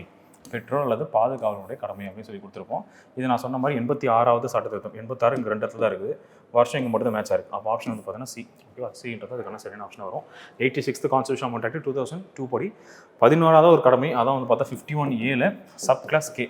இந்த விஷயத்தை வந்து உள்ளே சேர்த்துருப்போம் அப்படின்னு சொல்லி நம்ம பார்த்துக்கலாமா? ஓகே, நெக்ஸ்ட் கொஸ்டின் பாருங்கள். அடுத்தது 37வது question. Which of the following statement is incorrect? எது வந்து தவறாக இருக்குது அப்படின்னு சொல்லி பார்க்கலாம். Cabinet mission was formed on March 24, 1946. Okay, இது கரெக்டாக பார்த்தா கரெக்டு தான். கேபினெட் தூதுக்குழு, அமைச்சரவை தூதுக்குழுன்னு சொல்லுவாங்க. அமைச்சரவை தூதுக்குழு அப்படின்றது March 24, 1946 அமைக்கப்பட்டிருக்கும் அப்படின்னு கரெக்டு தான். கிளமெண்ட் அட்லி இருப்பார். அட்லி தான் வந்து பார்த்தா 1945 பிரிட்டிஷோடைய பாராளுமன்றத்துடைய பிரதமராக வந்து தேர்ந்தெடுக்கப்படுவார். அவர் அமைச்சிருக்கக்கூடிய ஒரு குழு தான் இந்த அமைச்சரவை தூதுக்குழுன்னு சொல்லலாம், இல்லை கேபினெட் தூதுக்குழுன்னு சொல்லலாம். அவங்க வந்ததுக்கப்புறமா தான் வந்து எதை உருவாக்குவாங்கன்னா அரசியல் நிர்ணய சபை உருவாக்குவாங்க. அவங்க தான் இந்தியாவுக்கு அரசியல் அமைப்பை உருவாக்கி தரணும் அப்படின்னு சொல்லிட்டு அவங்களுடைய பொறுப்பாக ஒப்படைக்கப்பட்டிருக்கும். அதுக்கப்புறம் அரசியல் நிர்ணய சபை வந்து டிராஃப்டிங் கமிட்டி வரைவு குழுவை உருவாக்கி அதுதான் வந்து நம்ம கான்ஸ்டியூஷன் ரெடி பண்ணி கொடுத்துருக்கோம். ஸோ அந்த கதை இப்போ நான் உங்களுக்கு சொல்கிறேன், ஃபஸ்ட்டு நம்ம பார்த்துக்கலாம். அந்த அமைச்சரவை தூதுக்குழுவுடைய தலைவர் யாரும் பார்த்தா சார் ஸ்டாட்ஃபோர்ட் கிரிப்ஸ்னு கொடுத்துருக்காங்க. கிரிப்ஸ் வந்து ஒன் ஆஃப் த மெம்பர். மொத்தம் எத்தனை பேர் இருந்திருப்பாங்க? 3 பேர் இருந்திருப்பாங்க. இந்த பாயிண்ட் பாருங்கள். இந்த கேபினெட் மிஷன் இருக்கா, கேபினெட் மிஷனில் மொத்தம் 3 பேர், அதாவது அமைச்சரவை தூதுக்குழு மொத்தம் 3 பேர். 1 கிரிப்ஸ், இது வந்தாச்சு. 2வது ஏவி அலெக்சாண்டர், ஓகேவா, அலெக்சாண்டர். 3வது வந்து பார்த்தா பெத்திக் லாரன்ஸும் வந்திருப்பார். ஸோ இந்த 3 பேர் இருந்திருப்பாங்க. இதில் யார் வந்து தலைவர் அப்படின்னு பார்த்தா இந்த குழுக்கு தலைவர் லாரன்ஸ். ஓகே, 3 பேர் இருந்தாங்க தான், ஸ்டாட்ஃபோர்ட் கிரிப்ஸும் ஏவி அலெக்சாண்டர் அண்ட் லாரன்ஸ் இருந்தாங்க. பட் இந்த தலைவராக இருந்தது யாரை பார்த்தா லாரன்ஸ் தான். இந்த கிரிப்ஸும் கொடுத்துருக்காங்க. அப்போ இவங்க தான் தவறு, கண்டிப்பாக தவறாக இருக்கக்கூடியது தான். கொஷினை பொறுத்த வரைக்கும் இதில் எது தவறானு கேட்டிருக்காங்க. முடிஞ்சு போச்சு, ஆப்ஷன் பி தான் தவறானது. அடுத்த கட்டத்தையும் பார்த்துலாம் பாருங்க. அமைச்சரவை தூதுக்குழுவின் பரிந்துரையின்படி அரசியல் நிர்ணய சபை உருவாக்கப்பட்டுச்சு அப்படின்னு ஒரு கொஷின் கொடுத்துருக்காங்க. இது கரெக்ட் தான். இதை நான் அப்படியே விளக்கமாக கொடுத்துட்றேன். அவங்க என்ன பண்ணியிருப்பாங்கன்னா, அந்த அமைச்சரவை தூதுக்குழு தனது திட்டத்தை வந்து பார்த்தா May 16, 1946 வெளியிட்டிருப்பான். இது கரெக்ட் தான். ஸோ ஓகே, இது அப்படியே பார்க்கலாமா? பாருங்கள், சும்மா ஜஸ்ட் ஒரு ஓவர்வியூமே சொல்லியிருப்பாருங்க. இப்போ ஆட்சி மாற்றம்ன்றது 1945 எங்கே வருதுன்னா பிரிட்டிஷ் பாராளுமன்றத்தில் வருது. அங்கே யார் இருக்கான்னு பார்த்தா கிளமெண்ட் அட்லி என்ன பண்ணுறாரு அப்படின்னு சொல்லி பார்த்தீங்கன்னா, புதிய பிரதமராக வந்து பதவி ஏற்றுக்கிறாரு. இந்த அட்லி ஒரு உருவாக்கிருக்கக்கூடிய ஒரு குழு தான் 1946 எது அப்படின்னு சொல்லி பார்த்தா அமைச்சரவை தூதுக்குழு, அதாவது கேபினெட் மிஷன். புரிஞ்சா? அட்லி கேபினெட் மிஷனை உருவாக்கி கொடுத்தாரு. இந்த கேபினெட் மிஷன் வந்து பார்த்தா ஒரு அறிக்கை வச்சு அதன் மூலிமா உருவாக்கப்பட்டது தான் கான்ஸ்டியூண்ட் அசம்பிளி, அரசியல் நிர்ணய சபை, கான்ஸ்டியூண்ட் அசம்பிளி அப்படின்னு எடுத்துக்கலாம். இந்த கான்ஸ்டியூண்ட் அசம்பிளி தான் எதை உருவாக்குச்சுன்னா வரைவு குழு உருவாக்குச்சு, டிராஃப்டிங் கமிட்டியை உருவாக்கியிருக்கும். சரிங்களா? டிராஃப்டிங் கமிட்டி உருவாக்கப்பட்டிருக்கும். இந்த டிராஃப்டிங் கமிட்டி தான் இந்தியாவுக்கு இருக்கக்கூடிய கான்ஸ்டியூஷன் உருவாக்கி கொடுத்தாங்க, இந்தியாவுடைய அரசியலமைப்பை உருவாக்கி கொடுத்துருப்பாங்க. புரிஞ்சா? இதுதான் அதனுடைய ஸ்ட்ரக்சர். புரிஞ்சா? அட்லி வந்து யாரை அமைச்சிருப்பாரு? அமைச்சரவை தூதுக்குழு அமைச்சிருப்பாங்க. அமைச்சரவை தூதுக்குழு தான் அரசியல் நிர்ணய சபை உருவாக்கியிருக்கும். அரசியல் நிர்ணய சபை தான் வரைவு குழு உருவாக்குச்சு. வரைவு குழு தான் இந்தியாவுக்கான அரசியலமைப்பை உருவாக்குச்சு. இதுதான் அதனுடைய ஸ்ட்ரக்சர், அதோடைய ஃபார்மேஷன். சரிங்களா? அதையும் நம்ம தெளிவாக பார்த்துக்கோங்க. நெக்ஸ்ட் 38th கொஸ்டின் போகலாம் பாருங்க. 38th கொஸ்டின் பொறுத்த வரைக்கும் இது வந்து ஒரு மேட்ச் ஆஃப் ஃபாலோயிங் மாதிரி தான் எடுத்துக்கலாமா? ஸோ மேட்ச் ஆஃப் ஃபாலோயிங்கில் ஒன்று ஒன்றா பார்த்துருவோம். ஓகே, பிட்ஸ் இந்தியா சட்டம். சரிங்களா? பிட்ஸ் இந்தியா சட்டம்ன்றது தான் 1784 வந்துச்சு. ஆக்சுவலாக வந்து 1773 போட்டிருப்பாங்க. அதுக்கப்புறம் பிட்ஸ் சட்டம்ன்றது இது வந்து ஒழுங்குமுறை சட்டம். அதுக்கு அடுத்து வந்துருக்கூடிய சட்டம் தான் 84 இது வந்திருக்கும். சரி, இது எது மேட்ச் ஆகுது அப்படின்னு சொல்லி பார்க்கலாம். இது வந்து பார்த்தா ஒரு கட்டுப்பாட்டு குழு அப்படின்னு சொல்லி ஒரு குழு உருவாக்கியிருப்பாங்க. சரிங்களா? ஸோ ஒரு கட்டுப்பாட்டு குழு, அதாவது போர்ட் ஆஃப் கண்ட்ரோல், பிஓசின்னு வந்து ஒரு பேர் சொல்லுவாங்க, பிஓசி, போர்ட் ஆஃப் கண்ட்ரோல். இந்த போர்ட் ஆஃப் கண்ட்ரோல் உருவாக்கியிருப்பாங்க. இதான் ஃபஸ்ட்டு அவங்களுடைய பிரைமரி ஒர்க்காக இருந்துச்சு. ஸோ இது வந்து எடுத்த உடனே ஆப்ஷன் வந்து பார்த்தா 3. ஸோ ஆப்ஷன் 3க்கு வந்துடலாமா? ஸோ இந்த ஆப்ஷனை பாருங்கள், 3ன்றது ஒரு இடத்துல மட்டும் தான் இருக்குது. அப்போ ஆப்ஷன் பி தான் நம்ம எடுத்துடலாம். இருந்தாலும் அடுத்த பாயிண்ட் வந்து பார்த்துக்கலாம். ஸோ வந்து 1813 சார்ட்டர் ஆக்ட் போட்டிருப்பாங்க. ஸோ சார்ட்டர் ஆக்ட் 1813 போட்டிருப்பாங்க.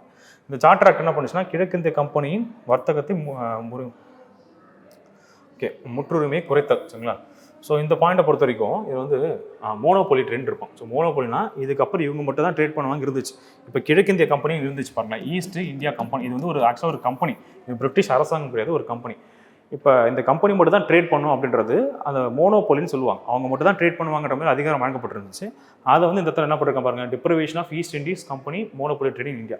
இதுக்கப்புறம் நீ மட்டும் தான் ட்ரேட் பண்ணுவான்ற ஒரு அதிகாரம் சொல்லி அதை வந்து என்ன பண்ணிடுறேன், நான் அதை குறைச்சிடுறேன் அப்படிமே குறைச்சிருந்துருக்கோம். ஸோ அது பண்ணது தான் 1813. சரிங்களா? இதில் வந்து 1 லட்ச ரூபா அமௌண்ட் அந்த மாதிரிலாம் வந்து பார்த்தீங்கன்னா கல்விக்காக வழங்கப்பட்டிருக்கும். அந்த மாதிரிலாம் ஒரு நிகழ்வுகள்லாம் உண்டு. அதை நம்ம பின்னாடி பார்த்துக்கலாம்.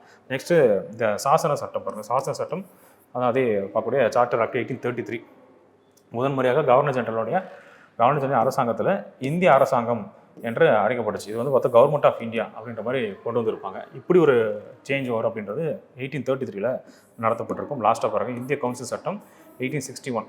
இதுதான் வந்து பாருங்கள், கவர்னர் ஜெனரல் சட்டம் இயற்றும் அதிகார பரவலாக்கம் செய்தல் அப்படின்றது தான். ஸோ இந்த ஃபஸ்ட்டு பாயிண்ட்டில் பார்த்துலாம் பாருங்கள். இங்கிலீஷில் என்ன கொடுத்துருவாங்க, decentralisation of legislative power of governor general அப்படின்னு கொடுத்துருக்காங்க. சரிங்களா? கவர்னர் ஜெனரலுடைய பவர் வந்து பார்த்தா டீசென்ட்ரலைஸ் அப்படின்றது இந்த இடத்துல பண்ணிருப்பாங்க. ஸோ அந்த மாதிரி ஒரு பாயிண்ட் வந்து இப்போ தான் அதிகாரத்தை பரவலாக்கம் செய்தல் அப்படின்னா ஒட்டுமொத்தமாக இவர்கிட்ட அதிகாரம் இருக்குன்னா அந்த அதிகாரத்தை மற்ற நபர்களை பிரித்து தரும். அதான் டீசென்ட்ரலைசேஷன். ஒரு சில விஷயங்களை இவர் மட்டும் தான் செய்வார்ன்ற மாதிரி இருந்திருக்கும். அந்த விஷயத்தை அவர் மட்டும் தான் செய்வார்ன்றது இதுக்கப்புறம் கிடையாது. கொஞ்சம் பவர்ஸாக அந்த மற்ற ஆட்டுகள்கிட்ட ஹேண்ட் ஓவர் பண்ணுறேன். அந்த வார்த்தை தான் டீசென்ட்ரலைசேஷன், அதிகாரம் பரவலாக்கம் செய்தல் அப்படின்னு தான். அப்போ அதிகாரம்ன்றது ஒரே இடத்துல இருக்கும்பொழுது அந்த அதிகாரத்தை வந்து பார்த்தா பிரித்து பரவலாக்கம் செய்யணும்னா அதான் அவருடைய அர்த்தம். இது எந்த சட்டத்தின் படி வந்திருக்குன்னா 1861 சட்டத்தின் படி வந்திருக்கும். ஆப்ஷன் ஆல்ரெடி சொல்லிட்டேன், பின்றது நான் பார்த்துட்டேன். ஸோ நெக்ஸ்ட் அடுத்த பாயிண்ட் பார்க்கலாமா? ஃபண்டமெண்டல் ரைட்ஸ் வந்து பாருங்கள், இது வந்து மொத்தமாக ஒரு 7 விதமான உரிமைகள் அப்படின்றது. ஃபஸ்ட்டு வந்து பார்த்தா ரைட் டு ஈக்குவாலிட்டி, சமத்துவ உரிமை அப்படி இருந்துச்சு. ரைட் டு ஈக்குவாலிட்டி ஆர்டிகல்ன்றது பார்த்தீங்கன்னா 14 18 வரைக்கும் இருந்துச்சு. சரிங்களா? ஈக்குவாலிட்டிக்கான கான்செப்ட் ரைட் டு ஈக்குவாலிட்டி, சமத்துவ உரிமை அப்படின்றது. ரைட் டு ஃப்ரீடம், சுதந்திர உரிமை அப்படின்றது 19 22 வரைக்கும் இருந்துச்சு. சுரண்டலுக்கு எதிரான உரிமை, ஓகேவா? சுரண்டலுக்கு எதிரானன்னா ரைட் அகெயின்ஸ்ட் எக்ஸ்ப்ளாய்டேஷன், சரிங்களா? எக்ஸ்ப்ளாய்டேஷன் அப்படின்ற மாதிரி இருந்துச்சு சுரண்டலுக்கு எதிரான உரிமை. இது வந்து பார்த்தா 23 மற்றும் 24 2 ஆர்டிகல். மதம் சார்ந்த உரிமை, சரிங்களா? மத உரிமை அப்படின்றது ரிலிஜனுக்கு வந்து பார்த்தா 25 28 வரைக்கும் இருந்திருக்கும். அதுக்கப்புறம் கல்ச்சுரல் அண்ட் எஜுகேஷனல் மைனாரிட்டிஸ்க்கு இருக்கக்கூடிய சிறுபான்மையினர் உரிமை, இது வந்து பார்த்தா 2 ஆர்டிகல் 29 30, இது ஒரு கேட்டகரியா. ஸோ அதுக்கப்புறம் அடுத்து என்ன இருந்துச்சுன்னா ஒரே ஒரு ஆர்டிகல் மட்டும் வந்து பார்த்தா ரைட் டு ப்ராப்பர்ட்டி அப்படின்றது 31 இருந்துச்சு.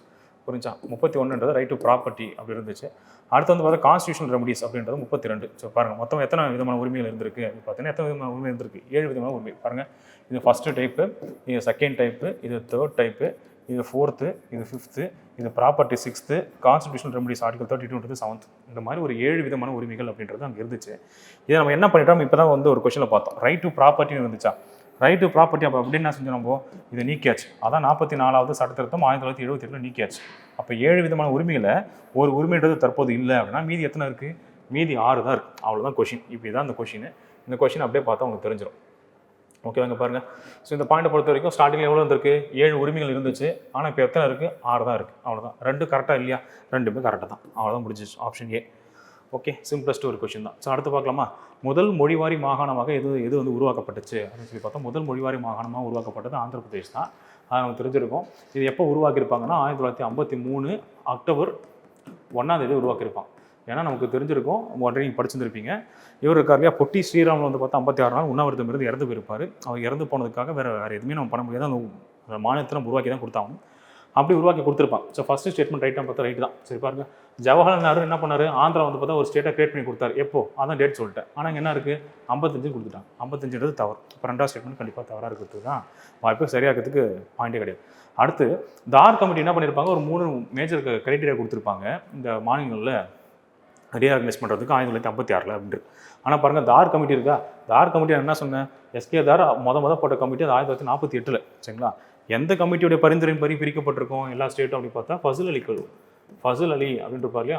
ஸோ ஃபசல் அலியோடைய பரிந்துரை தான் பண்ணியிருப்பாங்க. இவர் வந்து அமைச்சது 1953. இவங்க ரிப்போர்ட் எப்போ வச்சுருப்பாங்கன்னா செப்டம்பர் 1955. ஆனால் இங்கே என்ன கொடுத்துறாங்க? செப்டம்பர் 1956 கொடுத்துருவாங்க. இதுவும் தப்பு, ஃபசல் அலியும் தப்பு. சரியா? இப்போ இந்த பாயிண்ட் பொறுத்த வரைக்கும் என்ன வந்திருக்கணும் பாருங்கள், ஃபசல் அலின்றது அங்கே வந்திருக்கணும். எஸ்கே தார் தப்பாக இருக்குது, வருஷமும் தப்பாக இருக்குது. அப்போ 3வது ஸ்டேட்மெண்ட் என்ன தான்? 3வது ஸ்டேட்மெண்ட் ராங் தான். அப்போ ஃபஸ்ட்டு அண்ட் செகண்ட் ஸ்டேட்மெண்ட் ரெண்டுமே வந்து பார்த்தா தவறு. எது மட்டும் தான் கரெக்டு? ஃபஸ்ட்டு மட்டும் தான் கரெக்டு. கொஷனில் கேட்டிருக்குது கரெக்டானது கேட்டிருக்காங்க. அப்போ ஆப்ஷன் எதுக்கு என்ன வரணும்? ஏ தான் வரணும். சரியா? ஸோ பார்க்கலாமா? தமிழில் இருந்தால் அதே தான் கொடுத்துருப்பாங்க. தமிழில் கொடுத்துருக்கும்போது நான் சொல்லிட்டேன், இந்த மாநிலமாக உருவாக்கப்பட்டது ஆந்திரா உருவாக்கப்பட்டுச்சு. இந்த இடத்துல ஆண்டு சொல்லிட்டு ஆந்திர தவறாக இருக்குன்றது. இந்த இடத்துல வந்து வருஷமும் தப்பு, 55 வரணும். அதுமாதிரி தார் குழு கிடையாது, ஃபசல் அலி குழு. அப்போ எது மட்டும் தான் கரெக்டாக இருக்குது? 1 மட்டும் தான் அதில் கரெக்டாக இருக்குது. ஸோ நெக்ஸ்ட்டு ஃபஸ்ட்டு கொஸ்டின் பாருங்கள், ஈவே ராமசாமி. ஸோ இந்த கொஸ்டின் வந்து பார்க்கலாமா? So E V Ramasamy introduced a new political ideology based on the South India which was opposition to Dravidian லாங்குவேஜ்னு இருக்கான். சரி, திராவிட கருத்தாகினது, திராவிட கருத்துக்கு எதிர்நிலையில் இவர் பாருங்கள், திராவிட கருத்துக்கு எதிர்நிலை பண்ணார். இவரோட பேர் என்ன தான்? அவர் உருவாக்கினது திராவிட கழகம். திராவிடர்ன்ற கான்செப்டை வச்சு தானே கொண்டே வந்தார். திராவிட கருத்துக்கு எதிர்நிலைன்னு சொல்லியிருக்காங்க. எதிர்நிலையில் தென்னிந்தியாவை களமாக்க கொண்ட ஒரு புதிய அரசியல் நிலை கருத்தினை ஈவே ராமசாமி உருவாக்கினான் இருக்குது. ஃபஸ்ட்டு ஸ்டேட்மெண்ட் தப்புன்றதை நம்ம அப்பட்டமாக தெரிஞ்சிடும். ஃபஸ்ட்டு ஸ்டேட்மெண்ட் கண்டிப்பாக தப்பு. இது நீங்கள் கரெக்டுன்னு வரவே கூடாது. பாருங்கள், ஃபஸ்ட்டு ஸ்டேட்மெண்ட் கரெக்டாக இது வந்து பார்த்து கரெக்டாக வந்துருக்கா, இந்த ஆப்ஷன் வரக்கூடாது. இங்கேயும் கரெக்டாக வந்திருக்கா, இந்த ஆப்ஷன் வரவே கூடாது. சரிங்களா? அப்போ ஏவும் வரக்கூடாது, சியும் வரக்கூடாது. மீதி 2த்துல ஏதாவது வந்து ஆப்ஷன். சரி, நெக்ஸ்ட் பார்க்கலாம். பெரியாரின் இந்த அரசியல் கருத்தினை பெரும்பாலான தென்னிந்திய அரசியல் கட்சியினர் ஆதரித்தரன்னு கொடுத்துருக்காங்க. இந்த கட்சியை வந்து பார்த்தோன்னா பெரும்பாலும் நாட்டில் வந்து பார்த்தா ஆதரவுலாம் தெரிவிக்கல, நிறைய அப்போசிஷன்லாம் இருந்துச்சு. ஓகேவா? அவர் ஸ்டார்ட் பண்ணும்போது அப்படின்னா இப்போ எக்ஸாம்பிளுக்கு வந்து பார்த்தா காங்கிரஸே அதோடைய அப்போசிஷனில் தான் இருந்துச்சு அப்போ இருக்கக்கூடிய சூழ்நிலையில். எல்லாரும் ஆதரவு தெரிவித்தாங்கன்றது கண்டிப்பாக ராங்கான ஸ்டேட்மெண்ட் தான். அப்போ இதுவும் தவறு தான். அப்போ 2மே தவறு. கூற்று சரி, எங்கே தவறு ஏதோ இருக்குது பாருங்கள். கூற்று மற்றும் காரணம் 2மே தவறு. ஆப்ஷன் இடத்துல டி அப்படி தான் பார்க்கணும். ஓகேவா? நெக்ஸ்ட் 42வது கேள்வி போகலாமா? ஸோ இது ஒரு சிம்பிளான ஒரு கொஸ்டின் தான் வச்சுக்கோமே. ஸோ இது என்ன கண்டென்ட் அப்படின்னா, எந்தெந்த சட்டம் வந்து பார்த்தீங்கன்னா என்னென்ன வழக்கு எந்தெந்த சட்டத்தில் வந்திருக்கு, அந்த வழக்கோடைய சாராம்சம் என்ன அப்படின்றது தான். ஸோ 2 விதமாக இருக்கு பாருங்க.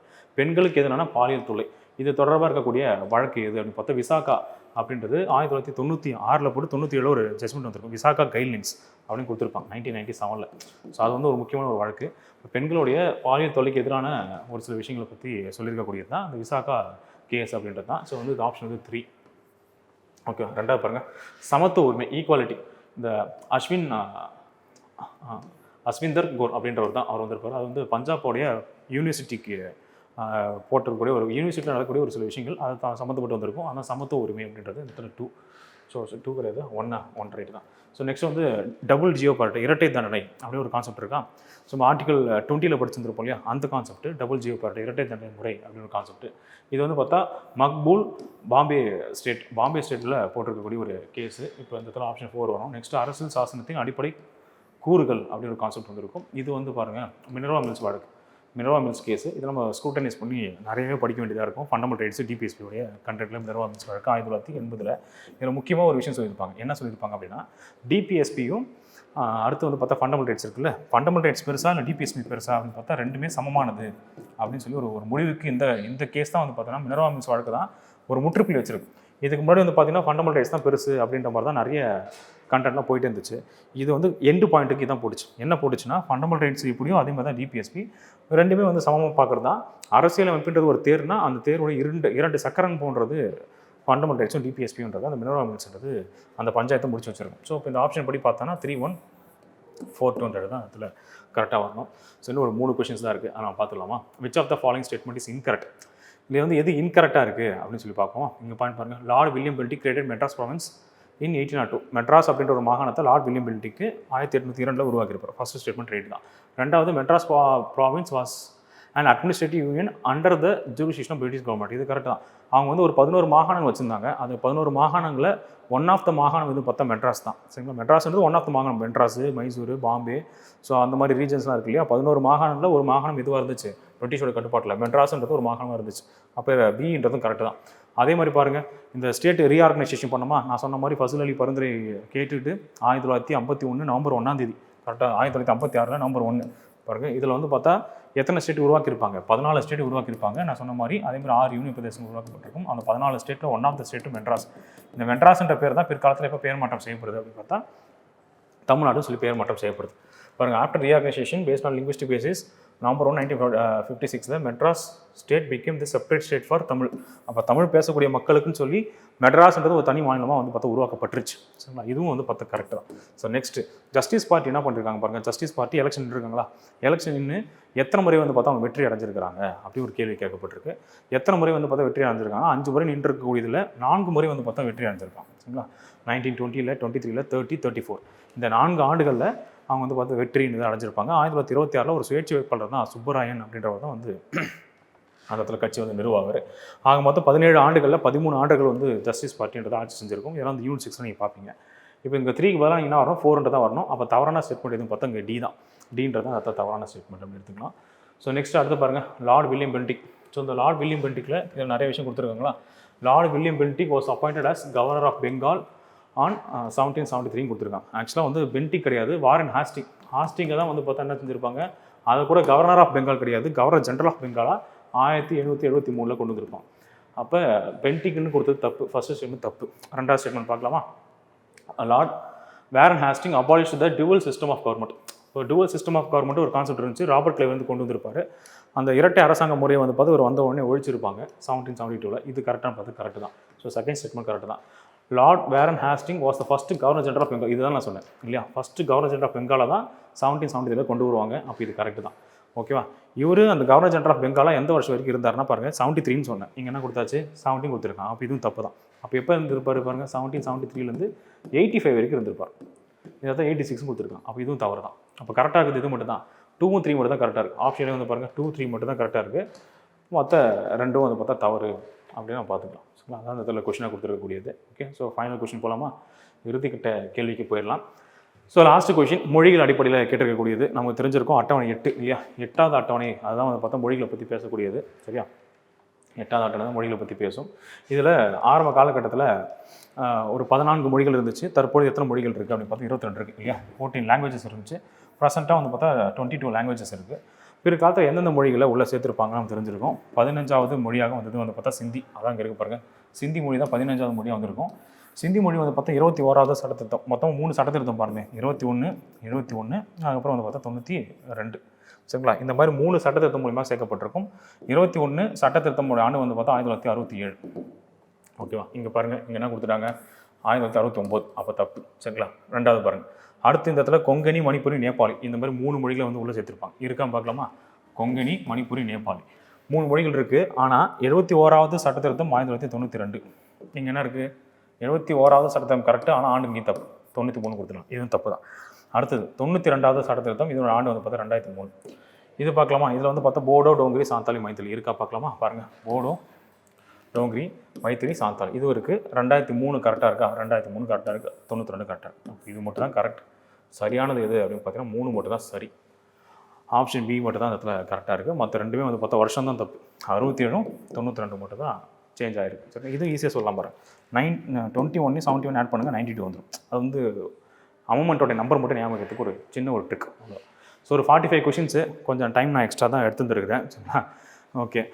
இதுதான் ஃபஸ்ட்டு டெஸ்ட். ஆக்சுவலி இது வந்து ஒரு நல்ல பிளான். ஓகேவா, நல்ல பிளான் அப்படின்னா ஒரு லாங் ரன்னுக்கு கொண்டு போகிறதுக்கான ஒரு பிளான் இது. சரியா, இது வந்து நிறைய பேருக்கு ஹெல்ப்ஃபுல்லாக இருக்க வகையில் தான் போட்டிருக்கோம். இதுக்கு முன்னாடி இருக்கக்கூடிய டெஸ்ட் பேச்சஸ்லாம் எப்படி இருந்திருக்கும் அப்படின்னு பார்த்தீங்கன்னா வீக்லி வந்து நீங்கள் டைட் ஷெடியூலாக கொண்டு போகிற மாதிரி தான் இருக்கும். டைட் ஷெடியூலாக இருக்கும்போது வந்து பார்த்தா படிக்கிறதுக்கு அந்த சிலபஸ் கவர் பண்ணுறதுக்கு உங்களுக்கு டைம் பத்தாது. டப்பு நீங்கள் அப்படியே வேகம் ஓடுற மாதிரி இருக்கும். பட் இதை நம்ம அப்படி வைக்கல. கொஞ்சம் நிதானமாக நல்லா வந்து ஒரு சிலபஸும் உள்வாங்கி படித்து நீங்கள் ப்ராக்டிஸ் பண்ணி அப்புறம் எழுதுகிற மாதிரி தான் அந்த டெஸ்ட்டே வந்து பார்த்தா இருக்குது. முடிஞ்ச வரைக்கும் இருக்கக்கூடிய டைம் பீரியடை கரெக்டாக பயன்படுத்தி நீங்கள் சக்ஸஸ் போகிறதுக்கு ஒரு நல்ல பேட்சாக அது வந்து உங்களுக்கு இருக்குன்றதை நான் நம்புகிறேன். ஓகேவா, ஸோ நெக்ஸ்ட் ஒரு வீடியோவில் பார்க்கலாம். All the best. அதுக்கு நல்லா படிங்க, டைம் வந்து ப்ராப்பராக யூட்டிலைஸ் பண்ணுங்கள். அதான் முக்கியமானது, டைம் ப்ராப்பராக யூட்டிலைஸ் பண்ணுங்கள். அதுவும் உங்களுக்கு கரெக்டான ஒரு பாதைக்கு கொண்டு போயிடும். தேங்க்யூ, பாய்.